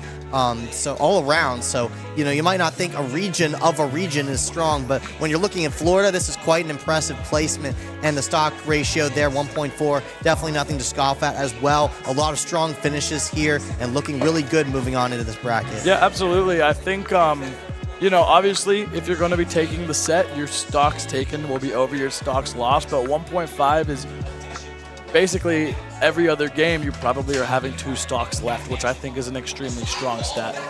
Yeah, it's definitely a good performance from Sasilix. I definitely expect some great things out of him. I mean, if you can win a matchup like Sephiroth, I think you're looking really good. I don't think it's, you know, unwinnable for Ness or anything, but I do think that a lot of people would say that Sephiroth has the upper hand there, just with the range that he has over Ness. The Ness has to make the plays happen, has to get close. And Sasilix was able to find those scenarios and make for a very strong performance. Anarchy and Nico did just sit down, so that is going to be the match we're going to be bringing you guys. Anarchy coming into the top cut as the number 1 seed, has not dropped a game in the pools phase. No one was really expecting him to, I must say. Definitely one of the strongest players, if not the strongest Winthrop player in attendance. Putting up some great numbers. Like you said, has been around for a while, has been competing in tournaments for a long time, but great to see him at this event. Yeah, and you know, I'm really excited to see this because I know Anarchy is obviously a starter on their main team, and Nico has done a lot of things on their academy team. So we're gonna kind of see the strengths of their two teams as these two play each other, and I'm sure that they have both played together, taught each other lessons, and we might see some things in this game, whereas Sysilix and Radiaz have probably never seen each other play prior to knowing they were going to. And these two know each other, right? They might be doing things that might not be traditional, but they're like, I can do this to beat this guy. Yeah, that is quite true. And, you know, one thing that comes to my mind when we're thinking about Greninja is maybe that Hydro Pump has some nasty angles on Ike recovery. I can't imagine that's quite fun for Ike to deal with that. And I wouldn't want to play Greninja that knows how to utilize that to gimp me. So I hope that Nico is able to find those recoveries. But, I mean, this Winthrop Academy team is so strong, like you said. They play with each other all the time. It kind of reminds me of a bit of, like, racquetball type deal where if you want to play, like, higher on your team, you kind of have to challenge them. And then if you win, you get to, like, play higher for that week. Maybe this is like Nico's challenge. Like, you know, I could start for the Winthrop team. Challenge Anarchy. And, you know, what better way to do it than at a land like this one? Right. Yeah, that's actually a super cool concept where you kind of battle your way to figure out what does your roster look like. That's very interesting. I actually didn't know that about racquetball. Yeah, that's a fun Rocket one. League, racquetball. It's a little similar. Words. Guys, make sure you're checking out the Rocket League action in the background as well. That is on our A stream. This is the B stream, so make sure you're checking that out on another tab. Keep us open, though, because the Smash action is not stopping. We are going pretty similar length to Rocket League. I don't know which one's quite going to end first. We'll have to, you know, take wagers on which one's going to happen. But, I mean, this bracket has been running very smoothly, so I wouldn't be surprised if we're done for Rocket League. But, I mean, there's a lot of action going on. Rocket League matches are honestly pretty fast, so we'll have to see. But Ike Greninja, I expect to be a very fast matchup as well. Obviously, Greninja, one of the fastest characters in the game, has so many tools to get in your face, so many tools to set up into kill confirms consistently. Such a fun character to watch, I might add as well. Ike, a character that's a little slower and more deliberate. A lot of commitment to these attacks that Anarchy is going to try to stuff out with speed.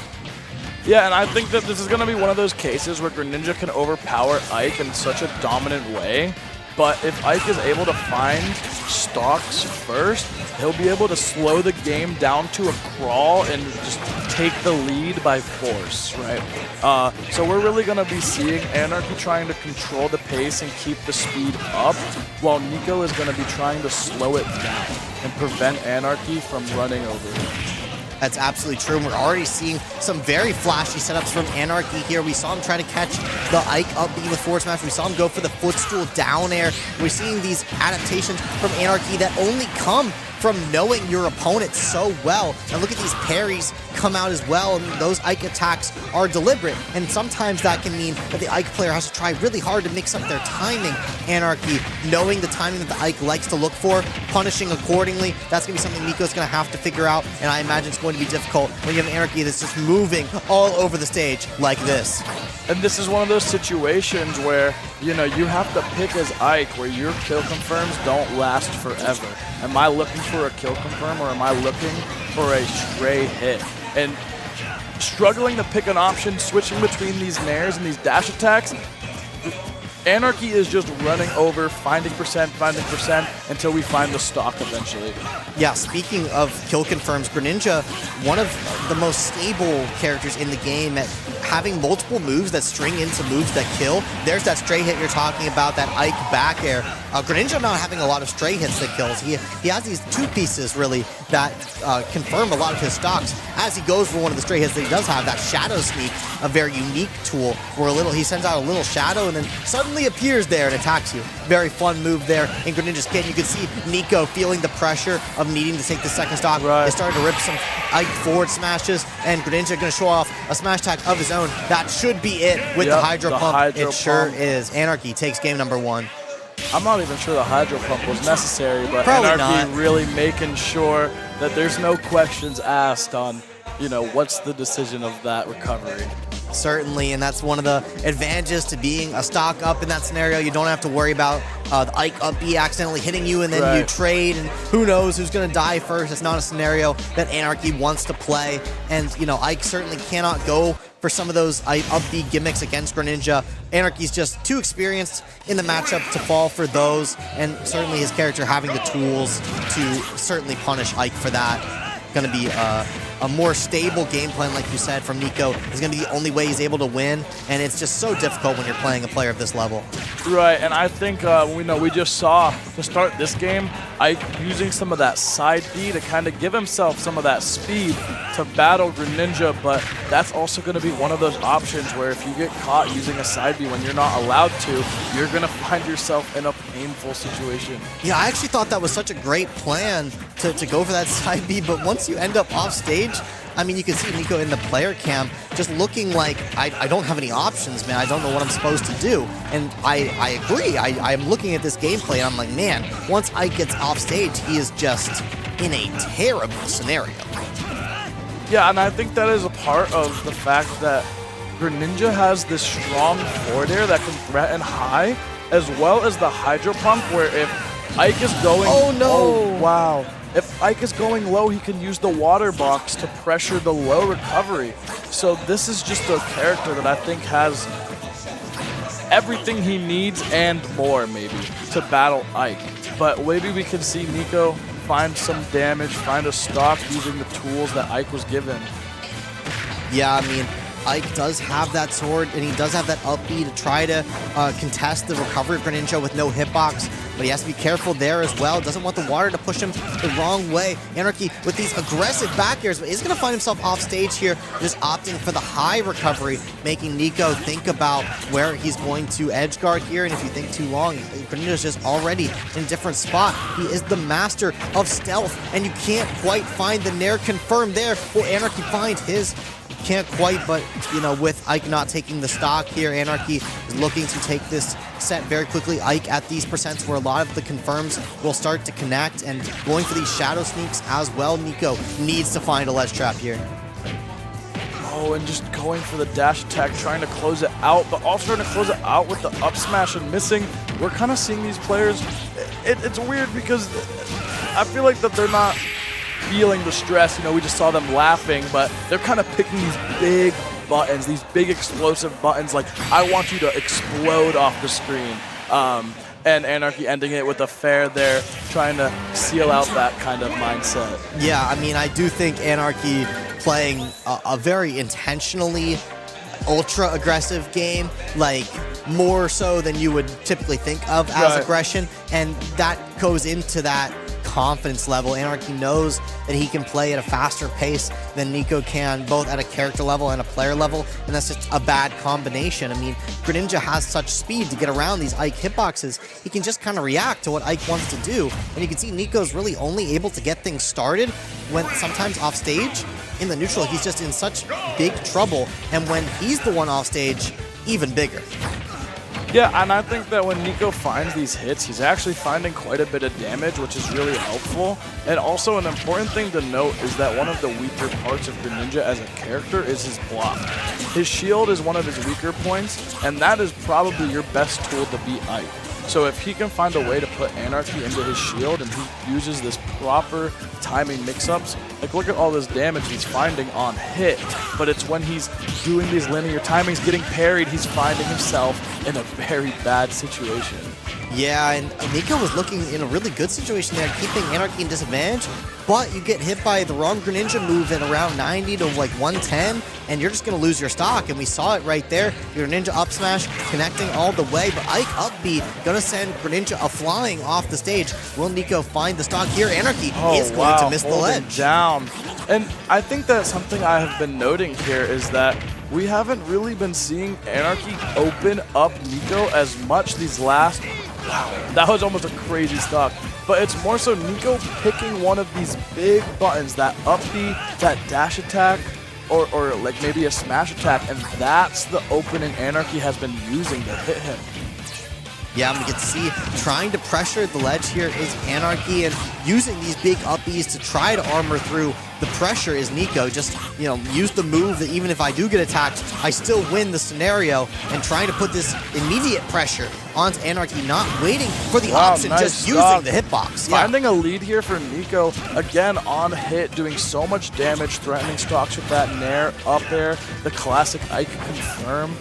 In all this rage, you're really one combo into maybe one cheeky Nair to find the game, staying alive in the set. Yeah, I would argue Nico's starting to play with some speed here. Look at how he's moving into Anarchy's space and just not afraid to contest him. Maybe that's the key for Nico here, is just this supreme confidence. I mean, going for these big down airs, going for these just blatant approaches onto Anarchy, and it's working out quite well. Wow, I am so surprised we're finding these starters, but just the confirms are not finding themselves to hit. But Nico saying, I'll hit my confirm this time, finding the closed stock, closing the game, staying alive in the set. And this is a very similar situation to what we saw in the previous set with Radius Acylics, right? The player goes up 2-0. The losing player finds themselves a winning game 3, but this is a mountain to climb. 2 counter picks you have to win on now, as well as, defeating the giant that is Anarchy. Yeah, and we saw Nico able to use the power of Ike there. Back hit Nair, back air in that scenario, kill Greninja very early. If you can find those kind of stocks with the rage, maybe you can find yourself clawing your way back. But like you said before, Anarchy is not going to want to find himself in a game number 5. He's going to want to finish this set right now. And he's going to try to do it on the home field advantage here, PS2. It's going to be the stage pick, where he has a lot of space to run around and weave through Ike's hitboxes. And I think something that's really interesting is that while Ike using the rage is going to be able to find the stocks so easily, it's also a point in time where Greninja doesn't really have the kill confirms to find the stock. However, even at low percents, we might be able to hydro pump and find something silly at any percent. Yeah, that Ike up B is just going to get pushed off the stage by the water there. Brutal setup by Anarchy, and if you commit to that up B as Ike, you just might find yourself in that scenario. And it's going to be much tougher now because Nico is playing with a deficit, just trying to land versus this Greninja. Almost gets shadow snuck at that, trying to find a big edge guard here. You certainly need something like a neutral get up, Budwar. Charge the down smash at the ledge. That's one of those situations where you're like, oh, this is going to hit me if I do nothing. I need to do something. And then you accidentally do the one thing you're not supposed to do. So I totally feel Anarchy there. Nico is charging that smash attack, saying, I need to hit something, and graciously finding the stock that he was looking for. Yeah, able to find that one, and that's exactly what Nico needed. Still behind in this series and this game. Does get hit by the forward air there, doesn't quite lose his stock for it. Yeah, the water creates some crazy interactions. It literally looked like he was floating on a horizontal line for a second. I can't move like that, naturally. Oh, and there is the kill confirmed, even at 130. Gonna get hit by the sword there and find himself off stage again. This could be trouble. Doesn't quite get the Hydro Pump that time. Nico gonna find the stage, but is going to get lapped in percents here and may need to find another one of those big smash attacks if he cannot keep this frog in the disadvantage. Oh, Shadow Sneak. Oh my gosh, almost taking the KO. Oh, getting a little too greedy. I think if you utilize the Hydro Pump, you can put Ike in a worse situation and find that forward air or find a back air just to finish out the stock, game, and set. Shadow the counter. That was the counter, actually. Substitute that time Anarchy used to close out the set. That was actually the first time we saw Substitute used from Anarchy. I was actually expecting that move more so on Ike's up B. I know if you hit it from up top, I believe Greninja will spike Ike straight down with the Substitute there, but able to just find the edge guards with the Hydro Pump anyways. But right. the Substitute works on side B as well, as we just saw, as a high recovery option counterplay. So able to utilize both of those tools to keep this Ike in the disadvantage and take those stocks. Yeah, it might be one of those situations where the Hydro Pump can set up for these edge guards using that back air or that forward air that is quite strong. You can find stocks just as easily, where the Substitute might be inconsistent. Maybe Ike grabs the ledge before you get there, or maybe even in some crazy situation, you go to spike the Ike, but you get caught in the sword and suddenly you're getting spiked. It just might be a consistency thing. I don't play Greninja, but that does seem to make sense. You can use Hydro Pump to reset, find yourself in a better spot rather than trying to take what is in the current spot. Yeah, and let's look at what Anarchy's numbers were able to put up in that series. I mean, what a great performance. Currently the #1 player in South Carolina here. 1.7 stock ratio there. A lot of strong performances from Anarchy, but with Nico able to take that one game, and the one game that he took being a 2 stock, mind you, that'll hurt his ratio a tiny amount. Yeah. But, I mean, Anarchy, like you said before, cleaning it up in Game 4 very cleanly. No need for a Game 5. Right, he was looked very prepared. Ike's one of those matchups where it's kind of like riding a bike. I think if you have learned it at one point, you might forget for a little bit, but you should be able to come back very strong and, you know, kind of know what you need to do. And it's not that I thought Anarchy looked lost at any point, but during that Game 4, he looked very prepared. I completely agree with you. I always say Ike's kind of are forced to play in similar ways, but Ikes can play with very different speeds. Some Ikes are, you know, very slow, but they go for, you know, similar setups. But some Ikes are, you know, much faster. But when you're playing against Greninja, maybe it really limits the speeds that you can play at because this guy is just all over the place. Looking at the future here, let's throw it over to the graphic. It looks like we are in top 8 now. We got many of these sets played out here. You can see Anarchy moving on to play Sybil, the Falco player. In the top 8 here, we have Endothia versus Twitchy. Twitchy was on my commentary block on the Isabel. Definitely hope we get that match on stream versus Endothia. I feel like that could be a fun one to watch. Regalo, Siselex, definitely get some Onet Boys conflict there. The Ness versus the Lucas. That could be a fun set to watch as well. And at the bottom there, we have another Winthrop matchup. We have No Tag and CJ Frozen. Looks like the Winthrop players have to take each other out here a little bit, but that's going to happen when you're all so good. We're seeing a lot of our Myrtle Beach players, unfortunately, dropping to these higher level out-of-region talent. Let's go to the lower bracket here. We got Nico, the Ike player that we just saw, taking on Elam. And then we got Potley 18. I believe that is the Aegis player, if I remember correctly. Aegis. Taking on Camo Rex. And then we got Chrono, the #1 player in Myrtle Beach, unfortunately dropping to the losers bracket to play Radiaz. What a tough draw that is. That's going to be Cloud versus Sephiroth. And classic. That should be a fun one, man. That's a shame that that's in the losers bracket. I feel like that could be a very fun match. And then, you know, we will take you through this bracket as it goes through. It looks like our next match is going to be Siselex Regalo, so we are going to see that Ness versus that Lucas. Right, and I think that this is a set I'm quite excited to see. I have watched Regalo fight many Nesses. You know, it's a funny matchup, right, because of the 2 PK kids. You're going to see a lot of big hits taking explosive stocks, and you're going to see a lot of stocks where the player just kind of falls because they got absorbed or they hit the ball, or just some shenanigans is going to happen. And it's usually fun for us. I don't know if the players are having fun when they play it, though. Maybe we'll have to get an interview with one of them, ask them how fun the Ness-Lucas matchup is. Probably not one they play too often. You saying Regalo has some experience in it, so maybe we'll see some tricks of the trade.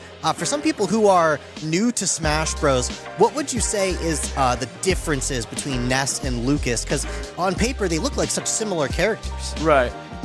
In action, though, when you are fighting them, when you are playing them, you don't feel like you know. you don't play Ness and be like, oh, my Lucas is better. You might think that, but once you start hitting the buttons, you'll realize very quickly these 2 characters, they share a series, they share, you know, stature, and maybe move names, and that's kind of where the similarities end for these 2 guys. But here we are going into Game 1. You're going to be able to see these moves. Very pretty animations, pretty moves. Let's see how they use them. Yeah, Regalo starting off with the aggression here with the Nairs, and quickly pushing Cyclix off the stage. Are we going to get an absorb? Already, Budwar, we are, but it hits Ness Right, and is the able to hitbox. save the stock home.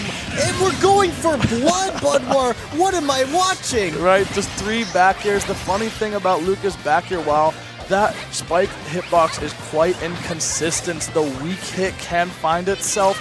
Not a true combo, but very, very tight. If you're not ready, he can just keep throwing out those back airs, and eventually it will spike and take your stock extremely early. What a joy these two are to watch. Cyclix has already pushed Regalo off the stage, and that's going to be it. Budwar, they just trade 0 to death. They're just 2-stock game, 50 seconds in, and this is what I'm saying. It's just silly how fast the stocks on these characters can melt. The spike feeling like an explosive hit, while Ness was able to knock Lucas so far he didn't make it back. Choosing to close out with the back air, maybe for himself, maybe to demoralize Regalo. But here we are back in a more sane, neutral gameplay that you might see more traditionally here. I don't know how sane I can call it. Look how aggressive these two players are playing. I'm not seeing any PK fires. I'm seeing very little Zair trains from Lucas. I'm just seeing straight running aerials from these players. We see Regalo finally starting to establish some sort of range game versus this Ness.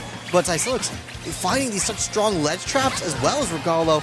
They have to play in the middle of the stage, but they're pushing each other so well to the corners, like that Lucas forward air and forward tilt to move this Ness off the stage. Luckily, he has that magnet to try to get around the magic, but is going to get caught in a little bit of a tussle there. Regalo not quite able to find the edge guard. He's going to lose a stock of his own.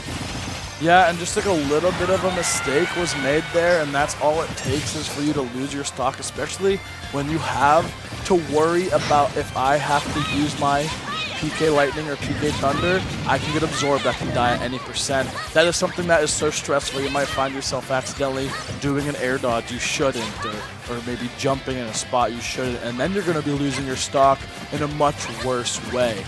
Absolutely, and that's going to eat at the mental game. And I'm so impressed with Cyclix's accuracy on these PK fires on Lucas Tether. I don't know if you guys have been seeing that at home, but I mean, he has been landing those in spades. And just like that, even the percent's up. As Ness, you may think of as having a couple more kill options than Lucas with this very potent back throw, the strongest in the game. This Lucas player, Regalo, has the kill options of their own with 3 different kill throws, not quite as strong as Ness's, and also the aerials killing slightly earlier. It's caught on the yo-yo, not quite going to connect the whole thing. Wow. Lucas finding himself off stage is going to have to up B, but And cannot the quite magnet going to get through it. Yeah, able to find the hit on himself with the PK Lightning, going invincible right before the forward air hitting. Also just doing a silly amount of damage. Suddenly now Ness is in the air, a very floaty character, struggles to land. Lucas just needs to find one hit to close it, explodes him off the top.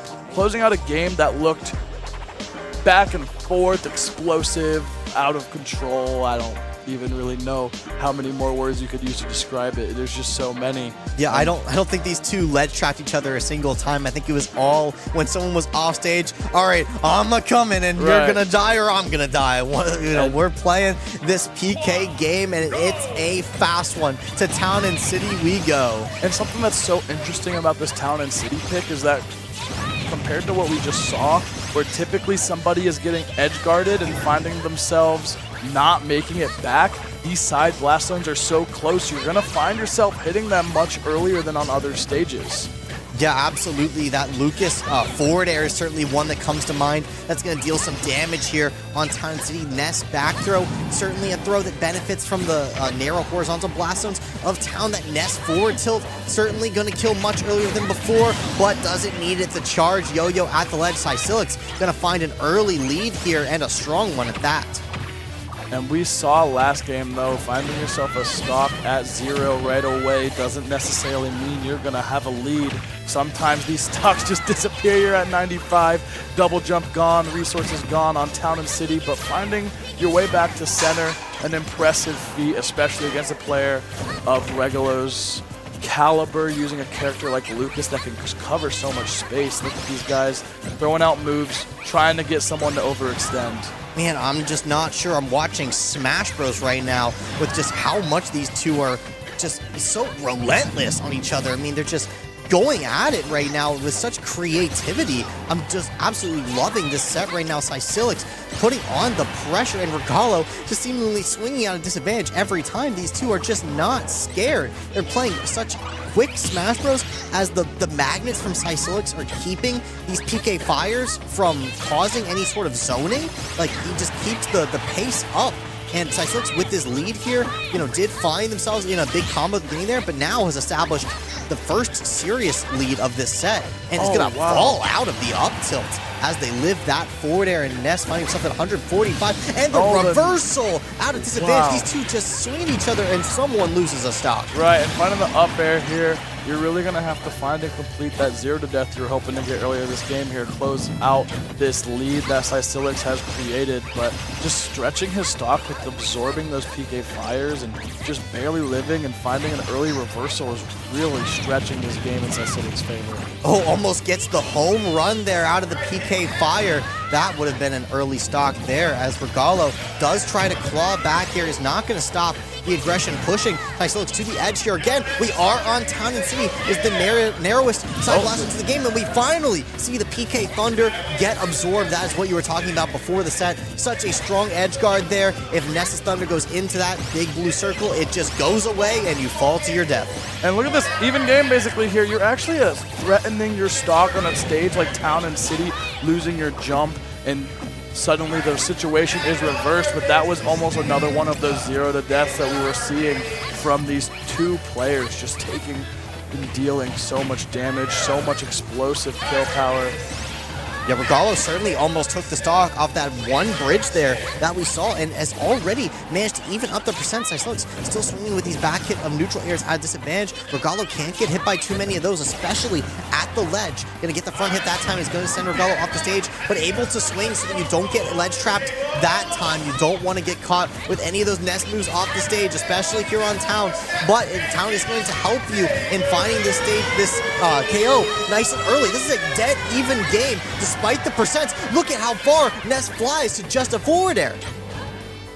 And this is so stressful. A grab, I think, from either player will do it.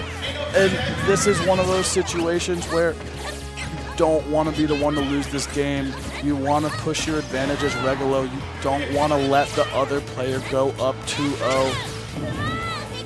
Yeah, you're absolutely right. You can see no more shields coming out from these players. If they do, it's just a flicker. They don't want to get caught in shield too long before they will get grabbed. But the opposite of grab is dash attack. A burst option there from Cysilix is going to catch Regalo on the retreat there. And that is not the way I expected that game to end, but it is certainly a kill move in Ness's arsenal, and one that Lucas has to commit a little bit more to.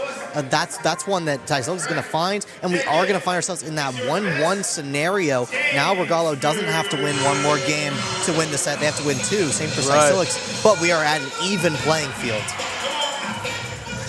They started playing the Siren mid-set. It looks like Cysilix is dancing along a little bit, maybe feeling good after the win, but hopefully we can all stay locked in, playing out this set. Game 3, our first 1-1. We've seen Game 3, we're playing best of 5s, but every time it's been a 2-0 lead, someone on the back foot. This is equal footing. Yeah, you're correct in that one. It looks like Cysilix is going to be the one to come out on top here first. A low recovery from Regalo. Is it we're going to get a PK fire here? No. Going to follow him high. Wait not to go low there from Regalo. Going to make sure we at least don't lose a stock, even if we get hit again.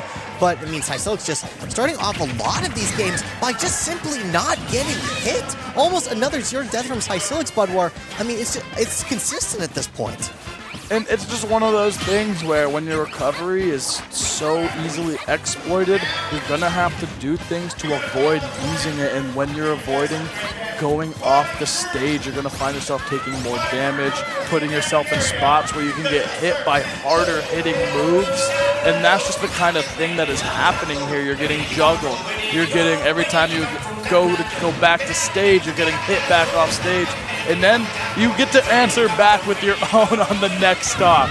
Yeah, I mean, Regalo not being phased by this early deficit, just doing what they can to swing back, to take the early stocks if they can, is able to push Cycilics off stage here, able to find the stock as well. The forward tilt is going to make it happen. It's a dance party here, and these kids are on the dance floor with how they are slinging these aerials onto each other, just trying to find these stocks. Ness still in the lead here, though. Cycilics is able to then maintain this advantage, keeping this Lucas off the stage. How are you going to recover this time? The PK Fires do miss on the tethers. Regalo finding the correct angle there to be able to make it back on stage, but it's going to have to recover this deficit, but they certainly know how.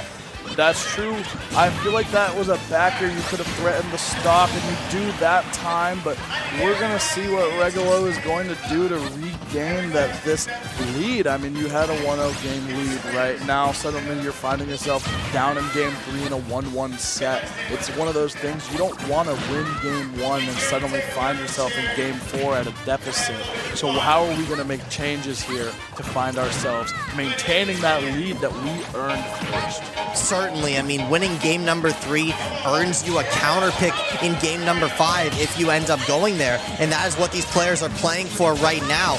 And it's an oh so important game when a match like this, you know, stage could mean a lot. We go from something like Town and City, something like a small battlefield with 2 very different stages with different blast zones and platform layouts, and you want to have the advantage. You want to be in a place that you're more comfortable, and a place that you certainly cannot be comfortable is off stage versus Regalo. A forward tilt is going to take the stock, and Cycilics finds himself in an even game. Yeah, and Forto is just so consistent at hitting people coming up to that ledge. It's nice and big. It lingers just long enough. You can find yourself timing it nicely, as well as a good amount of kill power to really take those stocks when you need it most. But look at this damage is racking up. Somehow I feel like they've taken 100 damage combined, but I haven't seen anybody find a solid hit yet. No, it's a lot of stray hits, and when they get those strings, they're like 90% strings. But until then, we're just trading blow for blow, and it's just a absolute fight right now with how these two are scrapping. I mean, look at the yo-yo play. Regalo is going to find himself off the stage and lose a stock there to the yo-yo.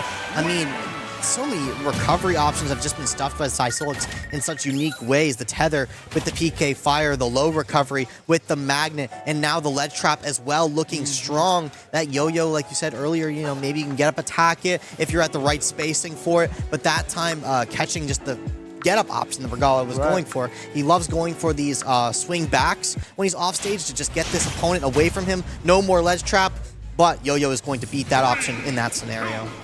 Yeah, and here we are going back because Regalo was the one that counterpicked here to this stage. And just right off go, going for some damage here, getting a combo started, finding 40, 50, just going to keep getting more, why not? And we're going to see who is going to close out this stock, but we know that they can go at 0 too. Absolutely, and Regalo is happy to find himself in advantage, has lost the advantage early in the past 2 games, but gets a charged forward smash there off an untimely air dodge and a big low recovery here from Ness. Regalo is going to go for the ledge trap. This time doesn't have the positioning or the timing to be able to go for a big edge guard quite this time, but you don't quite have to just yet. I mean, you do still have the advantage state here, and we know that Cycilics is looking to claw back and take it, but Regalo is able to play this zoning game, able to keep this Ness away, is trying to magnet there to 2-frame, but can't quite find it, just ledge trapping this Ness to great success, but these PK Fires are just completely ineffective as the magnet there stuffs that option. All right, and just kind of letting the gameplay speak for itself. These players don't want to be the first ones to let a stock go. Cycilics wanting to close the set, Regalo wanting to force this game 5, and I think taking that first stock is such an important step. You get to start taking risks, and that is looking very, very good for Cycilics here, but you still have to deal with an invincible Lucas coming off the Angel Plat, almost finding a stock immediately, but answering back with some damage. Yeah, despite a nice start from Regalo, it's going to be Cycilics who ends up actually taking the first stock. And I mean, that's just such a momentum stuff for Cycilics. Has had the momentum now for the past 3 games. But, I mean, this one looks like Regula was able to get the, first advantage, the first mover. But now Sysilix having this stock lead and no free way to take the stock for Regalo because of just how much pressure Sysilix has been putting on, going for the low recovery there, not able to find the down smash 2-frame. And yeah, Regalo has been doing much more patient ledge trap now, does not want to find himself in a reversal scenario. Sysilix has just shown a slightly more adept in those specific spots. Yeah, and we're just seeing so much of Sysilix's game plan here being, I'm going to throw this PK Fire in a spot I don't think I can get hit, and then I'm going to cover myself with my huge back air. And we have seen so many times, one of two things happens, where Sysilix finds himself hitting that PK Fire, pushing lots of damage, or missing that PK Fire and covering himself with a nice big launching back air. Yeah, you said it perfectly. Regalo only be able to find the up air there at 160, but I mean, that's just such a late stock to take here. You now have 120% to your name. You die to grab, you die to many Ness aerials, those big back airs that you were talking about, but you're able to find some swings here, trying to gain some damage on this Ness. A big bridge here is going to push Sysilix off the stage, and in a big disadvantage scenario, Regalo trying to find a way back into this game is going to find big damage. This is big momentum, Budwar. And this is where you're actually not so upset anymore to be at all that percent, because with this rage, you kind of are putting Ness in a similar spot to yourself here, and oh my gosh, barely not hitting the blast zone. If you are from NC, you're happy to see that. That was a crazy way to pull Ness off the stage, but getting reversal anyways. Regalo on potentially winner stock. Yeah, Regalo is bringing out the tricks, trying to find new creative ways to recover, as that has been a very difficult spot for him. But Sysilix still finding himself in the lead despite it, just adapting to every scenario. And when we're at these critical turning points where it seems like Sysilix is at this high percent where he dies any hit, it seems like he's always finding a way to build up a decent amount of extra credit. Regalo says, all right, you got 26%, but that is not a lot for me to claw back from. I can certainly swing out of this corner and I can get that 40% for myself. And he is going to do so with this neutral air. A big comeback here for Regalo is going to even this game up right away as we enter the final stock of game number 4. And this is just tense here. We got these orange percents. You're not quite in pertinent danger, but you don't want it to get much higher. Last stock here. This is going to be a situation where someone's either kissing their lead goodbye or someone is going down to the lower bracket. These players both desperately wanting to just close this game out. Regalo gonna have to fight a game 5 if he does. Sysilix getting a breath to relieve himself, but no, barely not hitting the corner. And here we go, ledge trap situation here, Regalo. Yeah, Regalo has been looking really strong in these ledge traps. Sysilix so happy that he was able to live that forward air, but is going to live the up air as well. Those Lucas aerials, they don't hit like Ness aerials, I'm just going to say it, but they are able to kill off the side. The PK Fire is going to do it. That might be the first Lucas PK Fire I've actually seen connect at the ledge. Sysilix has had the counterplay with these magnets off stage all set to be able to not get hit by the PK Fire. It's actually the neutral getup that gets him PK Fire this time. It was so far through the Ness, but just kind of hitting him in the back, sending him the way. Thankfully, we didn't see a situation where, Smash Ultimate chose, oh, it's behind the Ness, let's send them in, and this game's going to go on even longer. But 3 kill screens, 3 times the charm, they say. Regalo making us get a game 5 situation.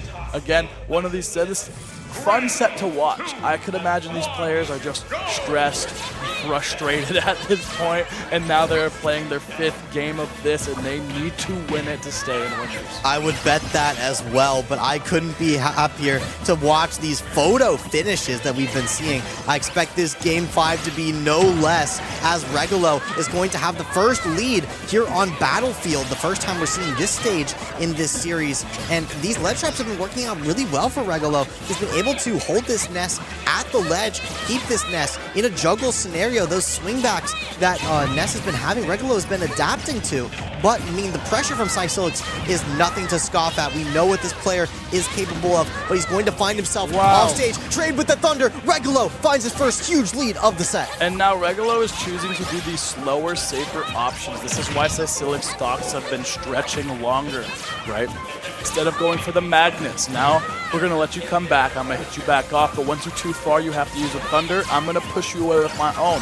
I'm not risking myself, but I'll take the stock later, has been the name of the game for this comeback that Regulo is mounting after losing his initial lead. But look at the composure of Cysilix, understanding that he lost a big scenario there, but is able to put on the pressure onto Regulo, get these percentages high so that he can find those kill options. Isn't quite able to find it there, but trying to find these oh so potent back airs that have gotten him so much mileage.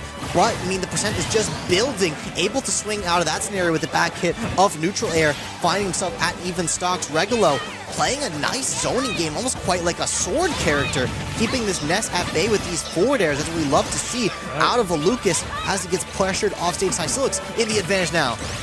Yeah, but oh my gosh, I don't think you wanted to do that down smash. I'm not sure what you were gaining there, and you're finding yourself hit off stage, almost in a stock threatening position, but here we are landing on the top plat with this tri-plat layout. Battlefield feels huge.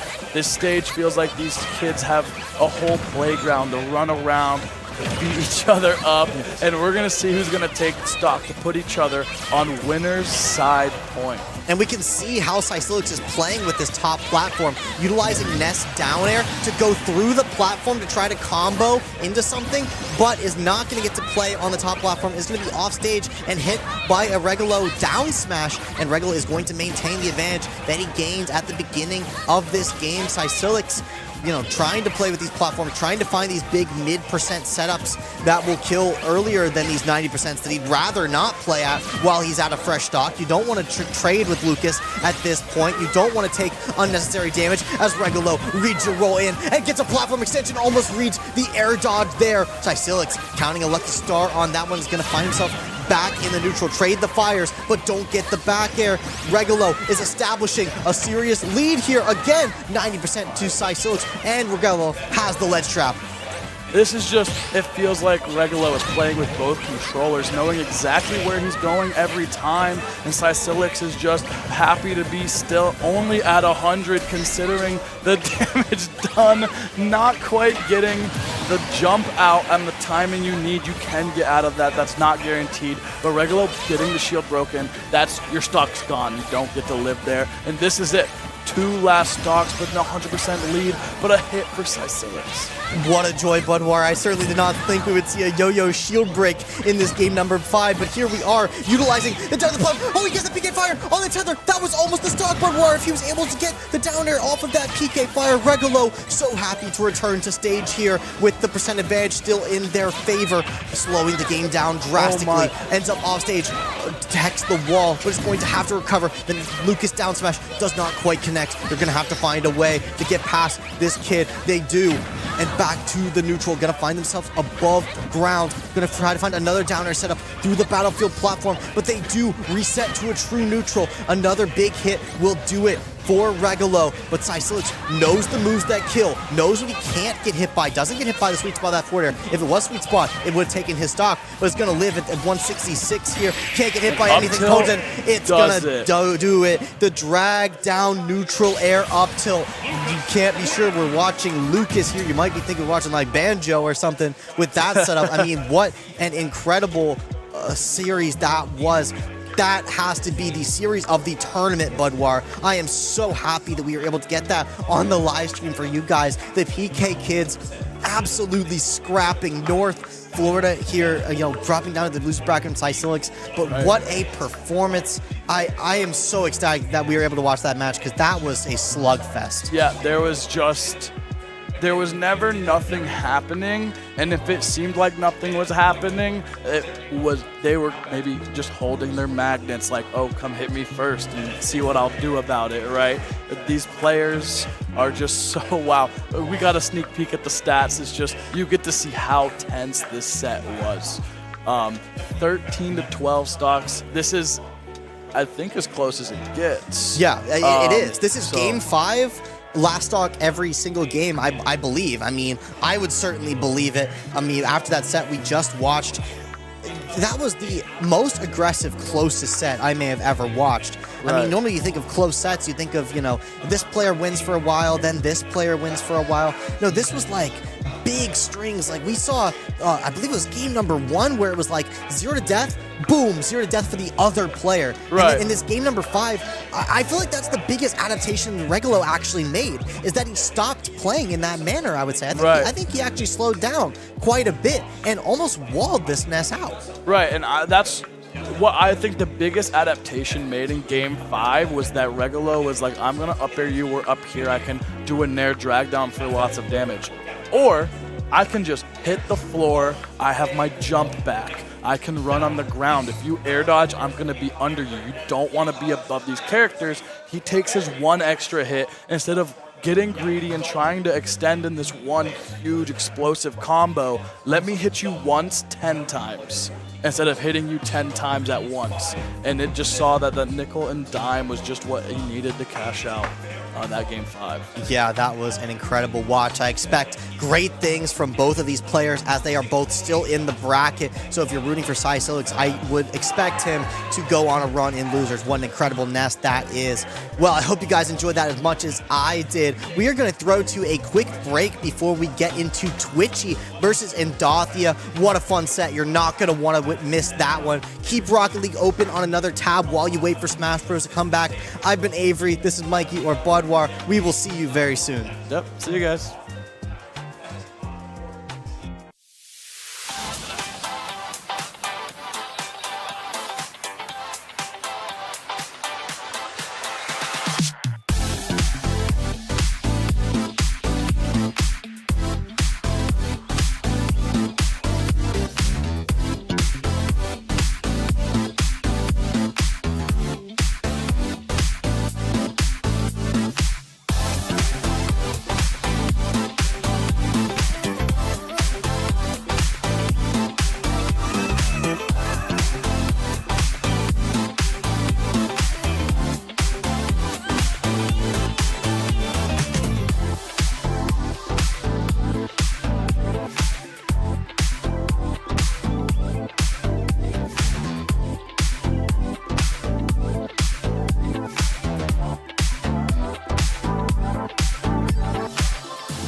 We are well into the action here at Boost on the Beach, and we've got plenty more to go still as we continue through our Smash Invitational bracket. Hi, everybody. I'm Chris Clayton, and I'm joined once again by my lovely brother, Kevin. We're live from the Hangout in Myrtle Beach, South Carolina, and we've got some more Smash Bros to bring you guys.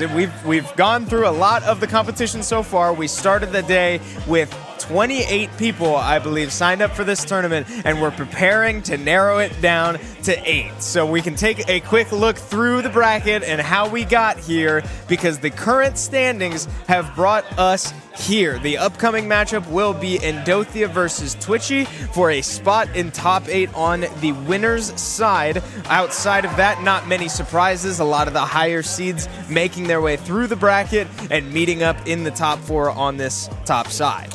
Yeah, we've seen Anarchy perform phenomenally on the mainstream. We saw a bit of No Tag on side stream as well, having a phenomenal performance, as well as Regalo.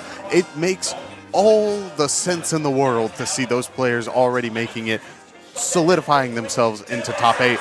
But this matchup here, Endothia versus Twitchy, I'm very curious to see how this matchup will go. But we also have the lower bracket side of things, Chris. There are still a handful of players left in here who could really make a splash and make the run. Yeah, all these lower seeded players that got knocked down from the upper bracket still fighting it out to try and work their way back for a chance at winning this whole tournament. So the players on your screen not out yet. As we continue to work our way through the lower bracket, we will keep you up to date on all of that. But that brings us to the first matchup we mentioned, the Endothia against Twitchy matchup. Endothia, we've seen a couple times on this broadcast. I believe you and I casted that Game & Watch series that he played. Yeah, it was a very good series where the common theme has been giving your opponent the respect they need early on and then really running away with it going forward. But we're hitting the later stages of this.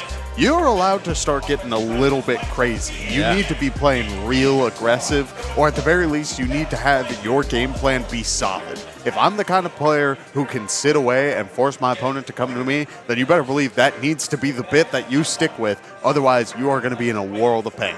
Yeah, and we see Twitchy coming from the opposite side of this matchup, named aptly after their ability to not stay still, is what I heard. But good for them. They will be coming into this as an Isabel, taking on the Game & Watch that we got to watch earlier. So high-level Smash. These are two highly seeded players, I'm sure with high expectations for this tournament, about to clash here on main stage. Yeah, big thing here. We have Game & Watch versus Isabel. We had not covered this series so far, the Isabel player, Twitchy, but we did see that the other casters have, and Twitchy, there's a reason why they're still on the upper side of the bracket. I mean, this Isabel is kind of a menace. This character can be a little funky sometimes, but all the same, once you get your game plan going, it can be fierce. But starting things off, Endothia doing exactly what we were saying before the match even started. If you have your reads, if you know what you're looking for right away, don't feel the need to really try to feel out your opponent's game plan.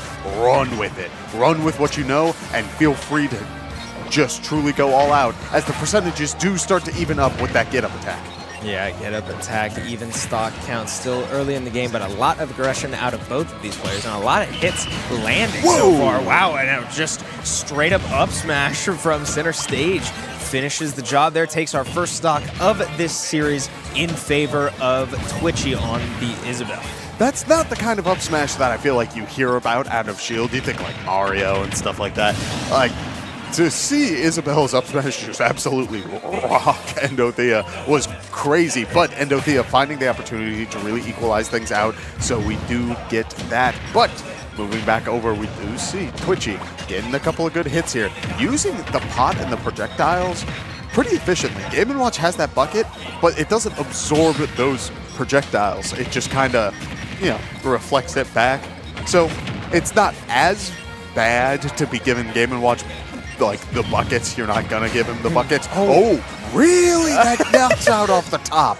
Okay. Oh, right. So Game & Watch obviously in the sweet spot won't get that berry effect, but to have that charge. It had to be because it was like held for so long. Obviously, you're going to jump there, but it was let go at the right timing to connect, sent straight up. That's crazy. Yeah, well-timed down smash from Endothia gives them a stock advantage, and now an opportunity to build a lead here to start finding the extra credit on this final stock from Twitchy, after Twitchy was the first one to take a stock in this matchup.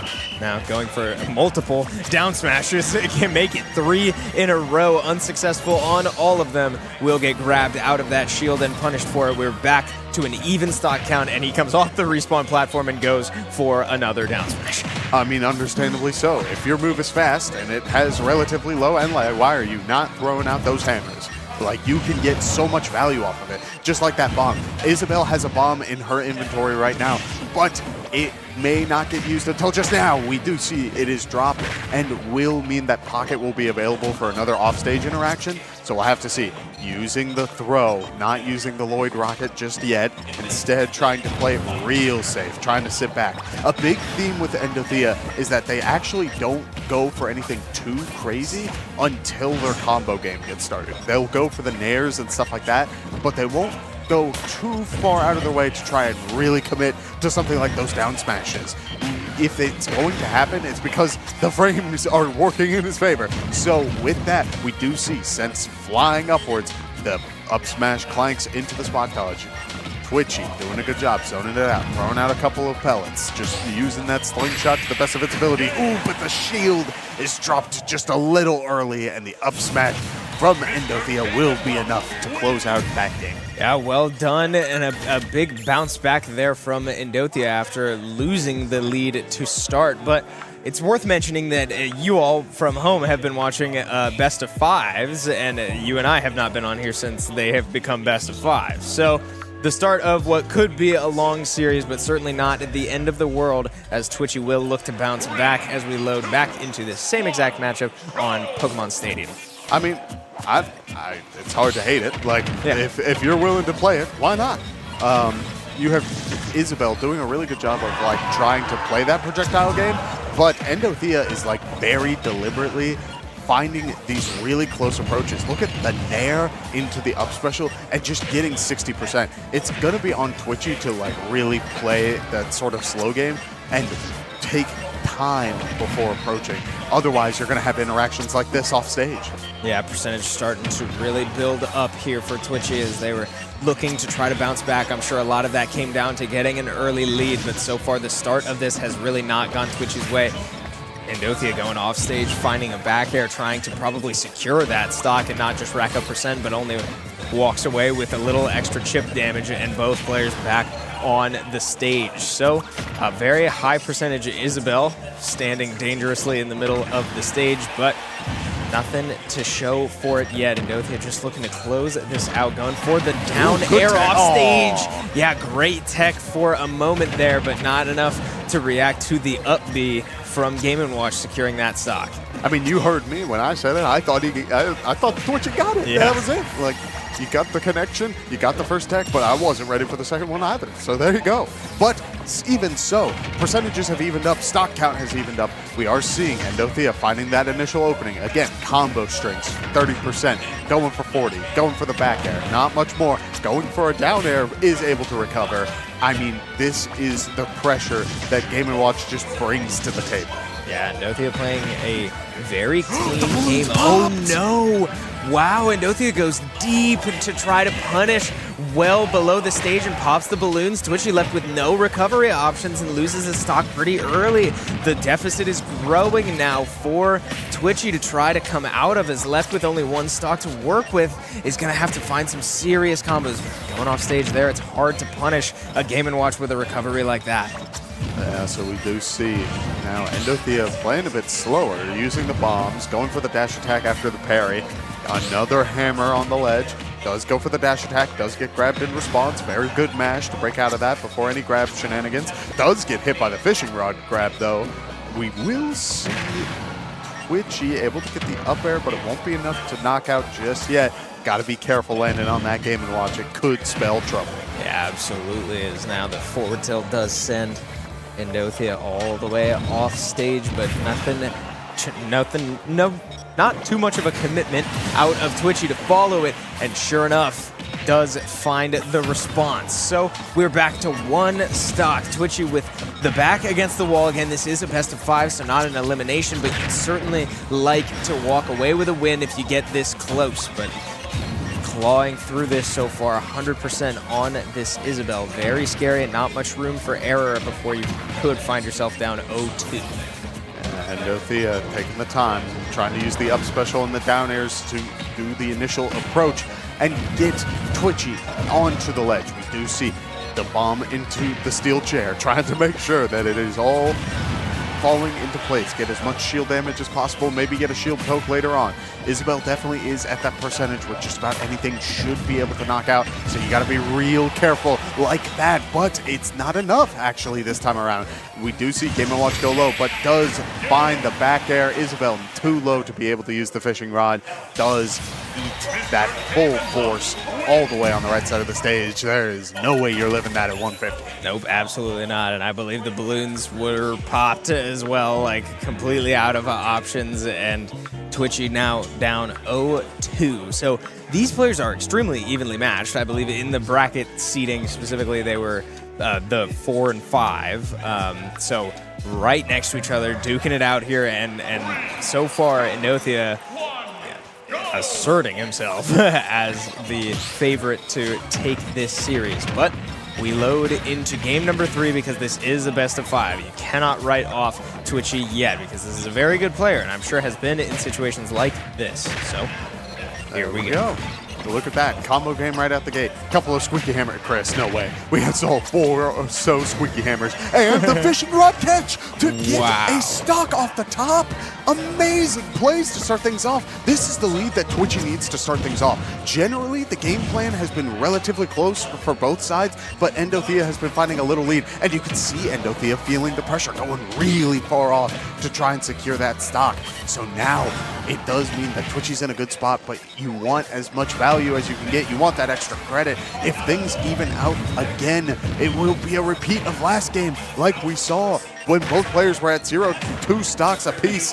It ended with an Endothia victory.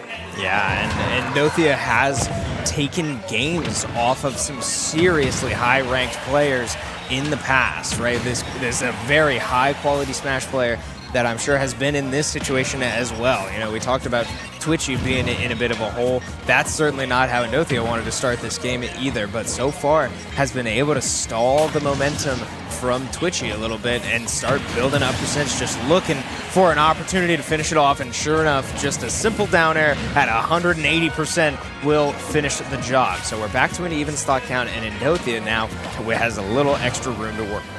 Yeah, 94% is nothing to scoff at for a extra sort of stock amount. You got a pretty big lead, but you have to find the way to close it out. There's that fishing rod up throw. It's not going to be enough this time around, but the turnips will. 3 turnips in hand. What a bargain.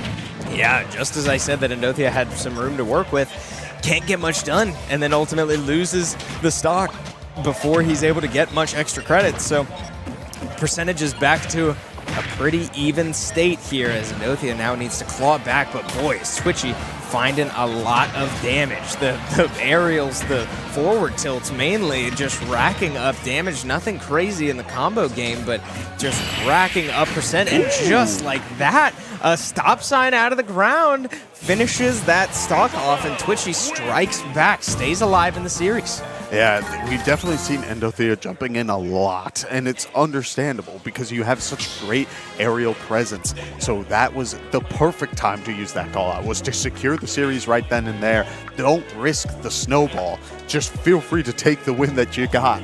And so now series is going to game 4. It's possible to have this game go to game 5. Yeah, this is certainly not unprecedented territories. Again, I believe Endothia has beaten Zamba twice.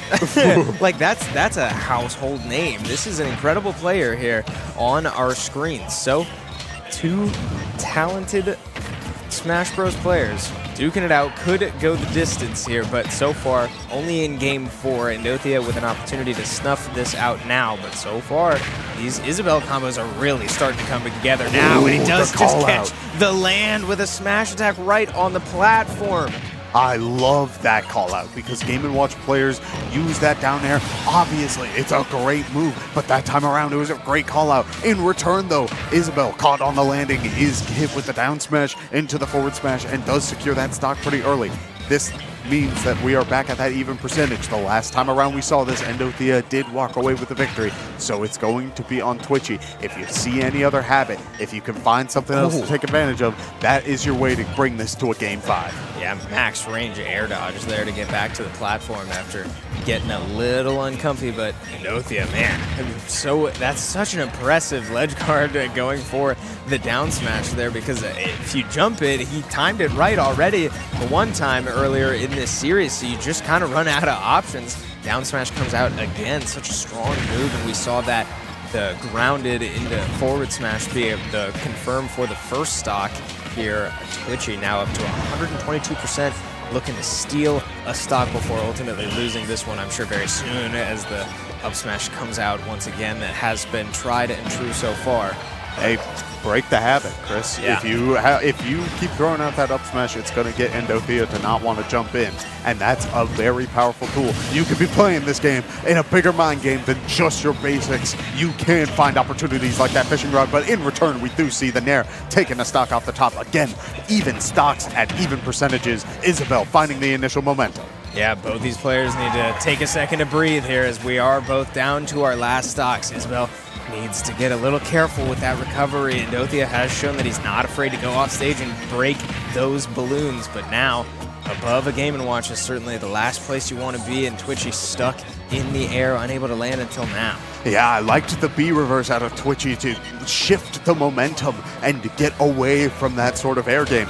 We're seeing a lot of movement around just dealing with Game & Watch's game plan. It's very difficult to do that as we see the sausages thrown out and the neutral get up happens. It does KO. Wow. The forward smash on the get up attack on the neutral get up, will be enough to close things out this time around, which means Endothia moves on through the upper side of the bracket. Yeah, no disappointments here. Endothia showing us why he has made his way around the block before, finding success against very, very strong opponents, and just well-rounded stuff. Good analysis, good adaptations mid-series to sort of notice the patterns of, the up smashes and the recovery trends, and breaking a balloon, stealing a stock or two along the way. It's strong showing out of Endothia.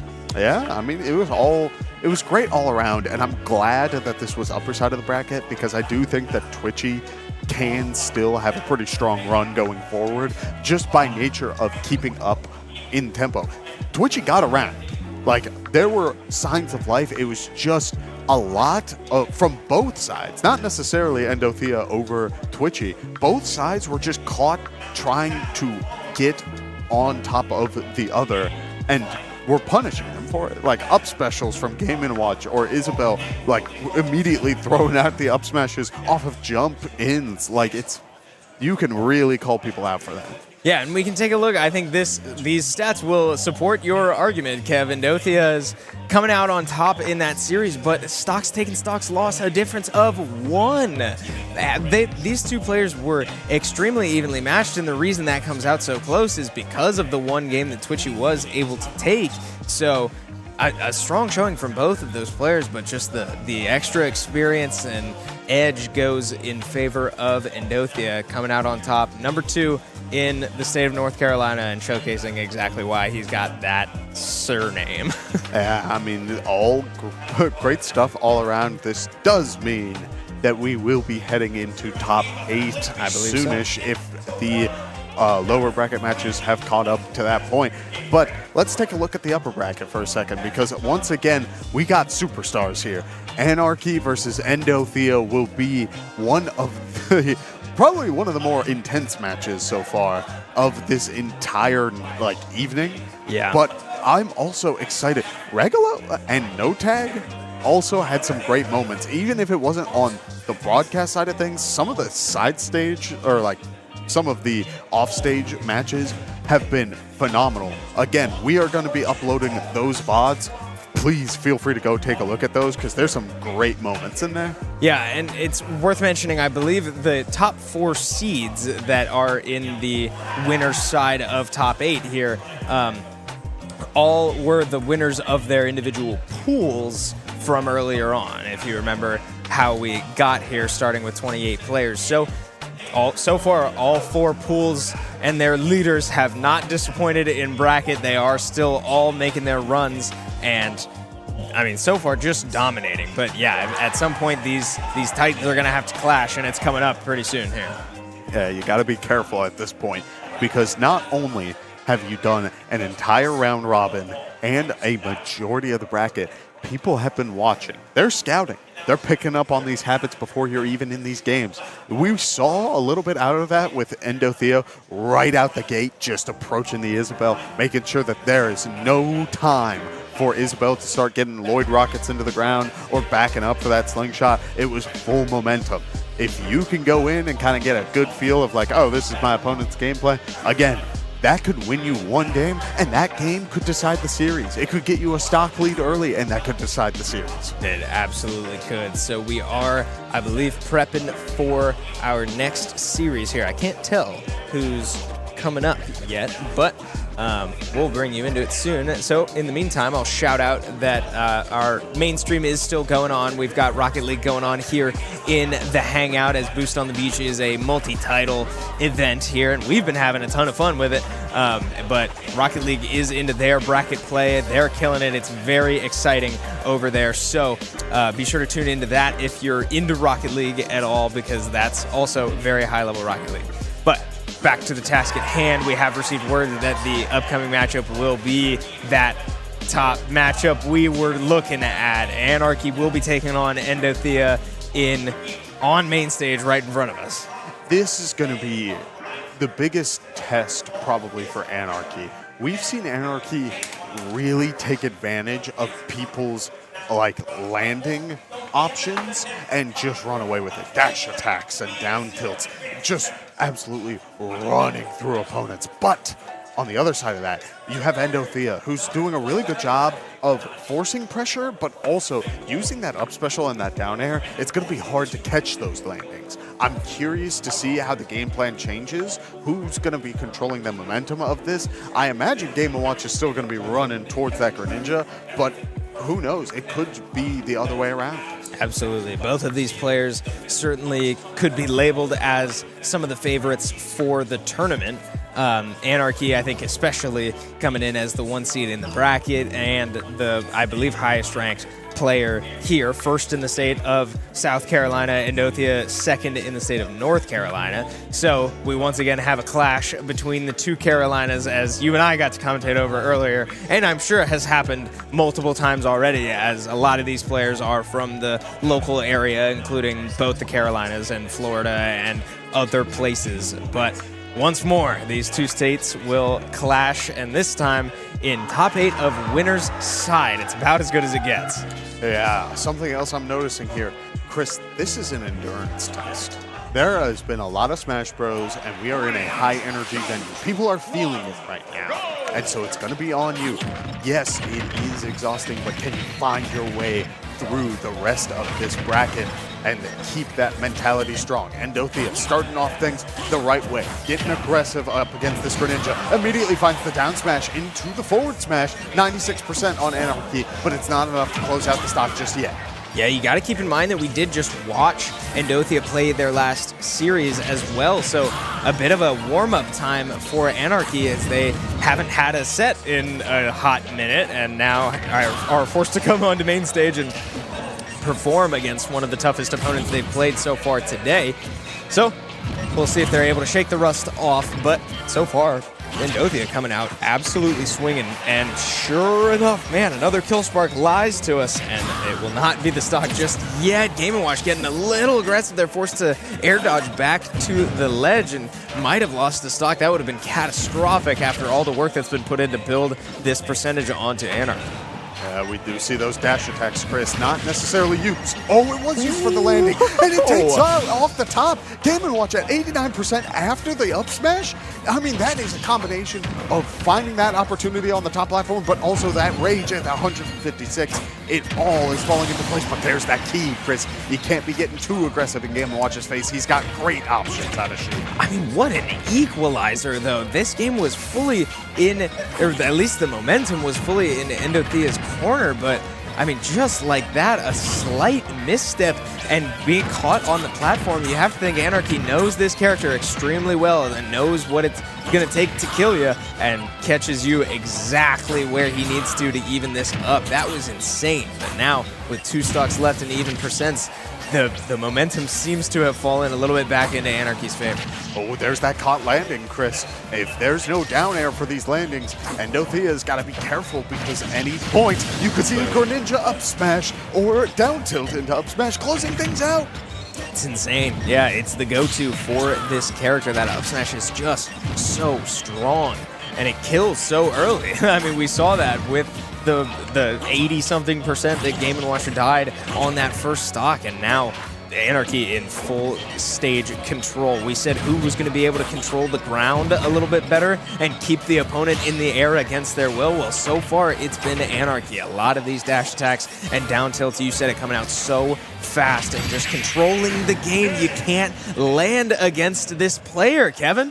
Yeah, that was a very unique situation where Game & Watch was caught slowing down on the approach back to the stage because of the water. Yeah. No fastball, no nothing. And because of that, enough time to just run up 2 water kunais in hand and slash. Yeah, slice right through you. And it speaks to the options, the playbook that Anarchy has ready for this. There's so many different ways that he can punish you on your landing that there's too many to account for, and that's what gives this player so much success, evidently, as we now load back into the rematch. Game 2 of this best-of-5 series, Anarchy taking control of the last one.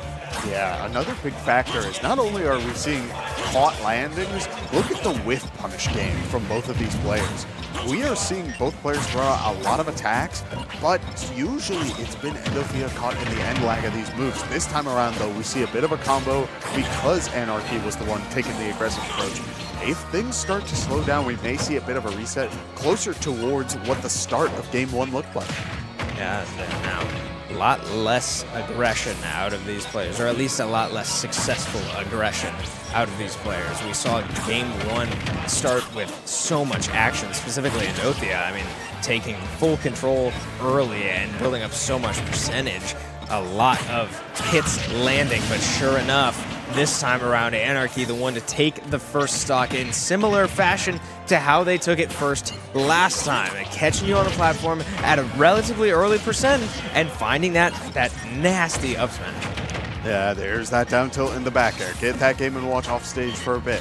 Endothia finding a chance to roll back on. Goes for the down smash, but caught again on that whip punish. We do see the landing forward air not in enough, doesn't have enough lag for Anarchy to be punished for it, which is crazy stuff, but even so, we're seeing the spacing work out nice. Again, there's that whip punish, caught on the dash attack, trying to catch Anarchy, staying a little low, but that jump spacing worked out in Anarchy's favor.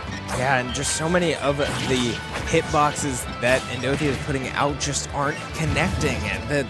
And Anarchy has taken 90% so far in this game. How many minutes are we at? Like, multiple. And it's just not been enough. Now we're finally up to 120%, but just like that, he does find the key, and it leads directly into the back air. Finally, Anarchy, his first stock goes down, but is it too little too late? Endothia with an even bigger hill to climb still in front of him. Yes, now we do see Endothia trying to dash around the platforms, Anarchy trying to call out the landing on the platform, does find a down tilt into the forward air. It's not enough this time around, but it will be close. Ledge trump a bit delayed, otherwise we would have seen a potential back air there, but we do see the water trying to slow down the recovery. Does get the 2-frame with the down tilt. Endothia opting to go low once again, does try to get the nair back onto the stage, but instead Anarchy goes for the forward air. JV3, Chris. Wow, I mean, that was that was an extremely strong showing, and it makes you wonder, like, okay, the greats really make you think that their character is untouchable, right? And that's a great sign of how good you are as a player. And Greninja is certainly not a character that we are used to seeing at the highest level, but man, Anarchy is certainly showing why this character could in the right hand. Yeah, I mean, let's talk about shielding here for a second. As Ultimate's meta has developed, oh my goodness, we have seen that shielding in this game can sometimes cause some problems. Here are these drag downs, Chris. We saw multiple drag down uppers into the up tilts, adding like an extra 30% onto Endothia, but Endothia again going for the jump overhead and gets caught by the up smash. A great start to the stock, and I mean, it's just sort of snowballing at this point. Yeah, getting a little out of control as finally Endothia finds Anarchy in the position where he wants him, directly above him. But even then, it's a little scary knowing that Greninja has that down air and can absolutely turn the tides on you. He does catch Anarchy sleeping a little bit there with the down smash, gets a massive smash attack from it, but still not enough to find a kill. And if it's not a kill, it's not enough for Endothia, as now Anarchy takes full control once again, punishes little things and finds so much credit for it, but just like that, he will finally lose his first stock, and Endothia needs to settle in now. Yeah, we didn't see any sort of crazy situation there. Went for the down tilt, didn't go for much more. I do believe Endothia was not at a high enough percent to go for anything too crazy there. Or it could have been that Anarchy didn't think that would connect on hit, instead potentially poking at the shield. Even so, now we're starting to see the slowdown phase. Anarchy trying to get that dash attack to start things off. Endothia really taking the time to dash back. Again, the whiff punish game, because shielding and ultimate is just, it's fine, but if you can dash away, that gives you more frames to potentially really get a hard hit going. Yeah, and Endothia gets caught recovering a little high there once again now with the Greninja aerials that are so quick. Wow, it does get caught, grounded once again. I look to my right and I see an eye roll out of Anarchy, not happy that he got caught by that one. So now Anarchy, for the first time in at least as much time as I can remember, really caught in a hole pretty much since the first time in Game 1 when Endothia came out absolutely swinging. Now, with an opportunity to make up for that, ended up dropping that game, but with a lead now, could turn this into more. Yeah, this is where if you need to be the one being aggressive, it can really be a detriment to you. As we see the down smash connect, but Anarchy able to mash out.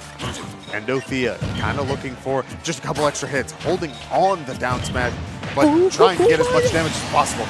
Going for the forward smash to potentially get the shield break, but it doesn't work out this time. Instead, will eat a down tilt into a forward air to close out that stock. Beautiful stuff so far, but it could be anyone's game because just like that, Anarchy, one down tilt into the up smash gets 33%, but Endothia, finding a turtle of their own, is able to add even more onto Anarchy. Oh yeah, Game & Watch going up for the aerials, gets caught above Anarchy, and both of these players want you above them. Like, it's such a dance that both players need to play in order to set up their own moves without falling into the other player's traps. And just like that, what happens? They get caught in the other player's trap. Anarchy gets grounded and set up perfectly for the up smash. A few too many down smashes connect, and Endothia strikes back and stays alive. And those are like max distance, Chris. Yeah. That was like, it was either Anarchy was trying to go for potentially the dash attack and the hitbox was moving out a little further, or it was just truly big, wide hitbox. Yeah. Either way, that is, we're talking like frames, we're talking like a split second of waiting could make a world of difference, which is why I have a feeling both players are like, all right, yeah, we're going to game 4, but either side can walk away and really just close out this series in an instant. Yeah, a lot to be happy with if you're Endothia after that one, because Game 1, Game 2 looked firmly in the grasp of Anarchy, but Endothia saying, I'm absolutely still here. These are both incredibly high-ranked players in their regions, so we go toe-to-toe once more. Game 4 here underway, and so far Anarchy has not been hit. We are back in the rhythm as both players, again, just looking to set each other up above the other.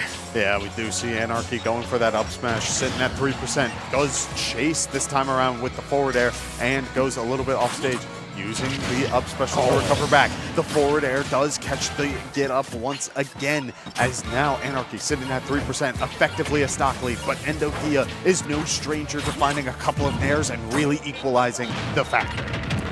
Now basically a full stock lead as now Endothia looks to claw back, and I would be remiss if I did not mention the venue is getting active once again. The hangout is gonna get loud here in a minute. If you hear it through our microphones, that the players hear it too, and it's about to get real loud, and the players are gonna have to deal with that adversity because it's affecting both of them. But with Anarchy a full stock up still, Endothia sort of slowing the game down, a lot less hits landing both ways. Yeah, we do see the nair into the forward air. We do see Endothia having to use the bucket, getting back onto the stage. Does find a down tilt, but the 9 was thrown out. It will be locked in this case until another judge is used. Endothia cannot find another 9. That last number is sort of stored in reserves. You will never see back-to-back 9s. So as the up smash connects, we aren't seeing the judge. We're just seeing it hold on to, and Endothia sitting at 114, having to sit really far away, as now just a couple extra hits could be enough to close things out. We've got alarms going off in the hangout here as this game's getting exciting. The players completely unfazed. Endothia surviving, holding on to this stock for a really long time, as now the hitboxes start to come out. You got to be careful for that dash attack, that down tilt, because Anarchy does throw those out quite a bit, and they're so quick. I mean, you can't fault them for it, as now both players go up high. Scary territory for Endothia, but we go back to neutral. The down tilt sends a little too far, so I do think the down tilt up smash, a lot of the combos that Anarchy's used to, maybe a little out of reach, but wow, that's just an air? That's crazy. All right, fair enough. Another factor I want to talk about, Chris. The last time we saw these players, we saw Anarchy getting caught by the down smashes multiple times. This time around, Endothia has been throwing out those exact same down smashes, but Anarchy is delaying options by frames, by a second, Chris, and it's making it so that these down smashes aren't connecting in their sweet spots. Yeah, now one stock remaining, and again, keep in mind, this is a best of 5. This could be it for Endothia. If they were to lose this stock, they'd drop 2 losers. So no room for error anymore. Anarchy looking to put it away. Nice. And not enough. Okay, we play on as Endothia survives that one. Probably won't survive that one. And Anarchy walks away a winner. A very impressive series there from both players, but Anarchy asserting himself as the winner, and we get to jam out here as the hangout's in full swing here. Party crew's down there jamming. Look at him go. This is the beauty of Boost on the Beach here. Yeah, we've probably got, he's like just off camera. But whatever. Yeah, a lot of action there behind Kevin T. You can see it on camera.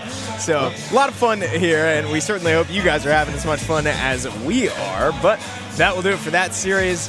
Endothia unfortunately get knocked down 2 losers. Anarchy continues to barrel through this bracket, and although dropping a game in that one for maybe the first time throughout this bracket, I'm not sure, but continues to look very, very strong. That's the big factor, Chris. This player is not unstoppable. We did see just how well that worked out. But notice, again, it was a subtle change. It was nothing crazy, just delayed initiation.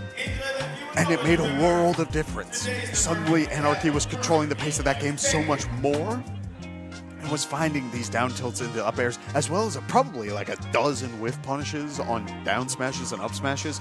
Game & Watch smash attacks are fast. Understandably so. You will never find yourself right next to a Game & Watch shielding the move and then be able to punish it. You have to whiff punish. You need them to throw that move out, and you have a tiny, tiny window to get your combo game started or your stock finisher. Yeah, and I believe we will be getting into what I assume is the other top 8 matchup here. I'm getting a thumbs up from our prod team. So, yeah, it will be the, we just got to watch the 1 and the 4 seed on the top half of the upper bracket. Now we get the 2 and the 3 head-to-head here as we continue to resolve through this bracket. So, got a good one coming up, and I believe you recognize that Mario hat? I believe we have a Mario player coming up here. Yeah, that's a big thing. I mean, when we get player cameras on, I mean, you gotta love the Mario The hat. brand. Yeah, no, that's iconic. It's like rolling up with a Yoshi plushie. Like, that's crazy stuff. Never mind. No, that's We're getting word from our prod that it will be a Joker, not a Mario. But the Mario brand, Yeah, the Mario hat. it's still, yeah, like looks that's, great. yeah, it's a nice look. I can't wait to show that on Yeah, camera. you guys will see it very soon. Yeah, it'll be great. Very fashionable.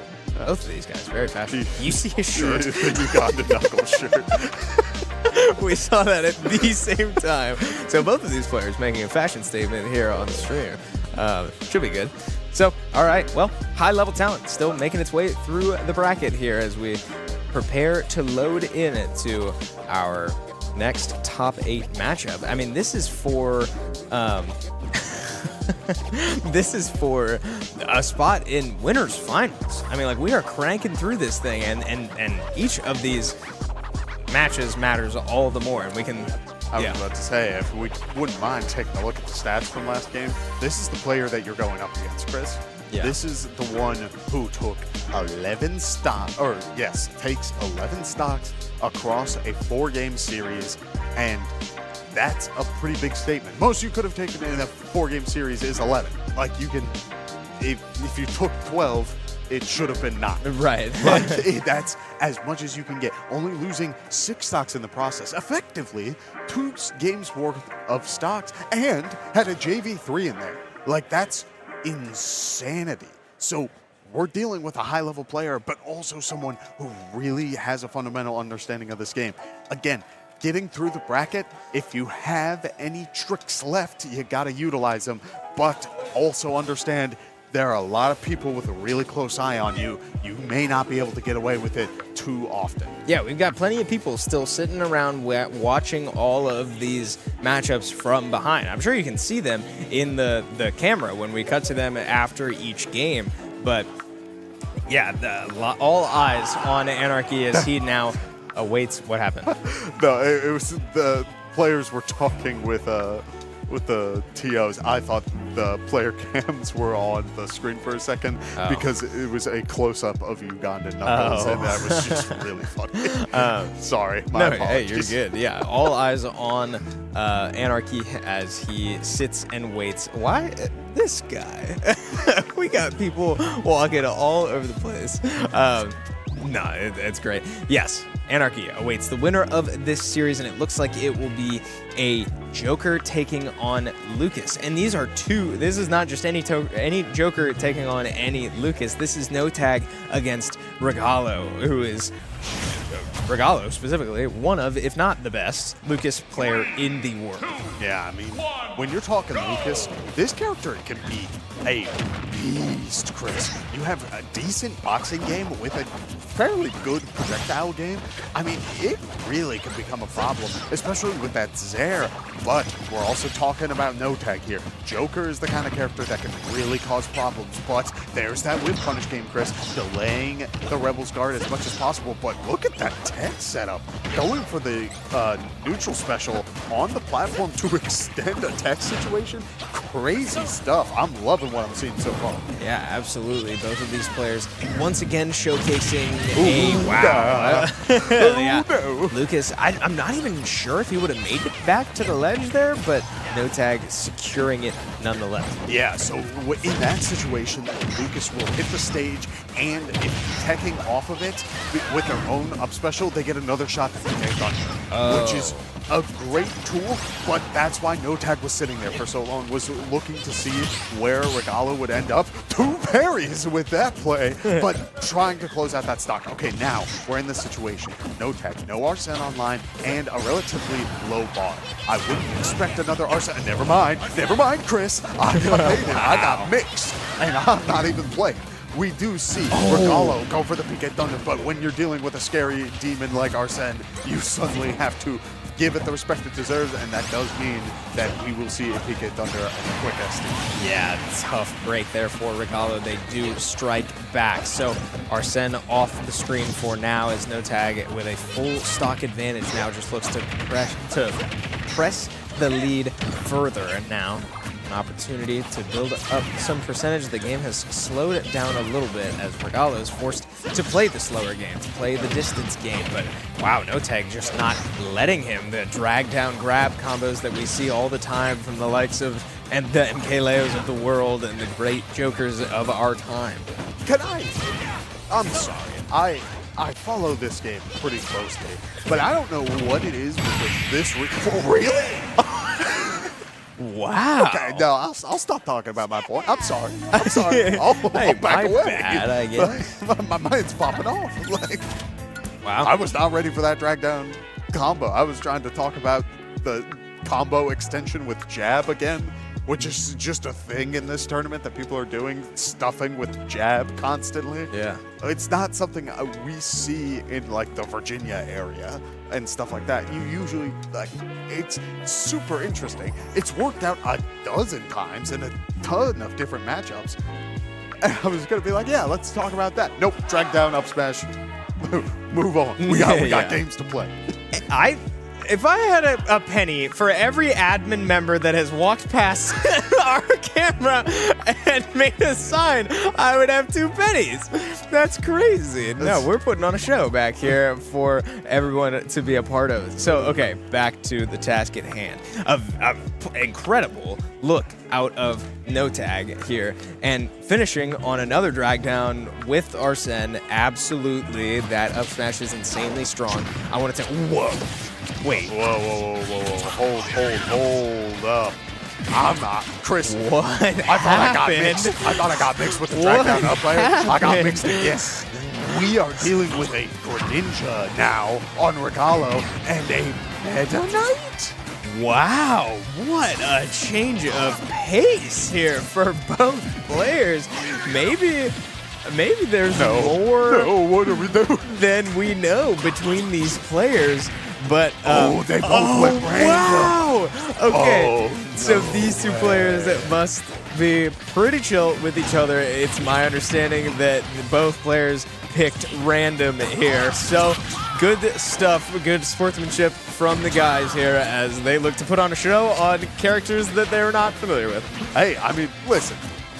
We've seen a lot of Greninja today. We've seen some, you might be able to pick up a couple of tricks from Anarchy, As for Meta Knight, I think the character definitely has some stuff to cook with. I don't know if this is the kind of character that you could just pick up out of the blue. But I could be wrong, right? The percentage lead is currently in the favor of No Tag. I mean, this Meta Knight could be cooking, but there's those down tilts into the forward air, Chris. It's strong stuff, it's dangerous, and it's working all the same once again. And did you see Regalo laugh a little bit in the camera? They're having a good time. He knows what he just did, and I'm sure No Tag wasn't quite ready for it, as I do think it helps probably watching a great Greninja in the room and then pulling this character. The blueprint has been laid out numerous times so far today for Regalo, and now all he needs to do is figure out how to implement it. Yeah, I don't know what your best option for taking out with Meta Knight is like what? Probably back air. Yep, there it is. You could do some like funky back air shenanigans, maybe a forward air, back air drag down to the up special. Wow. There's that. Yep, great stuff all around. Now, if I see a like crazy Meta Knight combo out of this like setup, this is gonna be some wacky stuff, Chris. Yeah, absolutely. Now the combos are really starting to come together for Regalo as the percentage is building up, and it's starting to become a little more difficult for No Tag to keep up, but does get Greninja up above him, and we see these up airs come out right as this move. Yep. I mean, that's the Meta Knight game. This up air comes out in what feels like, or the up air as a move lasts what feels like maybe 4 frames, like total. Oh yeah, character's fast. Yeah, so definitely one of his strongest moves. And No Tag clearly knows that, but does just get caught off the forward air. And one more stock in Regalo's bag. Yeah, with punish forward airs, Chris, it's a beautiful thing on that character. But we do see No Tag doing a great job playing that offstage game. You got multiple jumps, why not? Let's do some funky shenanigans. But we do see a quick couple of hits. Nothing too crazy, though. As Meta Knight goes for the charged forward smash in the center of the stage. I think No Tag was staring into the camera for a second like, yeah, I got away with that. What are you going to do about it? That's beautiful stuff. We do see grab online. Will we see the ladder? Nope, goes for the up smash. Couple of down tilts. There's that up air. I mean, we're seeing beautiful Meta Knight gameplay right now, my friend. This is textbook. I mean, this is what you got to do on this character, and so far, No Tag's been able to install this game plan pretty much to perfection, but getting a hit a little too much along the way. So we are down to 1 stock each, and I'm curious, no matter who wins this, what happens next game. But I guess we'll get there when we get there, as both of these players continue to rack up percent and enter pretty dangerous states.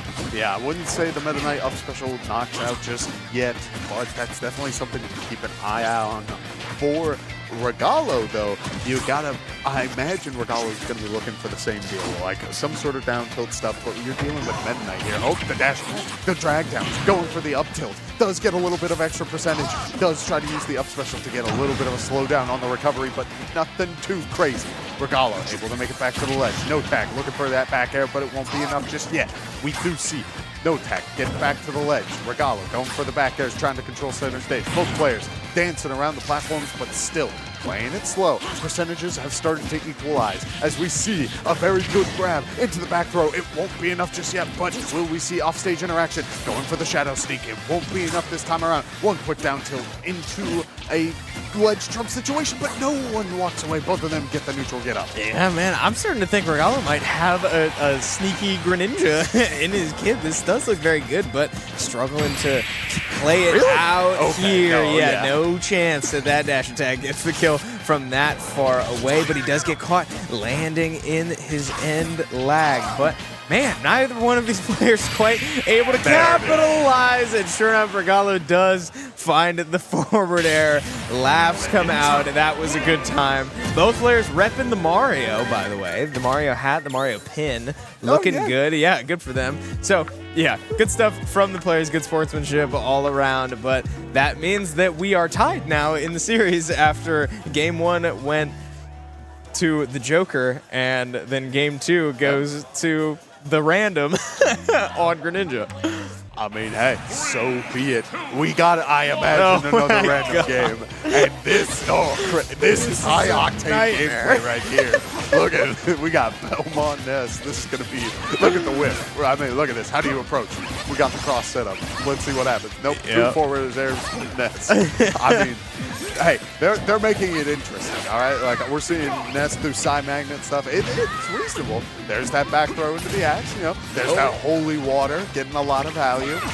Smash attack coming out, trying to take the aggressive approach, but they're playing it a little slow. Yeah, both of these players definitely look a little more uncomfortable on these characters than they did on their last ones. So we'll see how that works out, but Regalo with a good combo there off the holy water, creating space, defending the ledge very well so far, but not able to defend that one as he does go for a down air all the way down. That was a big commit there from it. No Tag, but goes relatively unpunished as Regalo does not get the smash attack out in time. And we return back to even percents as Regalo looks for an axe. Oh man, well timed there, but not enough. Yeah, hey, good use of the side magnet to stall a little bit. There's that PK fire, caught jumping. Regalo loses a stock off of the No Tag back air on this Ness, but even so, you are sitting at a pretty high percentage, and Simon Belmont is a character that could just keep throwing out those tilt attacks to really cause some problems. Yeah, causing problems he is. So we return back to relatively neutral again, but neither one of these players really able to take full control of the stage per se. But once again, in a ledge situation, this is the Belmont game. Able to find the grab through the holy water that time. Another axe, not enough. We plant the holy water and we sit. Yeah, what did we do it again, Chris? Ready? A couple of forward tilts. Are we going to see an offstage interaction? No, it was spaced. The PK Fire connects, the forward tilt doesn't. This means that we will see No Tag get a little bit momentum back. Will No Tag do the same? Going for the yo-yo setup, but it doesn't work this time around. Going for another yo-yo off the up special, but the up special does land fast enough. Here come the axes, and it hits Ness's toes, only to send him flying skyward. Yeah, absolutely. And now, would you believe it if we are multiple minutes into this matchup, and both players have only lost one stock? Well, speak of the devil, Yep, Chris. here I go again. Caster cursing it up for, I believe, at least the third time today. Regalo unable to recover from that one.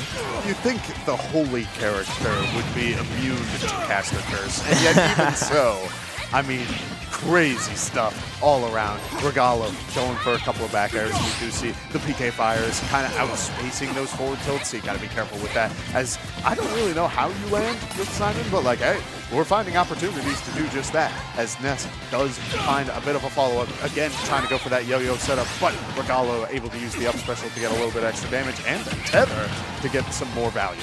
Yeah, Regalo now up to 122%, and that what is that called for Ness that absorbs projectiles? The Psi Magnet. The Psi Magnet, not finding as much value as I would have expected against a character like Simon, but game over for Regalo on that Simon. The players clearly having a great time, and that's awesome. Yeah, they're vibing. You know, people are enjoying this. They're like a little confused, but hey, everything's good. I will say, just for future reference, the big thing about that Psi Magnet thing is that it's only magic-based projectiles. Oh, really? Anything that's like energy or magic. I don't think I knew that. Yeah, so like Well, Dr. clearly. Mario Pill is physical. That would get absorbed. But like Mario's normal fireball would.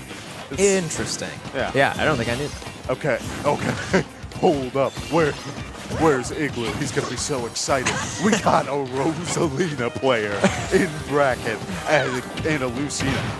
These are two pretty good characters, Yeah. Chris. I mean, like, we're talking like, they're pretty solid, you know? The biggest problem, though, in my mind, I would argue that Rosalina's mechanical skill is really high up there. And so you got to be ready for that. As we see, airs into forward smashes from No Tag. It would not shock me if No Tag has put a little bit of time into Lucina. It feels like a lot of players do, but there is a great down smash from Regalo, evening things up. Chris, we're in beautiful play right now. Yeah, I mean, just like that, when it felt like No Tag, maybe got a character that he's pretty familiar with. No, Regalo goes right back and steals a stock the other direction. So we return back to 2 stocks at 0%. Now both players able to string together their own combos, but I think you're right. No Tag does look a little more comfortable with this Lucina, and I'm sure all of us have put a little bit of time into Lucina as a character. Just straightforward, as straightforward of a sortie as they get, and one of the better ones for sure. Yeah, I mean, it's just a solid game plan. We do see Regalo losing the Luma pretty early. No Tag going for the counter, does find a forward air to close things out, keep things going. It's a beautiful forward smash from Regalo, or from No Tag, to close out that stock and keep things going. But now there's a Luma online. You do see Regalo going for the forward smash. Little Luma might be able to add a little bit of value here. We have to see. For now, though, this Luma's getting knocked around silly. I was just about to say, yeah, Luma has done nothing but get smacked around so far, but now, I mean, value is going to have to come out soon here, but Luma gets lost here and is able to make their way back. to Regalo. Help out with this recovery, maybe. I don't know. I mean, I don't think Luma actually can help with the recovery at all, but if anything, it might just like sit there and try to get hit, but there's that dash attack. Luma goes down into the blast zone. Rosalina won't have that for a little bit longer. Both players trading down airs and up airs, but Rosalina's Halo rises up and gets the hit before the down air can connect, which means that we will see another bit of Rosalina combo game. 40% onto No Tag, but No Tag looking for those forward airs potentially to close things out. We may see another potential forward smash setup. We will have to see. Yeah, and this could be it for Regalo too. I mean, at a very high percent, this is kill percent for sure. And No Tag is up 2-1 in this series, so gonna have to get a massive play out of Regalo, and he is starting to build up the percentage pretty safely here. This is going his way. He does find the forward smash. Can you make that back? You can. I thought the little Luma was going to stuff out that recovery. That would have been brutal. Yeah, it would have been an incredible play and a deep pull for Regalo to do on a character that I'm sure he's not super familiar with, but that will not kill just yet. Regalo able to make it back so far, but down tilt does not connect. The grab does. No Tag goes for it all there with both players back on stage. Wow, the up B. Yeah, well done. Again, I think you have to think that No Tag has put some time into this. Like a little bit. That was a very like, if this doesn't connect, I need the up special because I will like die for it. Yeah, like something crazy is gonna happen. Yeah, that's like my best get off me tool. Let's just throw it out, see what happens, and it worked. But I liked what I saw there. Like, you know, the Lucina looking nice. Yeah. The Rosalina had a little bit cooking there. The little spinny setup, like some would definitely hit some characters. I imagine that hits most characters that don't like blink fast with that hitbox. So like, I'm thinking like Mario's would probably get like some or like chipped down. K. Rool would probably just get rocked. Would you know? Maybe. Not that we have any experience with King K. Rool up here, but who else? I mean, I don't know. I've seen that setup before. That's pretty brutal. Also, hey, shout out to No Tag for being able to tech the offstage situation, because there was a spot there where you were going like No Tag's offstage. We see the Rosalina go up and use the star bits, and I was like, oh, you have to tech that. No, those things have no knock. I don't think they have high knockback. So I was expecting nothing like tech the stage, like whatever. Maybe you air dodge and like slowly fall into the blast zone. That would stink, man. Yeah. But hey, great call out. Yeah, good stuff all around. We can take a look back at No Tag and how he was able to win that winner's side top 8 matchup. Number 2 in South Carolina on the random. The good old-fashioned question mark on the left side of your screen. Awesome showing, 12 stocks, taken, only losing 7 in his journey. So averaging a very successful outing, I guess, for No Tag as he finds himself in winners finals and will be taking on Anarchy, the Greninja. I'm going to make an assumption. I could be wrong, Chris. I wouldn't expect the random run back. Probably is the magic word there. And yet, even so, I wouldn't be mad if it happens. Yeah. Hey. You never know. Yeah, you absolutely never know. And we won't know either because we're gearing up, getting ready for winners finals. But with Anarchy and No Tag preparing to sit down across from each other, we are going to take a quick break. So don't go anywhere. We've got plenty more exciting Smash to get back to in a little bit.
We're getting awfully close to the end of our Smash Bros. Invitational here at Boost on the Beach, and our Rocket League is starting to wind down as well. All the action is picking up across the board, and it's all getting crazy. We're going to bring you through as much of it as we can because we get to cover what's shaping out to be a very exciting finish for our Smash Bros. Bracket. Hi, everybody. I'm Chris Clayton, and I'm joined this time by Avery Giesemann, Igloo on the sticks here, as we get to walk you through what will be winners finals, as well as we'll be doing another set after that. So how have you felt about this bracket so far? I mean, Chris, as much as I'd love to be on the sticks today, it's been a pleasure to watch the competition, and it's been quite a joy. I mean, we've gotten so many of these matches either recorded or on stream, and that's one of my favorite things, so these players can go back and watch that. And you guys at home, if you have a set that you didn't get to see on the mainstream but you want to watch later, we got those all recorded for you. And yeah, this bracket has been very exciting, very aggressive and fun Smash Bros.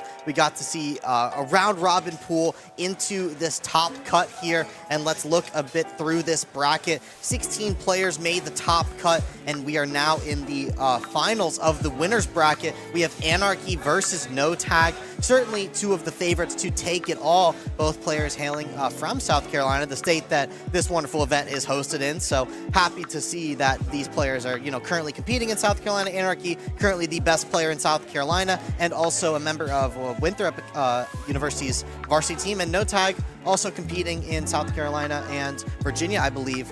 And he is also on Winthrop's academy team. So another great player in his own right. Definitely someone that I've seen in the local scene before.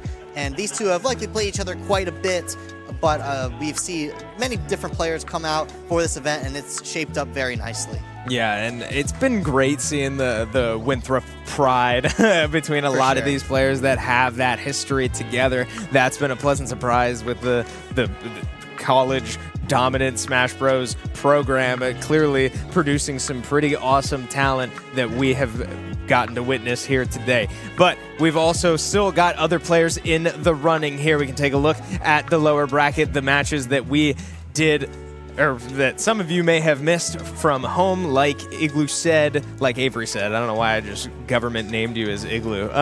But you can go back and catch those. A lot of these were recorded, so we'll be uploading those along the way, and a lot of this is being documented. So we've had a great time here. We do have Endothia sitting and waiting for the winner of Regalo, and is it Radiaz, yeah. Radiaz. That match is currently happening on the recorded setup, so Endothia we'll play the winner of that on the stream after this No Tag Anarchy match. Endothia, definitely a player to watch out for. That's a player that coming into this tournament I expected to do very well, maybe even win the whole thing. I think Endothia is certainly one of, if not the top high school prospect right now, looking at colleges to go for it, potentially play Smash. Very strong Game Watch player, number 2 in North Carolina right now, only under Chugs, who currently plays in college, and very good in their own right. So yeah, the North Carolina boy is definitely coming out and showing up here at Boost on the Beach Smash Ultimate Invitational. Anarchy and No Tag are loading into game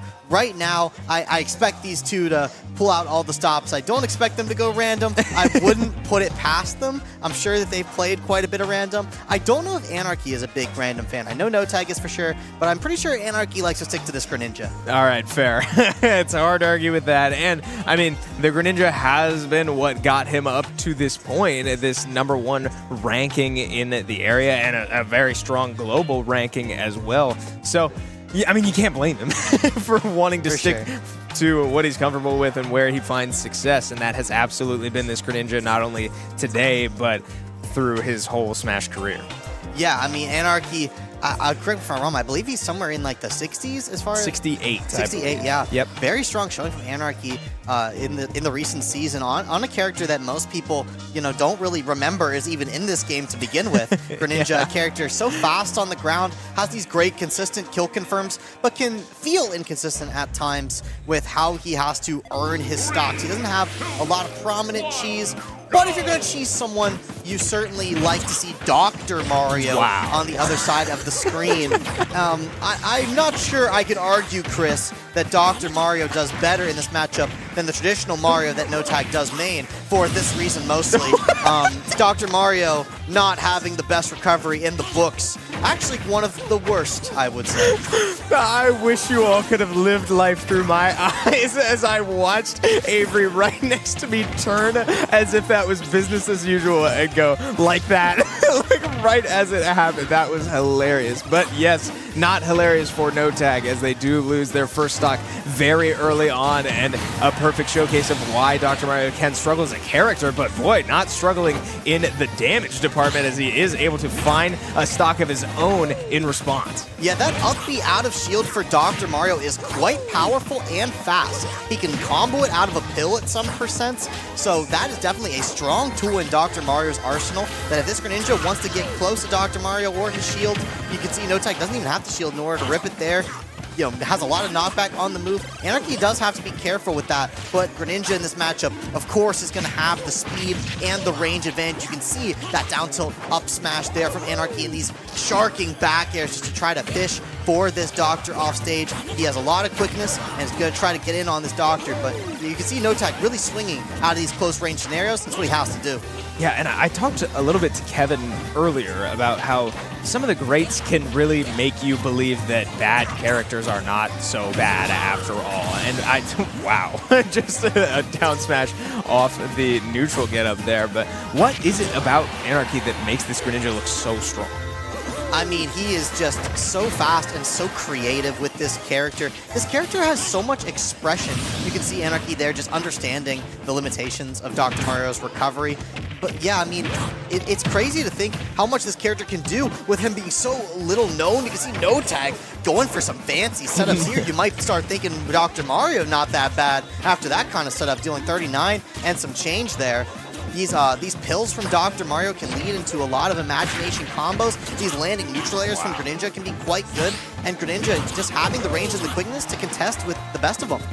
Yeah, Dr. Mario really dishing some damage now and gets caught on the shield from the get-up attack.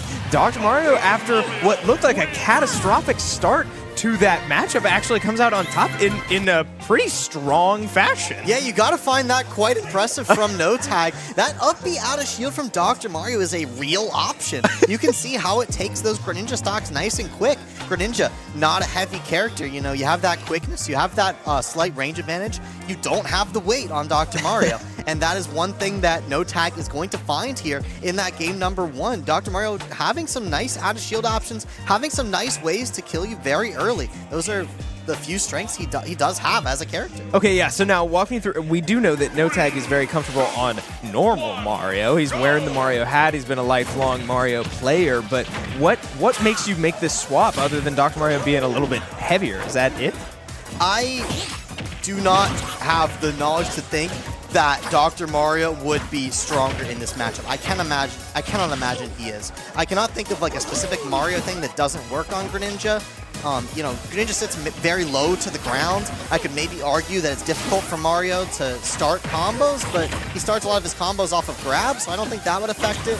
I really feel like this has to be a comfortability thing from No Tag, because that kind of thing just doesn't happen to Mario, at least not very often. I mean, you think they have similar recoveries, but I can tell you Dr. Mario's goes much less distance. Yeah, for sure, but he does have some of these offensive capabilities that we saw in game number 1, and if No Tag's able to string any of that together here once again, certainly a formula for success, but we have yet to see it so far. Anarchy going off stage for quite a combo there, able to make it back.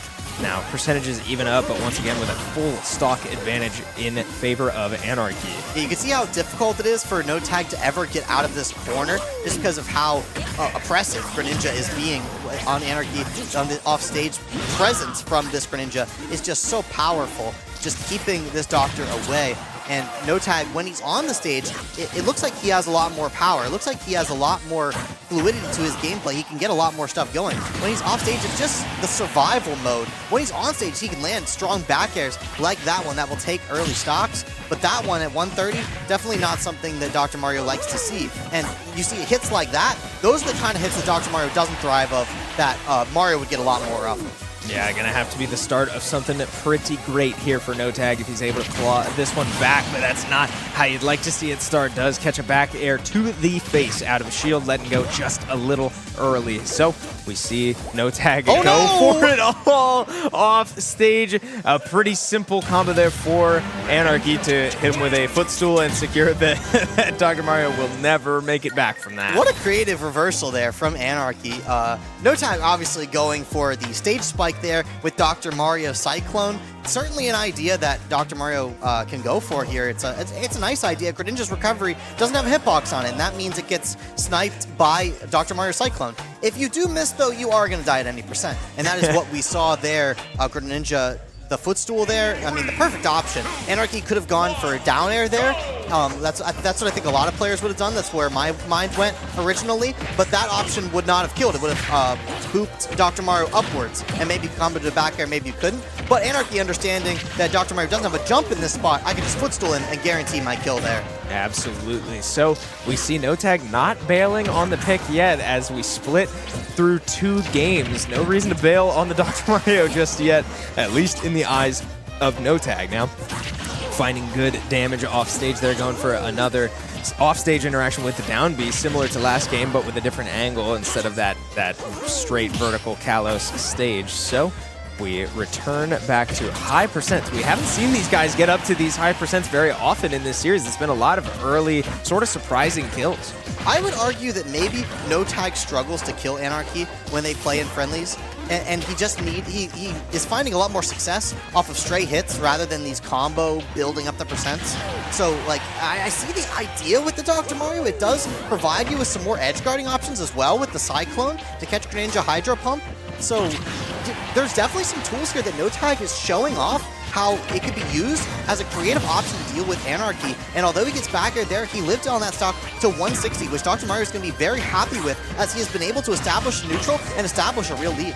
Yeah, real lead indeed, as the percentage disparity gets to about 50, but not for long, as Anarchy is striking back swiftly as it, catches the up air off stage and forces No Tag into the stage, but well executed there to bail out. Nothing too dangerous. No Tag goes for it again, but not much kill threat there as Anarchy's able to get back to the ledge and get everybody back onto the stage. Yeah, No Tag's settling for damage on these Cyclone setups off stage. He's not like reversing the Cyclone so that it kills off the side. He's putting it into the stage, and Anarchy's actually getting scared of No Tag Cyclones. If he got hit by that one, it would have been untechable. So that's certainly an option that Dr. Mario has that Mario does not have in the arsenal. Wow, and again, Dr. Mario living maybe a little bit longer than Mario would in these situations. I mean, we are finally starting to see the value of this Dr. Mario pick, but not that time around. The down throw into the aerial, swift confirm, but I mean, you have to think in a situation like this with a character like Dr. Mario, to be even in stocks, even in percent on your last stock is a pretty good place to be in. Oh, and this is a big scenario. Got Anarchy off the stage there. Is going to avoid the down throw Cyclone. Big avoidance there from Anarchy, and he has to be careful around this Dr. Mario because he is entering these mid percents where getting hit by one wrong pill, one wrong smash attack, and he might just lose his stocks. Gets hit by a down air, avoids the forward air. That could have spelled disaster. No Tag staying creative on the setups, able to mash out of the grab. Great mash there from Anarchy, saying you can't get more than 2 pummels on How about a reversal on this Cyclone. Yes, he did it, and to send Anarchy the opposite direction that time, Chris, and that's going to be a stock at 100. Wow, wow, wow, wow. The Dr. Mario pick is coming together.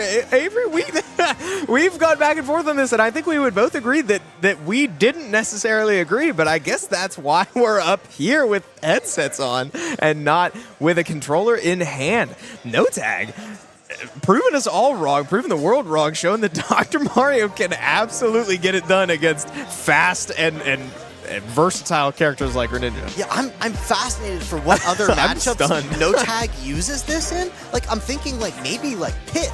I mean, has like a recovery that has no hitbox, but like you can snipe it with Cyclone. I mean, that's what No Tag's going for on these setups. He's going for these big edge guards and these early kills with moves like up B. I mean, that seems to be his entire game plan, and it's working beautifully. It's working absolutely beautifully, as now Anarchy, for the first time today, is really forced to dig deep and find a solution, and quickly. We load back into game number 4 here. A series lead in favor of NoTag, looking to put it away as they find their first grab and look to find these patented Cyclone offstage interactions the longer this game goes on. You're completely correct, Chris. This is the first time that Anarchy has been in a deficit, and to Dr. Mario, no less, his own teammate at Winthrop, Anarchy trying to bring the speed to the table on a big stage like Pokemon Stadium 2, keeping this Dr. Mario off stage. This is disaster, Chris. There's nothing. Oh my goodness!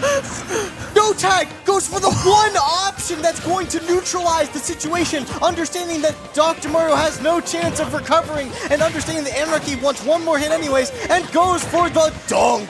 I can't believe what we're watching right now. I can't confidently say that at any point in my life have I thought, man, do I want to see a Dr. Mario go on a run right about now and take down who we truly believe one of, if not the favorite, to win this whole thing, down to a Dr. Mario of all characters, and finding just great plays, smart plays all around. NoTag putting on a show right now. That is hands down got to be the smartest Dr. Mario play I've seen in a while. That was beautiful to witness, but Anarchy, such a great player, just is not letting that phase him right now. Look as he takes the next stock in strides, only 73% to his name. Now, granted, Dr. Mario has some moves that can certainly kill you at this percent. Greninja's going to do his best to stay center stage, make sure you can avoid those options, go for things like a get-up attack there so you don't accidentally die to a Dr. Mario up B or forward air or back air. But a lot of these Dr. Mario options are going to take your stock, but the percent is certainly building. Yeah, building it is now. And little room for error too. A lot of what these lower tier characters are sort of forced into is making trades where other characters don't. And well, now you don't have much to trade. Up to 100%, you can't afford to really get hit again because Greninja has so many of these confirmed. But wow, does catch Greninja landing on the shield. We already hit that earlier, that up B is very strong and safe out of shield, but Anarchy with not much left to do it there, but go out and find NoTag waiting. So we tie this series up, and both players take a moment to just breathe. Now, maybe that is actually the thought that's entering NoTag's brain. Is this is game number 5 now. If you go Dr. Mario here, there's no more games to play. Do you stick out on this pick that has won you 2 games, or do you realize that, man, this Greninja just back-aired me for sending me off stage at 90, and there's nothing I could do about it? Like, the first stock, yes, I was able to dunk him. The second stock, he just back-aired me. Yeah, you have to think that's not going to happen again. So, yeah, what an incredible opening to that game number 4. What a pleasure that was to watch. And we are indeed going to stick on the Dr. Mario. I believe we will be going to a smaller stage. Yeah, I assume this makes a lot of sense for NoTag here. Doesn't want to give so much space for Greninja to run around and move around what he wants to do. This forces Greninja to scrap with NoTag a little bit more and play a little bit more of the Doctor's game, which is these up-close, brutal attacks. Yeah, brutal indeed. Now, a lot lower percentages so far compared to the other games at this stage in the game. A bit slower approach, and I'm sure the Game 5 mentality, the Game 5 heebie-jeebies are starting to settle in for both of these players. This has been a long series, and I hate to say it, I'm sure neither player was really expecting this to at least go the distance. You're always confident in yourself, but I mean, we certainly were not expecting the Dr. Mario success that we're seeing. So, NoTag and Anarchy going the distance, and the mental fatigue is probably starting to settle it in, but certainly not, for Anarchy. I thought Dr. Mario might have had a chance to survive that, but I guess not. It was quite close, Chris. I mean, the high blast zone of Battlefield certainly helped NoTag there, but wasn't quite able to find the perfect DI to survive that. Not sure if it was possible or not, but I would say this game has slowed down considerably. Anarchy playing this mid-range quite well on this small stage, and NoTag forced to move in on such a slow character. Finds a cape, Chris! Accidentally going slightly above the ledge is Anarchy, and finding himself... I thought for sure when NoTag didn't go from the Cyclone that he was going to live that ledge trap scenario, but somehow the cape connects there, and able to find a stock is NoTag. But it seems like whenever NoTag is able to find these big stocks, Anarchy still holds the lead. Yeah, and I feel like it goes back to this idea that some of these lower tier characters, the Little Macs, the Ganondorfs, the Dr. Marios of the world, can only find success by sacrificing quite a bit. And it's just a matter, the only way to find success is to keep those trades very positive, or at least as positive as they can be for you. So as NoTag keeps going for these types of interactions, he is racking up damage. He's getting hit quite a bit. This is a slow character, and although for every big moment that we pop off for Dr. Mario, Greninja is having 4 of his own.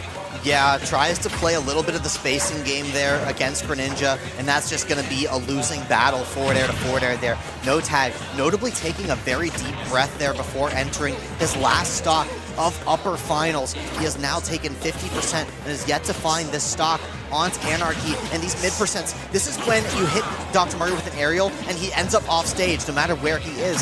Oh, and he's getting opened up to grabs as well. Anarchy is figuring out this Dr. Mario. He's figuring out what he has to do to lock down this winner's side Brands.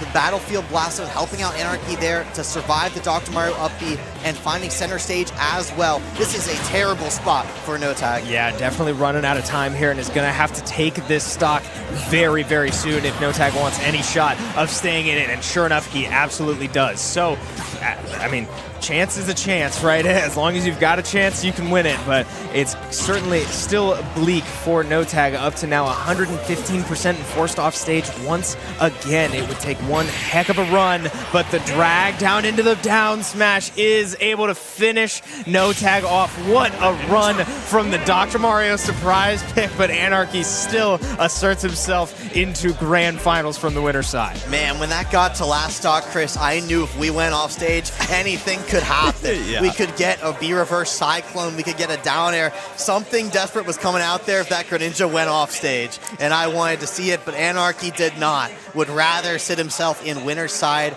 grand finals of Boost on the Beach, and I would too with this amazing prize pool and this amazing competition that we've had here. I mean, what a run that he has had. I believe NoTag was the first person to take games on Anarchy, at least certainly the first one to take him to the last game, especially game 5.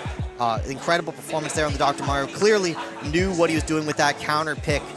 I imagine they have played each other many times, so it's good to see the Doctor come out and put on a show for us. Absolutely put on a show for us. And I'm not sure if the Mario has come out today, because I know that NoTag has been on a Joker run for a good chunk of the day as well. So while we were sitting up here thinking maybe we get the Joker, maybe we get the Mario, he surprised us all, and boy did he prove us wrong. That was a lot of fun, but ultimately falling just short to this man on your screen. We can take a look at these stats. Anarchy once again proving why he is #1 in this state. Very strong showing, but boy was it close. Yeah, Anarchy put up a great performance here, but you can see the taken loss ratio there, only 1.2, so that's probably 1-2 stock that we saw throughout this entire Game 5 series. I mean, this was a nail-biter. I really encourage you guys to watch the VOD if you miss any of this set, because that was a lot of fun, a lot of explosive gameplay coming out from these players, but Anarchy locking it down and making sure that the #1 seed is going to see at least second place today. But Anarchy certainly going for the gold here on this Greninja. A very rare pick, but it's great to see it come out here. A very entertaining character for us all. I mean, ending it off with a drag down, up air, down smash. Not easy execution there, and finding those spots is why people consider Greninja a difficult character. You have to earn your kills as Greninja. You have to find them, and Anarchy just does such a great job at that. Absolutely, and proven why he is as good as he is. Now, with the upper bracket fully resolved, let's take a look at what we have left to resolve. We make our way down to the lower bracket and work our way through and decide who will face off against Anarchy, now waiting in grand finals. You can see that Endothia and Regalo still need to play each other, as the winner of that will go on to play NoTag, who we just watched fall to Anarchy. So that will be the next series on our screen. We get to watch 2 incredible players go at it once again, because we're so deep in this tournament that there's only incredible talent left. But before we get into that, we do have a pretty sweet announcement from an event you may recognize.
Well, how about that? Very exciting stuff from our friends over at Honeypot. And guess what? You can sign up now for Honeypot Hall of Champions taking place Sunday, June 8th at start.gg/honeypothoc. And you can sign up now for Honeypot 7 taking place on September 19th through the 21st at start.gg/honeypot7. Hall of Champions will be the final event at the Putnam Museum with a hard venue cap of 250 entrants, and it features an Ultimate Arcadian. So, Honeypot 7 and TBK Sports Complex will feature collegiate crew battles, a pre-local, and a whopping 270,000 square foot venue. So, Honeypot's a grassroots and scholastic FGC tournament brought to you by Run It Down, UGS, and Visit Quad Cities. They're doing incredible stuff right there. If you're interested, go sign up right now. It'll be a ton of fun for you. It'll be a ton of fun for everybody, and we hope to see you there, maybe. Yeah, if you happen to play Collegiate Smash, definitely reach out to your esports director and tell them about Honeypot,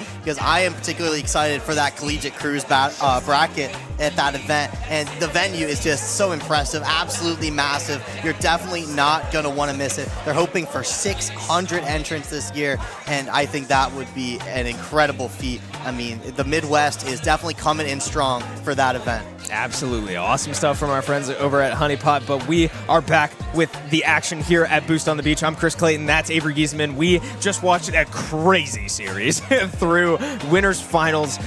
No Tag taking on Anarchy, two of easily the best players here. Went all the way to Game 5.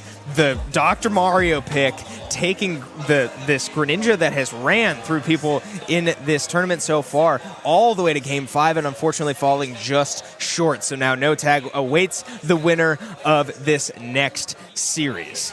Yeah, and it should be a fun one, Chris. We got Regalo and we got Endothia here sitting down, having a good time. It sounds like they're going to have a great time today in this loser semis. Already gentlemaning to the random, they said before this bracket that is what they're planning on doing to foreseeably go with the entire set. So that should be, quite the feat here. I know that Regalo is a random fan. I did not know that Endothia was a random fan. I know that he plays Game & Watch. I know he has some Donkey Kong experience, but I did not know that he was a fan of the random. I am a fan of the random.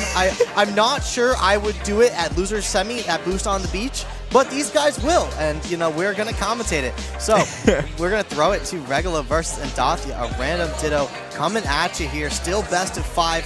Winner will fight No Tag in the losers finals, and then the winner of that will fight Anarchy for the title of Boost on the Beach. So let's get right into it. What is the random draw going to be? It's going to be Pichu versus Roy. And let's talk a little bit, Chris, about the random meta. The random meta is a bit different than the traditional meta, because in the traditional meta, you are assumed to have a lot of practice on your character, and so is your opponent. In random, you're not assumed to have a lot of practice, so the meta slightly changes. For example, Pichu recovering in that spot. If Regalo doesn't play much Pichu, he may not be very familiar with that recovery route, and he may have just lost his stock right there. But Regalo, having some experience on the Pichu, should spell disaster for Endothia in the traditional meta, because Roy has a terrible time into Pichu's small stature. In the random meta, Roy kills very early, and Pichu dies very early. It could be very volatile. Yeah, so the question is, how much experience do these players have? And we're seeing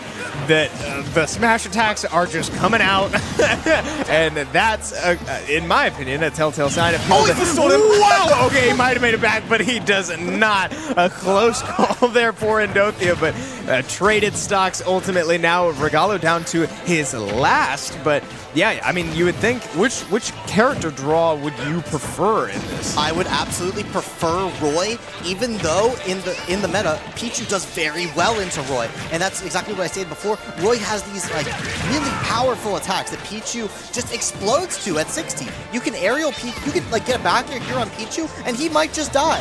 And sure, you have to try to recover versus Pichu, but a random Pichu player does not have the knowledge that a Pichu main would have at edge guarding Roy. And Roy is going to get 2-framed there by the Pichu down air, but that was a spot that, it was more of a layup. These more tricky recoveries from Roy are going to take more knowledge from this Pichu player, and something like that, where you try to get something started as Pichu, but you just run into a Roy F smash, that might not even kill Pikachu at that percent, but it does Pichu. And that's why I would prefer the Roy pick. Yeah, well, clearly he does as well. And we see the pop-off there after the game. Good sportsmanship from the players, right? Clearly, this is an awesome just time for them, and that's all we can hope for here at Boost on the Beach. But it looks like we're getting right back into it here. We're not going to have much time to break that one down, and why would we? Because neither player knew what they were doing. Oh boy. I see a Samus on my screen, and I have a Samus player standing next to me. More of a traditional matchup we see here, Chris. I would not be surprised if we see a bit higher level of gameplay out of Endothia's Wolf. Wolf is a character that if you understand Smash Bros, you can probably play Wolf to a decently high level. And Samus, not far off either. Samus is a character that is pretty intuitive. You understand what she wants, and you understand how Samus works. You understand, I want to keep my opponent away from me. I want to charge the big ball that does 30%. I want to use my big grab that covers half the stage. But Wolf, you understand that I need to run in and I need to utilize these big, strong hitboxes to compete with my opponent. But I also understand that I have a reflector, and you can already see Endothia going for these high-level setups like forward air, back air with Wolf. Those are the kind of things that like are the highest level of Wolf technicality, which is like not that far up because he's just a very intuitive and easy to play character. It's good stuff and good news for Endothia, but so far, neither player really pulling ahead just yet. Smash attacks come out, both catching the shields of the opponent. Lots of kill options coming out, a lot of them missing, but finally Regalo finds the finisher there, takes a stock. First stock down, Regalo with a lead though, very significantly high percentage though. Now with, in your eyes, a pretty easy character should be able to take business. I mean, yeah, I'm not going to say Samus is exactly hard either, Chris, but, I mean, it is interesting to see Regalo's Samus here still playing pretty scrappy with the Wolf, has not thrown the charge shot just yet, understanding that Endothia does have that reflector, doesn't want to use it in the wrong spot and lose a stock. And one of the things you want to watch for when you watch these randoms is watch how these players try to punish attacks on their shield. Because oftentimes they'll go for too much. Like someone will attack your shield and you'll go for like a forward smash because you think it's faster than it is. When really a main of the character would go for an aerial or perhaps a grab. And these things that you have to punish may not be as punishable as you think they are on your character that you're used to. Yeah, now 190% on this Dark Samus, excuse me, I was distracted.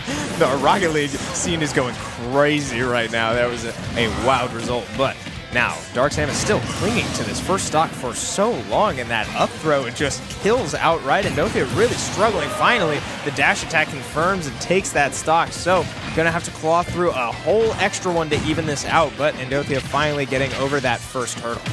Yeah, Regalo's Samus is performing really well here, living extremely long on that first stock and just avoiding the things that Wolf wants to do. Wolf approaching with these aerials, but Samus just stuffing them out. Samus does a great job at contesting Wolf in the air and not, you know, even though Wolf has a reflector, Samus has some tools to contest Wolf on the ground as well. So it's tricky to get around this playstyle and just cannot land on top of the Samus. Even with a strong move like Wolf Nair, the Samus up smash is going to do it right then. And Regalo is certainly happy with that one, and Endothia has to shake that one off. It was pretty funny too, seeing the players both immediately turn back and look for some coaching from Anarchy, who is sitting right behind them just barely off camera. A cool little moment. Again, all of these players with so much history with each other, just having a great time here. But randoms, we go back into the draw this time around. Regalo with Corrin and Endothia on the hero. A big little sortie matchup here on our screen. Okay, interesting thing here, guys. If you do not know, the #1 player from North Carolina is a hero player. And who is #2 in North Carolina, Chris? But Endothia. Wow. So, if you go to a North Carolina local, you will likely see a hero play at that grand final. So Endothia, very experienced facing hero. Can he take some notes from his friend and pull out a nice hero for us to watch? That's a great observation, Avery. That's a big question, and so far looking pretty good so far. Now finding the up B, leaving it right on the ledge for Regalo to jump into. Regalo doing a good job, however. This is a sortie. We saw the success. Wow, this charging up the forward smash, catching the jump, but not quite enough. Kill sparks are liars, so We return back to the stage. Wow, that kill spark does not lie to us. And the first stock is taken. Yeah, Endothia definitely enjoying the spell menu, not trying to play the sword game versus Corrin, and I think that's quite wise. Corrin with the range advantage and the frame trap ability of these aerials is so strong, especially versus a character like Hero who can be quite slow without the Accelerado. Trying to get a shield pop there with forward smash definitely took that one out of the #1 in NC's book there, as he's going for, Endothia is going for a lot of these like Accelerado and spell setups that you would see from a good Hero player, but he is playing a little bit clunky on the aerial side, and that's what Regulo is trying to capitalize here, is trying to capitalize on the scrap game with Hero to make him not be able to breathe. Yeah, and breathing he has not done much of. And I'm noticing the menuing too, just not quite as crisp as you might expect. It's a lot of it, though. Right, I mean, there's plenty of the menuing, but yeah, I mean, we're so used to watching players, or these Hero mains just instantly find their way down to the 4th option or whatever they need, and we're seeing Endothia really take time to read his screen and go, you know what? I think I want that one. Yeah, that's a great point, Chris. And Regulo just has so much less to think about. I'm going to swing my sword in the direction of the Hero. It's certainly a game plan that you can go for as Corrin in the Hero matchup. I mean, it works. It puts Hero in these frame traps, and it puts Hero in the disadvantage, which is exactly where Hero doesn't want to be. You can see Corrin going for this up throw here just to put Endothia in the air, when a Corrin main certainly wouldn't have done that. They would have gone for something that may have comboed into something else. Corrin not a character that has a lot of potent grabs other than putting the opponent in a certain positioning, and Endothia going for an early thwack here, but you can see these Corrin combos just kind of string together. They're fluid, whereas Hero, he has to earn these stray hits and these spell setups that are much trickier.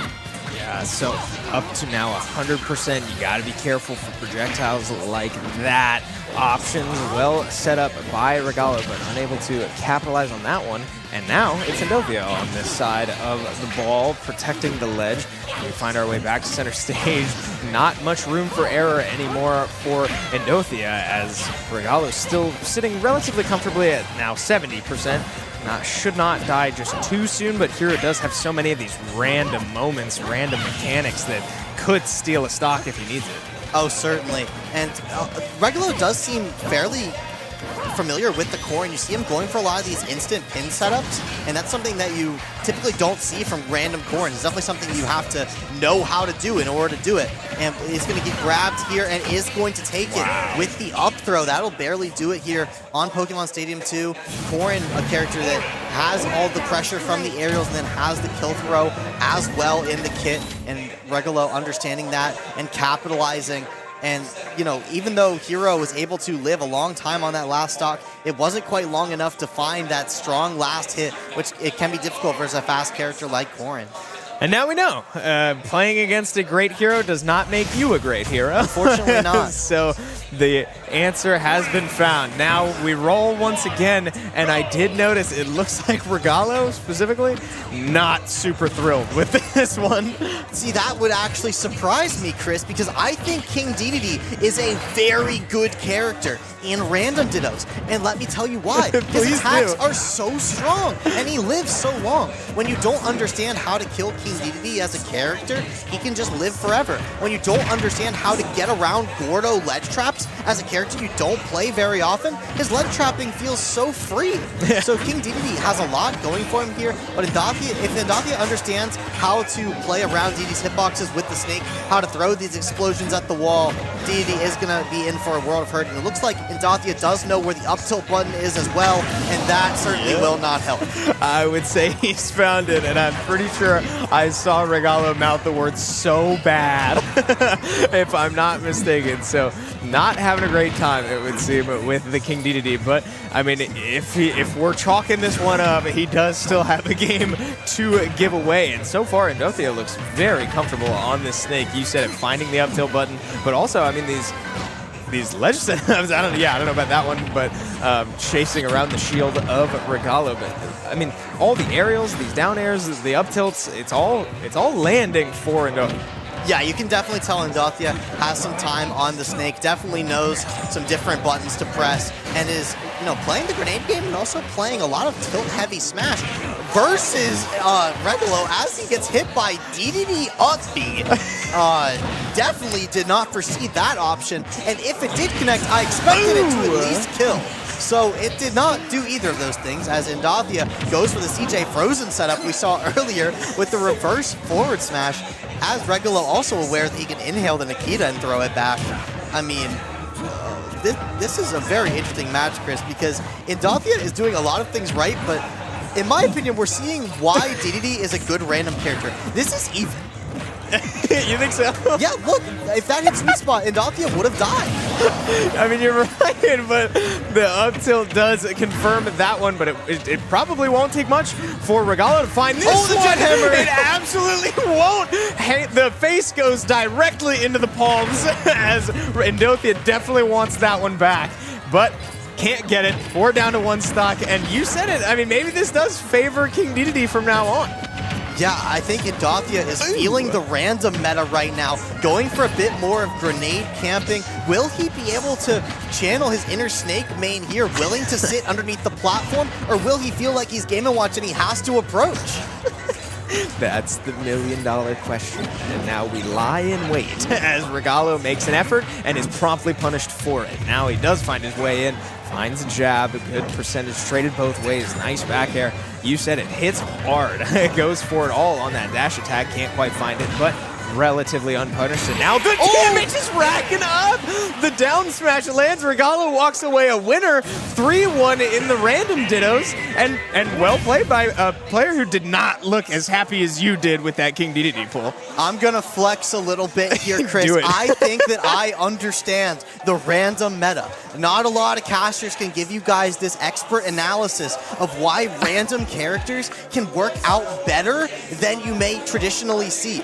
King Dedede Snake is miserable. Snake should win because he has so many tools to knock back the Gordo. Dedede, sure, he has some range, but he can't enter the Snake zone. However, in randoms, when you don't clearly understand how to establish Snake zone, Endothia is a very decent Snake. I wouldn't be surprised if it would beat me in a set, but it's so different playing against these heavy characters where you can make such few mistakes that if you don't main the character, you simply can't play that good. Characters like Incineroar, characters like Donkey Kong, characters like Dedede, these characters are way better in random dittos than some of the meta characters like a Game & Watch is kind of easy, but let's say like Snake, like Aegis, for example. Yeah. Especially like Steve, if you don't know how to play Steve. Like some of these like good characters, these heavies can really make things happen. Well, make things happen, they did. And I don't even know why I'm sitting here with these notes still. Like, that gives me nothing if we're doing random dittos. But we can take a look back at how we got here. Regalo putting on a show for us, the number 5 in North Carolina, the fabled Lucas player that we did not get to see any of, at least in that last series. 11 stocks taken, 8 stocks lost. A very close series between the two Winthrop guys, or maybe Winthrop guys, I don't remember, but two storied guys. Yeah. I'm sure they played each other from time to time. Guys with history for sure, but Regalo comes out on top. So good stuff from them. Congratulations to Regalo. He's going to go on to play the next round against No Tag. Yeah, I mean, a lower bracket finals is coming up. You guys are not going to want to miss that. Will we get the Dr. Mario again, Chris? That's the question that you're going to have to wait to see the answer. They're setting up right now, but we're going to throw it to a quick break. Don't go anywhere. Maybe change the other tag to check out Rocket League, but we'll see you very soon.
Welcome back, everyone, to Boost on the Beach, the Smash Bros. Invitational. I'm Avery Giesemann. Joining me for this last block is Kevin Clayton. We are in our lower bracket finals. No Tag versus Regalo. The pineapples on my shirt aren't as sweet as these matches have been, Kevin. I mean, it's just been an absolute treat, this bracket. We had a random ditto lower semifinals between Endothia and Regalo. Endothia, actually, one of the players that I had making it to potentially the first place prize in this tournament. But, you know, maybe the random needs a bit more time in the dojo before facing Regalo. But we are going to see the lower bracket final. I believe this should be pretty competitive here. We got Lucas versus Mario. Yeah, that'll be a very fun matchup overall. I mean, I'm so happy that this Boost on the Beach tournament has gone as well as it has for today, bringing it up to that next level and opening up to the, like, inviting a lot of different players over here. I mean, it's just so incredibly nice to have all of this talent. But also, we've seen some pretty, like, really close matches. It started off with, like, people in pools sort of feeling each other out, like getting a good idea. But the moment this bracket hit, people come out the gate swinging. It's crazy. I have seen some really aggressive Smash today, Kevin. I don't know what your blocks have been like, but there has been a lot of scrapping, a lot of really fast and flashy Smash Bros. These people are going at each other's throats. Yeah, I mean, it was kind of funny initially because we had, I believe, every match Bear and I casted over to start things off, there was at least one Earthbound character. Yeah. Which is like, we were already getting mixed by that, but they were doing such a great job of, like, really keeping, like, taking it slow again, like stock one, and then finding one opening and just blasting it open. It was beautiful stuff. And then suddenly, like, you mentioned a little bit about the randoms. I mean, I got mixed myself. I'm not even in the game, and I got mixed when suddenly there's, like, a Meta Knight and, like, a Simon Belmont, and, like, I'm like, where did these characters come from? And then our broadcast production head is, like, whiteboard scribbling down, they picked random. I'm like, all right. It's not every day that I go to a tournament and I break out my Simon Belmont as a counter pick. Not exactly the character that I would choose to cover my bad matchups. Yeah, we can ask Squid. Yeah, maybe Squid Plumber from Maryland could help us out with that one. He certainly thinks that character is better than Japan, who I think is in agreement that that's, like, the worst character in the game, like worse than Ganondorf. I think there's a lot of Japanese players are starting to think that. I don't know what you think about that one, Kevin. Listen, we talked a little bit about it before. Myrtle Beach has a ghost of a Ganondorf that appears out of nowhere sometimes and then disappears back into the shadows. Whoever that person is, they were not here today, but even so, I mean, there's something about that character that just, you have to at least question it every once in a while. And shout outs to the local Myrtle Beach community, by the way. Yeah. Coming out in large for this event. I was, building this tournament with Takio here, the local TO. And he has been incredible to work with, bringing a lot of talent here. He invited a lot of these PR players to come out. The Myrtle Beach PR has come out in full, nearly. I mean, I got to play some games with the #1 player in Myrtle Beach. That was a joy. I got to play with Takio, who's, I believe, #6 in Myrtle Beach. So it's been a joy to see the Myrtle Beach talent play on their home turf. Unfortunately, the out-of-region reps are going to take it this time. But, I mean, what a worthy battle they have put up today. Oh, they had a lot of fun with it. And it was so interesting to kind of watch, like, players from the local scene just really make that, like, splash. The Cloud in particular. Yeah, that's really, the #1 player in Myrtle Beach. Like, that was beautiful I was shocked that, and sure, he had some unfortunate draws, but I was really shocked that he went out as early as he did, because I was really impressed with his gameplay when we were playing in friendlies. I think maybe if he got into more best-of-5 territory, he would have done a lot better. Very adaptive player, really willing to just grab you when you were shielding too much, really adept at comboing on the platforms with Cloud up air. I was really happy to see the best Myrtle Beach has to offer, and I thought he was a great player. Yeah, and now, forgive me, I'm going to need that name of the Game & Watch player. It was E-N something. That's Endothia. Endothia. I have never seen... There are certain characters that you don't expect to be, like, overtly aggressive. I get that Game & Watch can, but I was, like, very impressed with just how well they dealt with they're like people trying to like stall them out, just finding ways to get in. On top of playing against Anarchy, was doing a really good job of getting around, like on actually landing on the main platform. We saw multiple times Anarchy would run away with series just because people couldn't land. Dash attack and down tilt's crazy. Yeah, Greninja covers so much space with his dash. He's so fast, his dash attack and his running down tilt both combo into kill confirms. What a devastating character that you don't see very often. But Endothia, #2 in North Carolina, and I mean, what a menace. Still in high school, I believe. Look, I don't know if he's planning on playing Collegiate Smash or not, but certainly a strong player in his own right either way. And he is just tearing up majors even. I know he placed 3rd at the Coinbox IRL tournament that I was at. I believe there was like 190 some entrants in that one, I want to say. But I mean, when I was watching him play at that event, I mean, it was just incredible how he was able to lock down opponents and play this kind of Mia-esque gameplay where you just don't get to play the game. Yeah. There's every time you go into a Smash Bros match, I will preach this till the day I die. Someone's game plan is the one that you have to respect. Usually someone will go into that match with a solid enough game plan to really bring momentum forward, or just by nature of the characters that are picked, you got to play around it. It's when you have those situations where it can go either way that you really start to see the skill level of the players. And I'm telling you, that Game & Watch is a menace every time, all the time. Shout out college recruiters. You heard what Avery said. If it's a high school, like that would be a good pickup. That's all I'm saying. Yeah, I have a feeling that he'll have a future somewhere. #2 in North Carolina, and I would not be surprised if we see him rise the ranks of Game & Watch. I would argue it's possible he's, breaking that top 5, top 3 Game & Watch, at least NA. I mean, certainly NA, I would say. I mean, there's some great Game & Watch players out there. I mean, it's definitely a very meta character, something that we see a lot of today. So it's hard to say how good he is comparatively, but I mean, it's such a strong character. Whoa. Unfortunately, or fortunately, depending on how you look at it, lower finals looks to be also a random ditto, Kevin. You know what? I'm fine with that this time around, just because I do believe that these were the players who started off with the random dittos the first time around in winter semis, which means that, I mean, they knew each other. It sounds like they went to the same school together. Yeah, so they both go to Winthrop. Yeah, like great stuff all around. You know a little bit about Samus. How do you feel about Samus playing against that giant sword that Ike has? I actually wouldn't be surprised, Kevin, if I have more time on Ike in this game than I do Samus. Really? Which is a really weird thing to say, but during the Wi-Fi era, I used to pretty much exclusively play Ike. Because he was a lot of fun on Wi-Fi in 2020, let me tell you.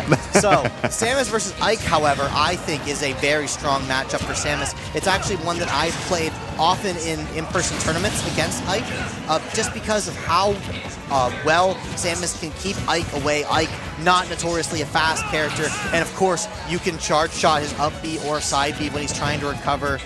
Samus is a character that's notoriously good at catching jumps. Ike's whole game plan involves jumping with landing aerials. Samus feels like a really strong counter pick to Ike.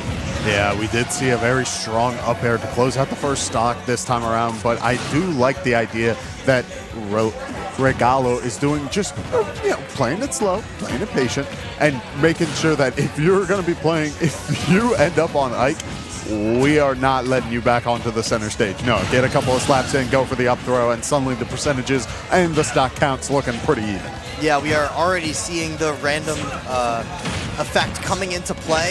Regalo not going for the up throw there at 150, 160%, even though I, as a Samus player, knew that would take the stock.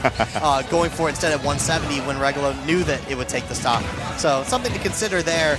Maybe they'll understand that kill throw is indeed a kill throw. It was buffed at one point. That Samus up throw wouldn't have killed at 170 at one point, Smash Ultimate's lifespan, but certainly will these days. And this ledge trap on Ike is just so strong. But it looks like No Tag's Ike does have some experience on it. It looks like it's playing the neutral quite well and hurting the Samus when she gets in the disadvantage, which is the thing that Ike can thrive in this matchup. Oh yeah, I mean, we're seeing a lot of great movement around the platform, but letting go of shield just a little too early means you're eating one hefty charge shot to the face. It won't end the stock this time around, but the back air will. Ike going down at 186 after that is crazy stuff. Going for the forward tilt, does get forward aired by Regalo.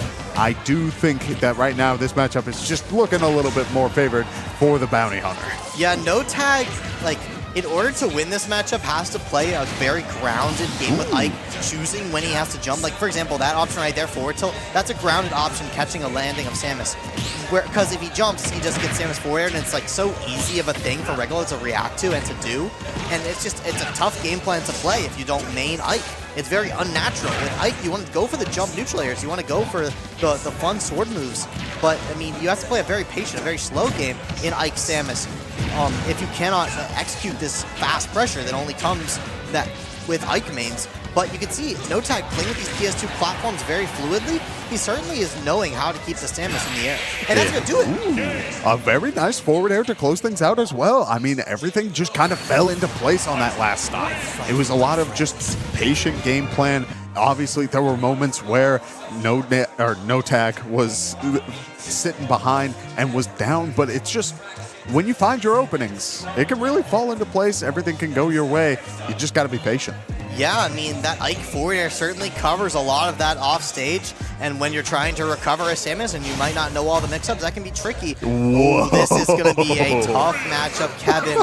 Now, if this was a normal single set, Kevin, I would say that No Tag would win easily. You know, certainly Ganondorf gets comboed by Bayonetta very hard, and certainly he can never recover, right?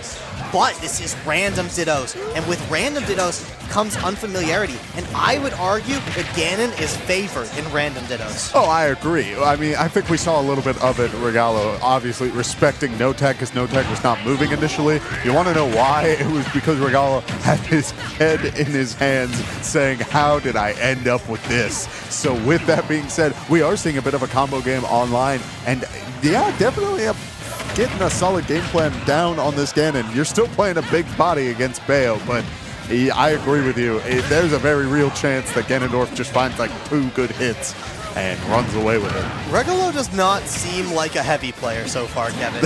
I'm not sure he has the heavy genes. Right now he is playing Ganondorf with a lot of respect, and that is just not going to work. Yeah, playing heavy characters with respect. I mean, like, that's fair. Every time we see a heavyweight character in these sorts of situations, hold up. Wait, hold on. My man is at 90% already. I thought this was random. Yeah, he got hit by a simple Bayo combo that you can learn in 5 minutes, and he still took 90 for it. I hope that's not a problem. You know, all right, fair enough. I will take your word for that. Listen, take it from the person who has gotten thrown around by this character way too often. I get it. Oh, there's the side special, though. Does not get the follow-up needed right there, but will make the way back to the ledge. Let's go with shield just a little too early and ends up losing another stop for him. Yeah, I mean, not every day you see the Bayonetta forward smash take a stock there from dropping shield, but it is going to be today. Now Regalo holding the ledge with this Ganondorf. Oh, No Tag accidentally wall clings there. That could have been disaster. Goes for the down throw there. Wall clings again. I do not think No Tag is trying that, especially not versus Ganondorf, where he could get forward tilted for it, but is finding these reverse up air combos, but is going to take a boot to the face, and 26% is nothing for Ganon, but is going to get hit by the Bayo combo here, but not forced off stage. Yeah, there are 2 up airs, going for the jab, kind of resetting things back. Again, given that respect, you know, Bayonetta can be a little intimidating. Yep, there's those slides, going for the full thing. A very nice combo, but oh, flame choke getting a little bit more damage. Not much of a follow-up, though. The Wizard's Foot, especially let's canceled into the down air. Beautiful stuff. And now we're in a one-stock situation. Yeah, it is a one-stock situation, and killing as Bayonetta is not very intuitive. She doesn't have many easy kill confirms. Sure, she has these big smash attacks, but if Regulo stays aware of those, this Gandorf stock may stay a little bit longer than you may want it to, as Gandorf falls out of the side B and gets the up smash. That's why Ganon wins in Random Dittos. Bayonetta was at 70, Kevin, and yet existing in Ganondorf's space, you don't need to find these complicated kills with Ganondorf. You just use the big moves, and sometimes they connect. Exactly. I mean, the big moves worked earlier for Bayo. We saw it, the smash attack held and the big fist coming through. And then we just saw, like, wait a second, what if I do that? And it just works into place. Okay, new random matchup. Mewtwo versus Robin. This is one that feels a little bit more, I won't say, it's a little slower probably. Mewtwo's the one who's got to get close, right? Yeah, this should be a fun one, Kevin. Mewtwo does have access to the Reflector as well, but Regulo already looks really comfortable on this Robin. I saw him go for immediate down throw up tilt with Robin, which is not something that you would know exists unless you've at least played Robin to some capacity, and we're already seeing the comfortability with these spells going for, follow-ups from one spell to another. I would comfortably say that it looks like a character that Regulo is comfortable with, but no tag on the Mewtwo. Certainly keeping up thus far, a much lighter character, a huge hurt box that can easily be intercepted by Robin aerials. He's going to have to be quite careful. Yeah, keep an eye on this. The fire is out and the Levin sword is going with it soon, but the book is still in the hands of Robin. Regalo does end up throwing it a little early. That's all right. It does mean that they will get back onto the stage. Goes for the fire, but that was also out of storage, which means that we will see a very quick poof and a Mewtwo back air to close things out. Yeah, and we're seeing the knowledge there from NoTag, knowing that the Shadow Ball would go through the Thunder there, and tricky recovery there from Regulo is going to be followed by NoTag. So familiar with the Mewtwo here, but accidentally getting hit by the Thunder there, trying to hit it with a back air, thinking you could swing through it, but that tail is a hurt box as well. But getting the Shadow Ball, almost connecting with the forward air, and this Mewtwo is moving right now from NoTag. He is certainly a nice random main, the NoTag. He has played many different characters throughout his career. We've seen the Mario, we've seen the Dr. Mario, we've seen his Yoshi throughout the years, and he is very familiar, I would say, with multiple characters, maybe a little bit out of Regulo's league. Hey, I'm all for that. If you have a level of knowledge about these characters that can help you in your tournament run, like, can you really be upset about that? Especially in these sorts of situations. I mean, it's got to help you out, right? I would certainly say so. And I thought, Regulo looked really good on this Robin. I thought he had a really good understanding of what to do, but NoTag has just been dismantling this Robin gameplay, just pulling out every Mewtwo trick and punishing this Robin like, the laggy character she is sometimes. Yeah, there is one move that we haven't seen from this Mewtwo yet. If you're trying to use all the tricks in the bag, you're looking for one quick down B to try and close things out. I don't know if we will see that this time around, but I am seeing that those back airs are hurting real nice, and a couple of Shadow Balls will do a little bit of work to get Regalo into the air. You're completely correct, Kevin, and that disable from Mewtwo is certainly a fun trick in his book, and I definitely would have ripped it right there to try to punish that move, but NoTag going for the safer option of the forward tilt, and a beautiful grab as well. Throw him off the top. NoTag with a 2-stock on the Mewtwo. Yeah, we do see one of the players in the background devastated that Robin got knocked out. If you don't remember, they played Robin in this bracket as well. You're correct. Yeah, definitely not happy about the Robin losing there, but yeah, able to get it done with no tags Mewtwo. Certainly an experienced Mewtwo at that. Loved watching that. Definitely aware of the different setups that this character has in the arsenal. Let's move on here. It looks like we have just moved to North Carolina, Kevin, because Endothia may have just come back on the screen, reincarnated into Regulo. That's wild. And I cannot imagine that playing a big character into Game & Watch is very fun, let alone Donkey Kong. You may have a couple of good tools, but I'm curious to see how this one plays out. I actually think Donkey Kong is a fantastic character in Random Dittos, especially if you're playing against a character that has a poor recovery. You just fish for cargo throws. His back air does a lot of work for you, and a lot of people play Donkey Kong for fun, so they have some sort of understanding of him. However, I would argue that Donkey Kong being good in Random Dittos might not apply when you're fighting a random Game & Watch. He is also quite strong, and this matchup has to be quite good.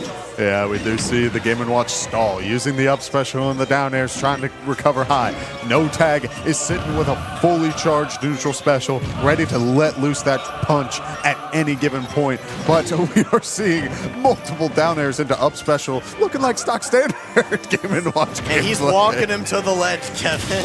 Oh, and he's going to lose the stock and give him the shrug. Hey, listen, they get it. They know the rules. Like, you know, pause for a second. All right, let me just air dodge to the blast zone. It's all yours. Oh, man, and the turtle comes out to edge guard this Donkey Kong. That's certainly a tool that Regulo is going to have to use if he wants to take this over the big, strong monkey. And it's not looking good here as No Tag gets some momentum here with the ding dong, Kevin. Pulling that out first try. Oh, beautiful stuff here. I love to see that from our No Tag random dittos. Beautiful stuff. As now Regalo's looking to cover a little bit more ground, but man, a couple of back airs and the jump read barely misses. Oh, there's a download happening here. It's crazy. This is exactly what happens when you and I sit down for a game of friendlies and I pick Donkey Kong. I'm going for the jump punch. It's a fun move to land. And I wouldn't be surprised if we start seeing some other fun moves to land, like B reverse slaps from Donkey Kong that would connect into up smash and kill Regulo here at 60. Oh no, but the turtle gets a little bit of knockback, sending Donkey Kong just a little too low. I do agree though, one good down B would be able to really close out the stock, but now we're seeing that combo game. We're seeing that thing where now Donkey Kong has to get back on the stage, does find a back air to close things out, and uses the up special to try and get a little bit more value. Yeah, and this is Regulo's tournament stock here on the Game & Watch, so you know he's locking in, trying to get a hammer to end the game, Kevin, but Karma bites him, rolls a 1, 12%, and they are going to go for the half handshake, I believe, there at the end. Not sure about that one, but it looks like No Tag's Donkey Kong is going to get the job done. And yeah, what a great character, what a fun character to draw in random dittos.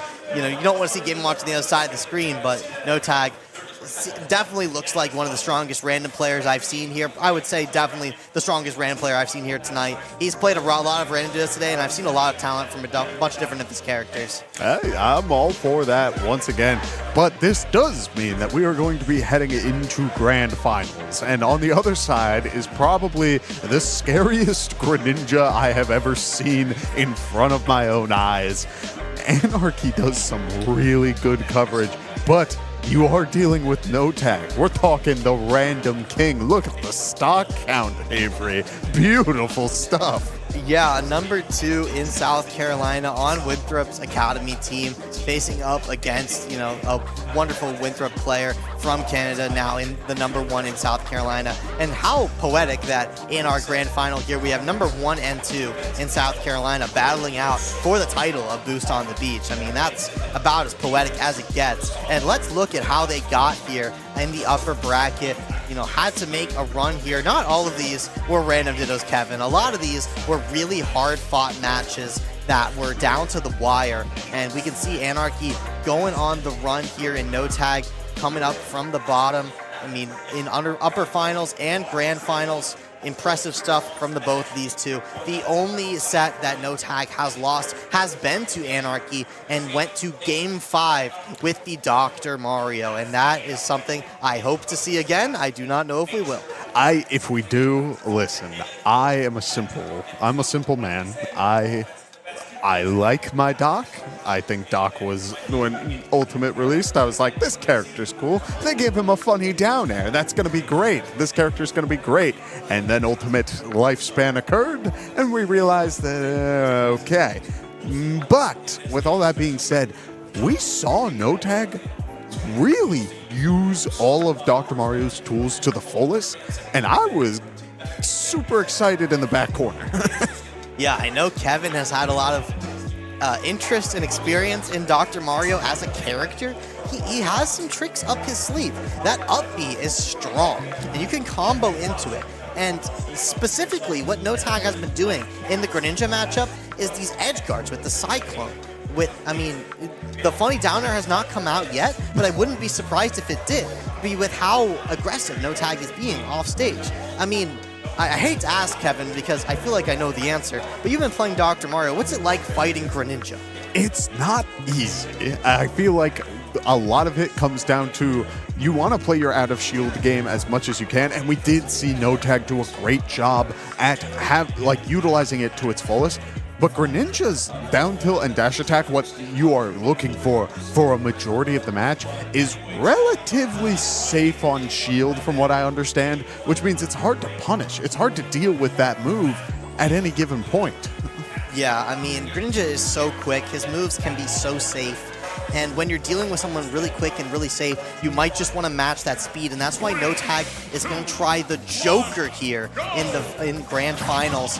And, you know, Joker, historically, I think is a character that's annoyed by Greninja. I think Joker can't play his normal game plan versus this character. And that's probably why we're seeing it now and not in Winners Finals, because this is probably No Tag's second, third option versus this character. It's not something that he's going to be thrilled about. Right, and I mean, with that all being said, I feel like the Rebels Guard is going to be very difficult to utilize in this matchup in some capacity, which means your Arsens are going to have to count. You have, on average, about 1 per stock, 2 if you are able to hold on for a really long time, but at 82% and halfway gone through it already, 1 down air into the up smash will not take the stock just yet, but you do have Arsene for just a little longer. Yeah, and a little longer might be all you need him for, but it's not going to happen this time. Trying to mix up with the high tether, but that's just not going to be enough. That's going to be a stock for Anarchy there. Sniping the jump of Joker with that Greninja back air is going to be enough to take the first stock of Grand Finals. Yeah, great stuff so far. We do see the Rebels Guard coming out. If you are going to use it, I do think the offstage is probably your best bet. You're not dealing with any sort of grabs out there, so armoring through a shuriken or 2 or one of these back airs can add a lot of value. But we do see Anarchy using the up tilts into the up air, doing a lot of damage. We see the side special, the Aegon Connect, and the dash attack as well to really keep that momentum going. But we're looking for this last hit. Dash attack going the opposite way means that it will not KO just yet, but a beautifully placed back air will be able to even out the stocks. Yeah, but now you're not going to have any more Arsene to build up damage onto this Greninja, and you're close to losing your own stock. And look at these B-reverse shurikens to just stall in the air. Greninja is a very fast-falling character, but if you utilize shuriken, his momentum sort of stops. So you can utilize that to stay in the air longer, to place yourself to edgeguard Joker. Anarchy showing off that tech, wouldn't be surprised if it earns him many stocks. Yeah, we do see a perfect parry is able to get a little bit of value there, but he's not going to go for too much more. A couple of down tilts onto the shield into the dash back is going to add a lot of value there as well. 1 forward air to the face will send Joker flying off stage at 155. If they made it back to stage, I do believe Arsene would have come out relatively soon, but 1 quick back air will be able to secure that stock as well, and so we are back at square one. How do you get through this Greninja with 1 Arsene? It's so difficult, Kevin, and Anarchy is just putting No Tag in a lot of checkmate scenarios. It's either you get hit by the shuriken, which combos into an air cool, or you avoid the shuriken where Anarchy already is, and he understands that he has to just place his aerial in the position that you have to recover. No Tag in a fine position here, though, might be able to find a back air onto Greninja, but he's just too slippery, Kevin, and he finds the Arsene, able to help him out, but if you don't have it into this next stock, you could be in big trouble. Yeah, very slippery frog, but going off stage, going for the back air right on top of Anarchy, saying that I'm not even going to mess with teching on the stage. You're going towards the blast zone, securing that stock. But in return, Anarchy, with a little bit of invincibility to start things off, means that they will get a lot of value to secure a ton of meter off of that Arsene and percentage onto this Joker. Yeah, Anarchy is not here to play around. You can see just the setups working together so fluidly, just tracking No Tag down, making him make these quick decisions that if he guesses wrong, he loses his stock. And, you know, No Tag doing a great job at playing the burst here, trying to keep this frog off of him. Joker does such a great job at playing the mid-range and punishing you for swinging in the wrong spot. But No Tag is just spending so much of this match off the stage to where Anarchy is just going to find these edge guards eventually. It's up to No Tag to live long enough here to have another Arsene to take this stock. from this Greninja nice and early, and it looks like he just might do it. Yeah, we do see the Shadow Sneak coming through. Does not connect this time around, but the forward air will. And we do see a second Arsene for this stock, which means that we could see potential reversal. But the forward air does catch the approach, and that means that this game will go to Anarchy. Indeed, and that Arsene was certainly very scary for Anarchy. That you were at that 60% range. That is the percent where if you get hit by the wrong move, you just might lose that game. So Anarchy very happy that that forward air was able to connect, leaving No Tag with the decision of what do I try next? Am I going to be able to recover versus this Greninja?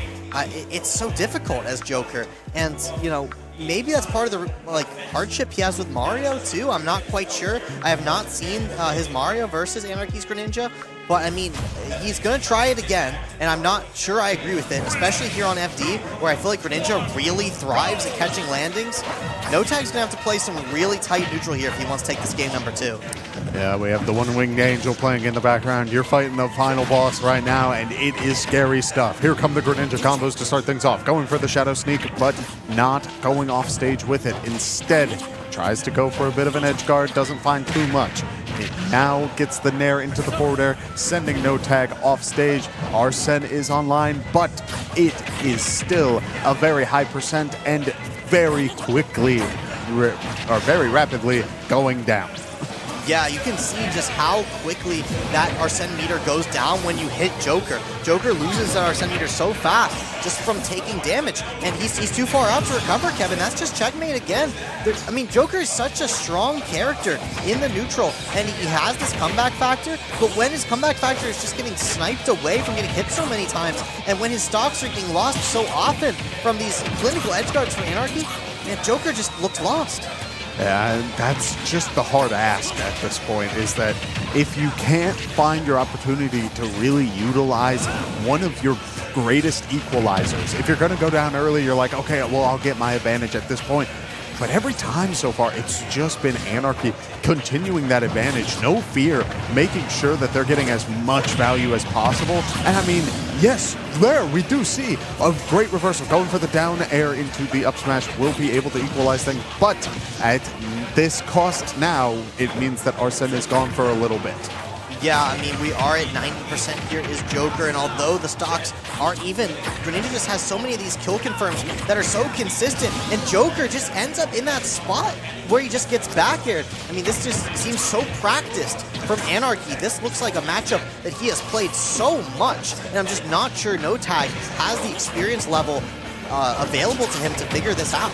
On top of that, look at when Anarchy is the one on stage, how difficult it is for No Tag to land. It is, Joker is a character that has great aerials to get their combo game started, but every time it just feels like they are dragged across the stage. They try to air dodge to the sides, and every time they're just continuously finding themselves in awkward spots where they're getting put into the blender. It's so incredibly difficult to deal with, and admittedly, I don't know. Greninja is fast enough that you wouldn't expect anything too crazy, but it's just adding so much. The pace has slowed down a bit, Kevin. These two aren't quite sure how they want to play this last hit scenario as far as this stock goes. These players are trying to weave in and out, utilizing the speed of their characters, which is their strength. And Anarchy getting a little bit scared there on the recovery, accidentally not going vertical there, only horizontal, and giving No Tag one last chance to claw his way back here. Doesn't want to go down 0-2 in the grand final, but it's going to be tough to recover here because Anarchy is just so good at sniping this Joker up B. But No Tag will figure it out that time and holds Anarchy in position. Yeah, one good up tilt into the up air will not be enough, and we are getting dangerously close to that factor once again. Could this be the opportunity needed? We are seeing a couple more good hits. We should see Arsene online in just a second. There's just an extra pixel. There's that stray hit, and getting away from the up air, instead eating the back air, going for the up special off stage, is able to make it back to the ledge, and the down airs missed twice. Going for a back air, sending out Anarchy off stage, has to recover high and a little away from the ledge to make it back on the stage. Kevin, that was a regrab. No Tag only had to space the Joker down air to hit Greninja at any point. It wasn't a timing thing. It was purely spacing, and No Tag might just lose the game for it. He does not. He reversals the Greninja, going for the back air and slips in a back air of his own. An absolute miracle. Scores No Tag game number 2. Well, there you go. At the very least, you have reset the feeling of this. It is no longer a best of 5, it's a best of 3. Both sides shaking it off, saying, all right, let's do this song and dance.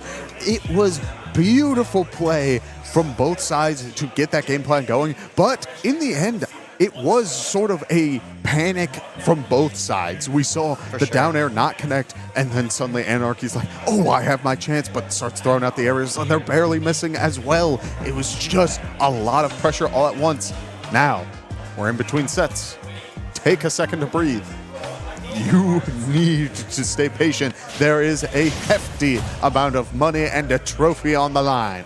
I really hope we see some of that patient gameplay come through from No Tag again. Yes, Anarchy is so fast, and yes, his combos are devastating, but No Tag might be able to get some footing here if he can figure out the patterns that Anarchy is going for. How am I getting hit? How am I able to weave around this such quick Pokemon? And he's going for these big reversals, Kevin. There's no way that just took the stock at 0. There's no way, bro. There's no way. Oh, every time I see a Joker find opportunities to really close things out, it is beautiful stuff. We see the jab to secure a little bit more percent, but now we're on the opposite foot. No Tag has the stock lead to start things off, and Anarchy's looking to close it out, but that also means that now you are playing against multiple Arsens. You're playing against multiple opportunities for No Tag to really equalize that value. Frankly, playing on tempo. It is beautiful stuff. We do see the aerial connect to close out that stock, but that does mean that we will see 1 Rebel's Guard on the dash attack, a very good call out, and 70% on Anarchy off stage. No Tag with a real lead here. Not sure when the last time we saw that, Kevin, was, but when he gets Arsene here, he will be in advantage rather than in disadvantage. So he's not going to have to utilize this Arsene to reversal Anarchy. He's just going to be able to use it for a nice, clean edge guard, and that's going to earn No Tag a very nice, healthy Arsene to gain himself some damage for this last stock.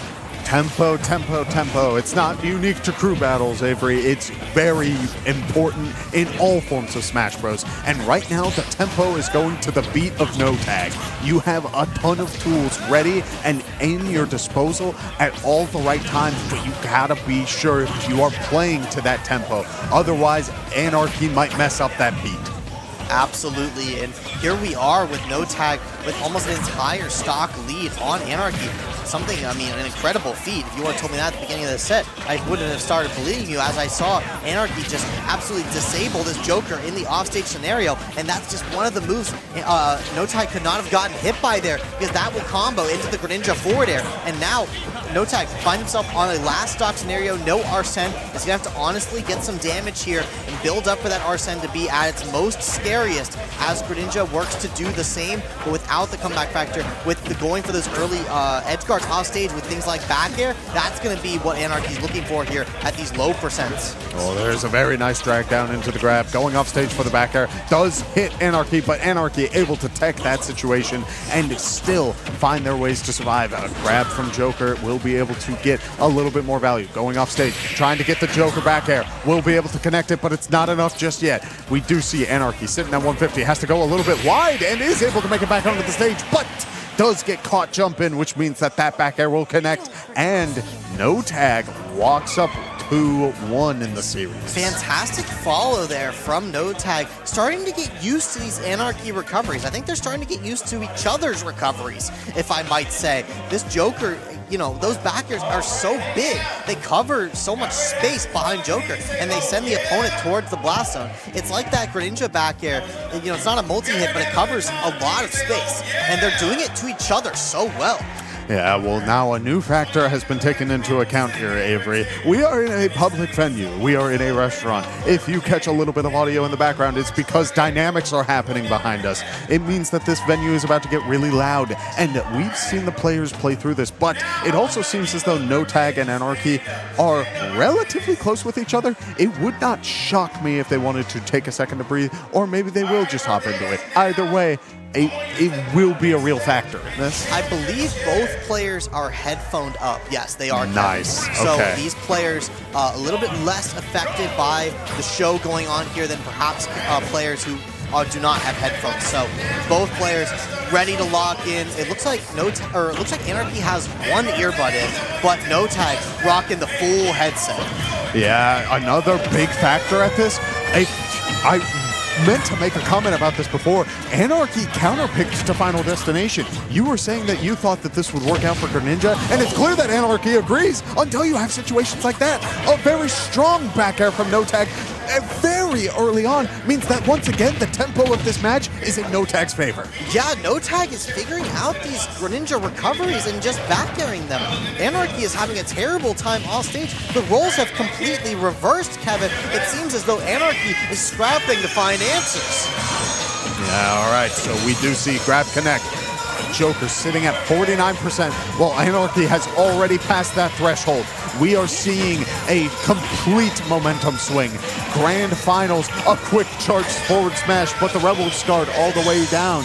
It is crazy how beautiful this gameplay is. I mean, Greninja going for the Nair, is going to look for the forward air. It's not going to connect this time around, but they are willing to play it just a little bit slower. Yeah, but I mean, No Tag with the full stock advantage here and halfway to Arsene, I mean, you have to figure this out. You have to decide what you're going to do. And Greninja is able to get the stock here, and No Tag finding himself at 0% yet again. Off stage is Greninja. No Tag holding the ledge trap and trying to find the grab here, putting pressure onto No Tag. In the control on center stage is Greninja, and he is trying to get around this zoning that the guns provide. But I mean, No Tag's just doing such a great job at holding down this space, playing the mid-range against Anarchy, something that has been not working in his favor. All right, we did just get confirmation from production. There is a bracket reset if No Tag does take this series, which would be beautiful stuff. No Tag able to get their game plan going. Arsene is online and playing to that tempo. There's the back air from center stage. It won't be enough to close it out, but Anarchy mixing up the recovery, going high to get a ton of value and get back to stage. But the Aegon lingering gets a little bit awkward. Wow, I'm surprised that that wasn't an up throw there from Anarchy. I thought that would have taken it, but instead, getting stage spiked by No Tag. Disaster for Anarchy. Finds himself down a stock and a half here in game number 4. Yeah, we do see Anarchy making it back to ledge. Again, the tempo right now is in favor of No Tag. 2 Arsenes to deal with 1 stock on Anarchy. You need to be aware of this. You need to play it slow. You need to play it careful. As we do see Anarchy trying to close out this stock, using the down smash, playing aggressive, understandably slow. If they win this game, they could try to make this 1 series. Instead, No Tag is trying to make it 2 series, trying to bring it all to the forefront, and we are seeing great gameplay from both sides. You certainly need to take this stock before Arsene comes out, and Anarchy cannot accomplish that task. No Tag fell out of Greninja back air, and for that, he is going to reset the bracket. That is one of the downfalls of Greninja, is sometimes you can just fall out of his multi-hits, and I'm pretty sure that one saved No Tag's life. I mean, listen, it's a bracket reset, and the Macarena is playing in the background. It is. I cannot believe the siding we are in right now. And I also, admittedly, was not expecting a bracket reset. I think Anarchy has played so commanding throughout this entire tournament. And on top of that, it was the dock that was thrown in and picked the first time around. I was not expecting the Joker to be the answer. Yeah, this is very interesting. I really wonder what No Tag figured out with the Dr. Mario, that he's like, I can exploit this with Joker. Like, did he just study the recovery patterns of Anarchy with Dr. Mario and then say, I think Joker's back there, like, can really punish this, and then just went Joker? I mean, it's beautiful stuff either way, but now we swapped the stage. We got platforms this time around, and I'm curious to see if this will work better in Anarchy's favor, because the last time around, the landings were such a big aspect of what Anarchy was using to gain advantage. But now, we're talking about landing on the platforms. You have an extra element to this, but Greninja can take advantage of those platforms as well. We do see Arsene is online. Greninja sitting at 25%, but this means that right now, Anarchy is the one with the tempo, as Arsene's already halfway gone. Yeah, Anarchy starting the set number 2 with the momentum here on the different stage. Change the stage, change the mindset, do what you gotta do to get yourself back locked in. You don't want to lose to your teammate for second place here at Boost on the Beach. You want to take it all as the number 1 seed, and is gonna find the reaction there on the Rebels guard, gonna find a strong forward smash. Anarchy reversing the tempo, Kevin, it might be enough. Yeah, we do see a very nice drag down situation there. No tag, playing a bit back, using the neutral special, using the up airs, trying to really keep that momentum, try and bring it back into their favor. Again, the aerial Rebels guard is so important for no tag. Greninjas are not afraid to grab, especially Anarchy. If you're going to get value off of it, it's going to be off of situations like that. We see Arsene online, only 39%, and now the stock counts are even. It could be enough to really get that momentum back in no tag's favor. Yeah, that never would have done it on FD, Kevin. It's only because Anarchy was caught on the PS2 platform there that the Arsene up smash was able to take the stock, and no tag certainly has swung some momentum in his favor. A big 2, Kevin, 2 Rebels guards. I am telling you, the way you do this is through the Rebels guards in the A. You call out Anarchy on these aerials. Anarchy's been doing a great job of stuffing out approaches, on stuffing out landings. If you are able to call that out and say, you are not allowed to be doing this to me, let me play my game, suddenly this whole series is turned on its head. Yeah, look how even this game has become, calling out the Rebels guard that time. Yeah, you can't use that in my house, says Anarchy. I've given you 1 free Arsene too many. That trick is going to have to be saved for later. That was a very good call out, because suddenly you have to give it the respect it needs. If any other situation, we would see no tag sort of dancing around these opportunities. There's the drag down up airs from Anarchy, keeping that damage going all the way to the top. That was an amazing aerial. They traded, but he still goes down. Yeah, I mean, the counterplay from the Rebels guard coming out, the call out with that forward air, just catching no tag, slipping there on the DI, just throwing him straight off the top. I mean, that Greninja forward air is so strong, sometimes you just get caught. I mean, it's incredible. That's truly insane.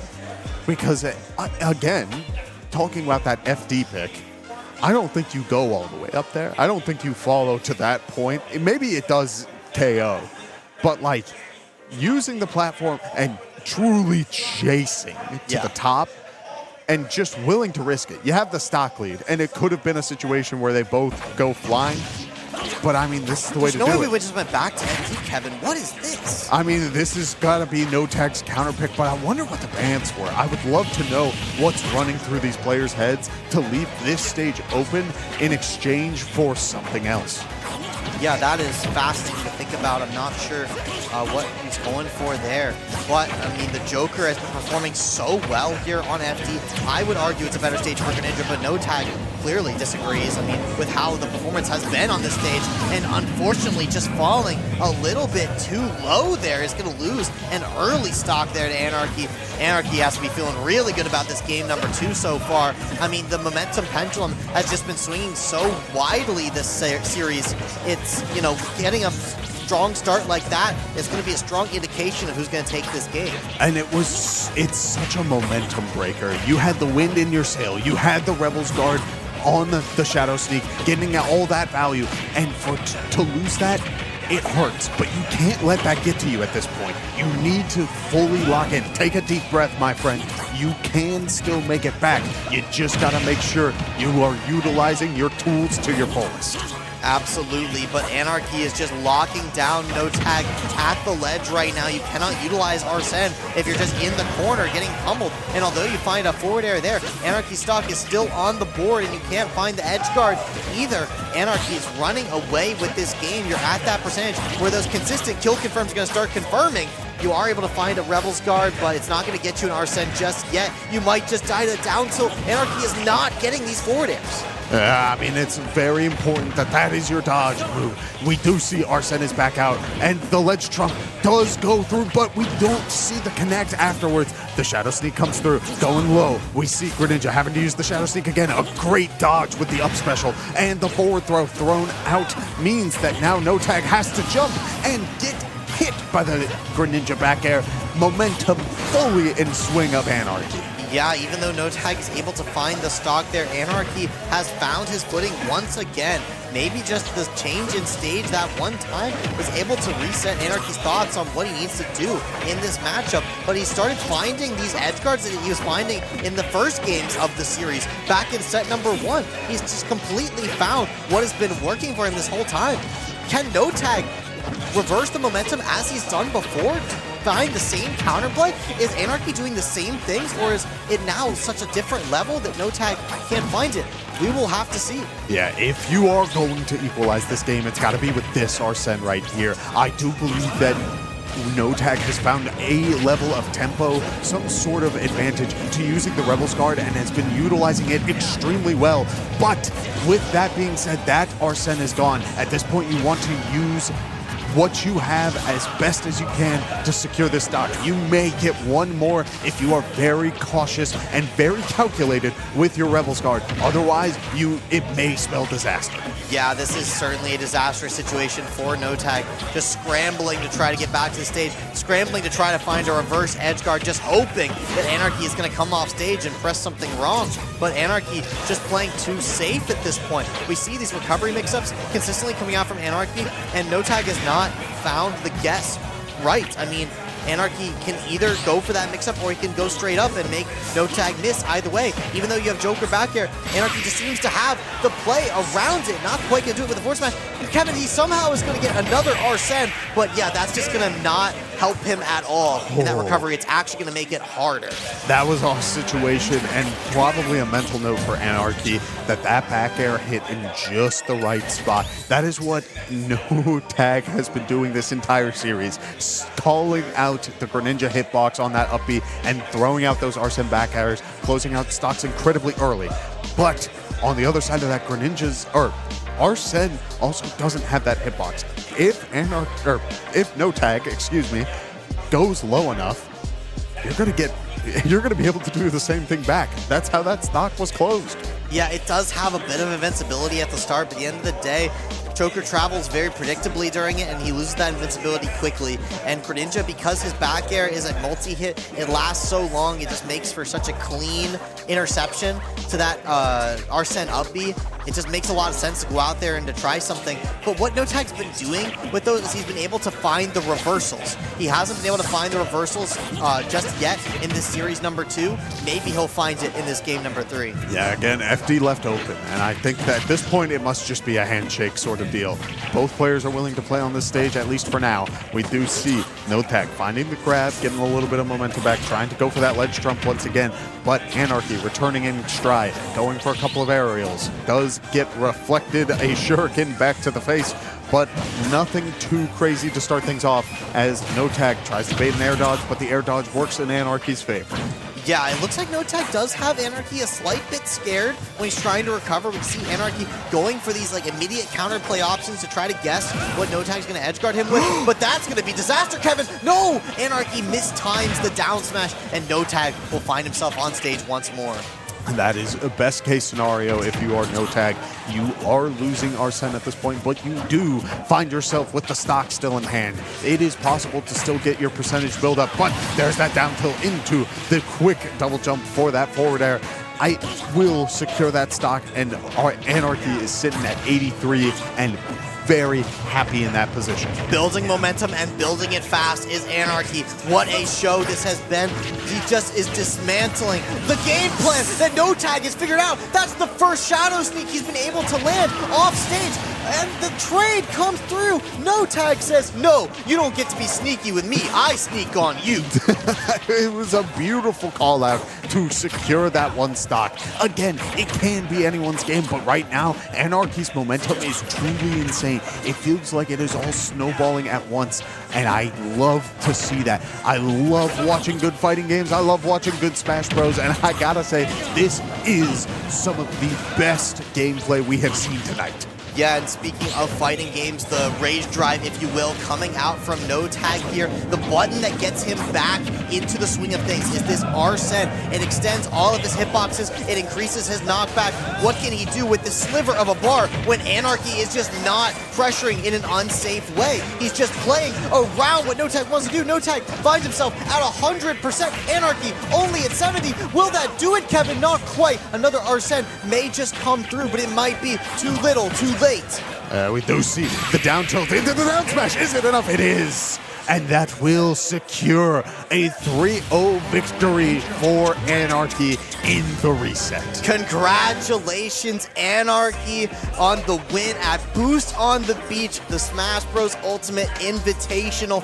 What a run he has had. And you may say at home, man, it's the #1 seed takes it. Man, what a shocker.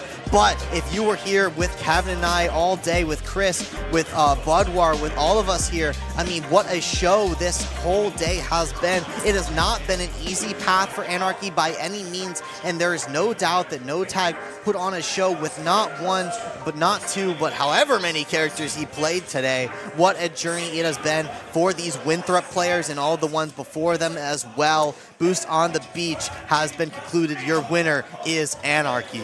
Beautiful stuff all around. No Tag had multiple moments of true adaptation. Both sides found moments to keep the game plan moving. It was never static. You weren't seeing the same thing over and over. It was multiple adaptations going forward and forward, and the mind games getting more and more complex, and it all evolved into truly Grand Finals reset. It was just a little too much at that point, and Anarchy finds the momentum he needs. That last hit, that is how you hit #1 in South Carolina. That's how you hit top 100 in the PR. Yeah, I mean, that adaptation is only seen at the top level of Smash Bros, Kevin. It's not something you see every day. It's really hard to lose first set, win the next one. I've competed for a long time.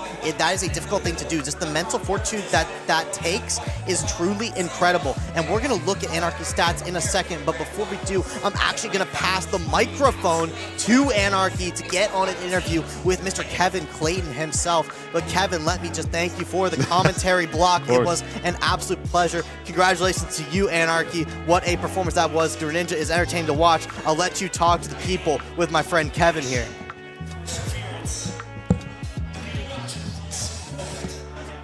Alrighty, Anarchy, I have to ask first things first. You have won Super Smash Bros. At Boost on the Beach, the Invitational.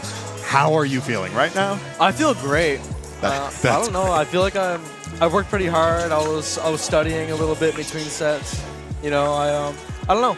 I feel like some people were like, you know, just hanging around, having a good time. But I was like locked in the entire time. I was tired because I didn't get that much sleep, but you know, I made it work after all. Hey, all good. I want to talk a little bit about that match that we just saw.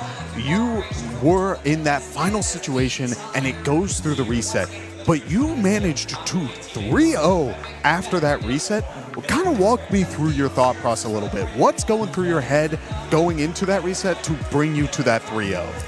I think I was feeling like pretty good about the tournament. I was like, okay, I feel satisfied like where I am right now when I was in Grand Finals at first. And I wasn't expecting what to come from him, what character he was gonna go. But I don't know. I just kind of figured out why I was getting hit. Like I was getting hit in the air, like for like landing on him and the aerials and stuff like that. But I was like, if I just manage to play on the ground and like make him try not to make him hit me, and like more focus on hitting on like just avoidance rather than hitting the opponent, and it kind of just worked out for me. pretty Yeah. well. I mean, every time we saw you on this stream, it was beautiful how well you were able to catch out the landings, and as well as this like with punish sort of style where people would be trying to land on you, and you were so deliberate about really making sure that you were getting as much value as you can. I gotta say, we don't see too many Greninja players, at the very least where I come from. I'm from Ohio and I go to college in Virginia. This character looks like it is a beast to behold. What are your thoughts on like this sort of setting and like the character moving forward? Do you think that this character, like you can really bring this character even further? I genuinely do believe that. But it's because the matchup spread is really good. Like, no matchup is like feels like completely undoable, and like I can just and I have like a lot of tools to adjust things. So I think Greninja is like top 20, top 25 or top 30, which I think is good enough to like win a major for sure. Oh yeah, absolutely. Well, great stuff all around. Thank you so much for this interview. And with all of that being said, I do believe that we are going to cut things away for now. Thank you so much for watching, and I hope all of you have a wonderful rest of your evening. Take care.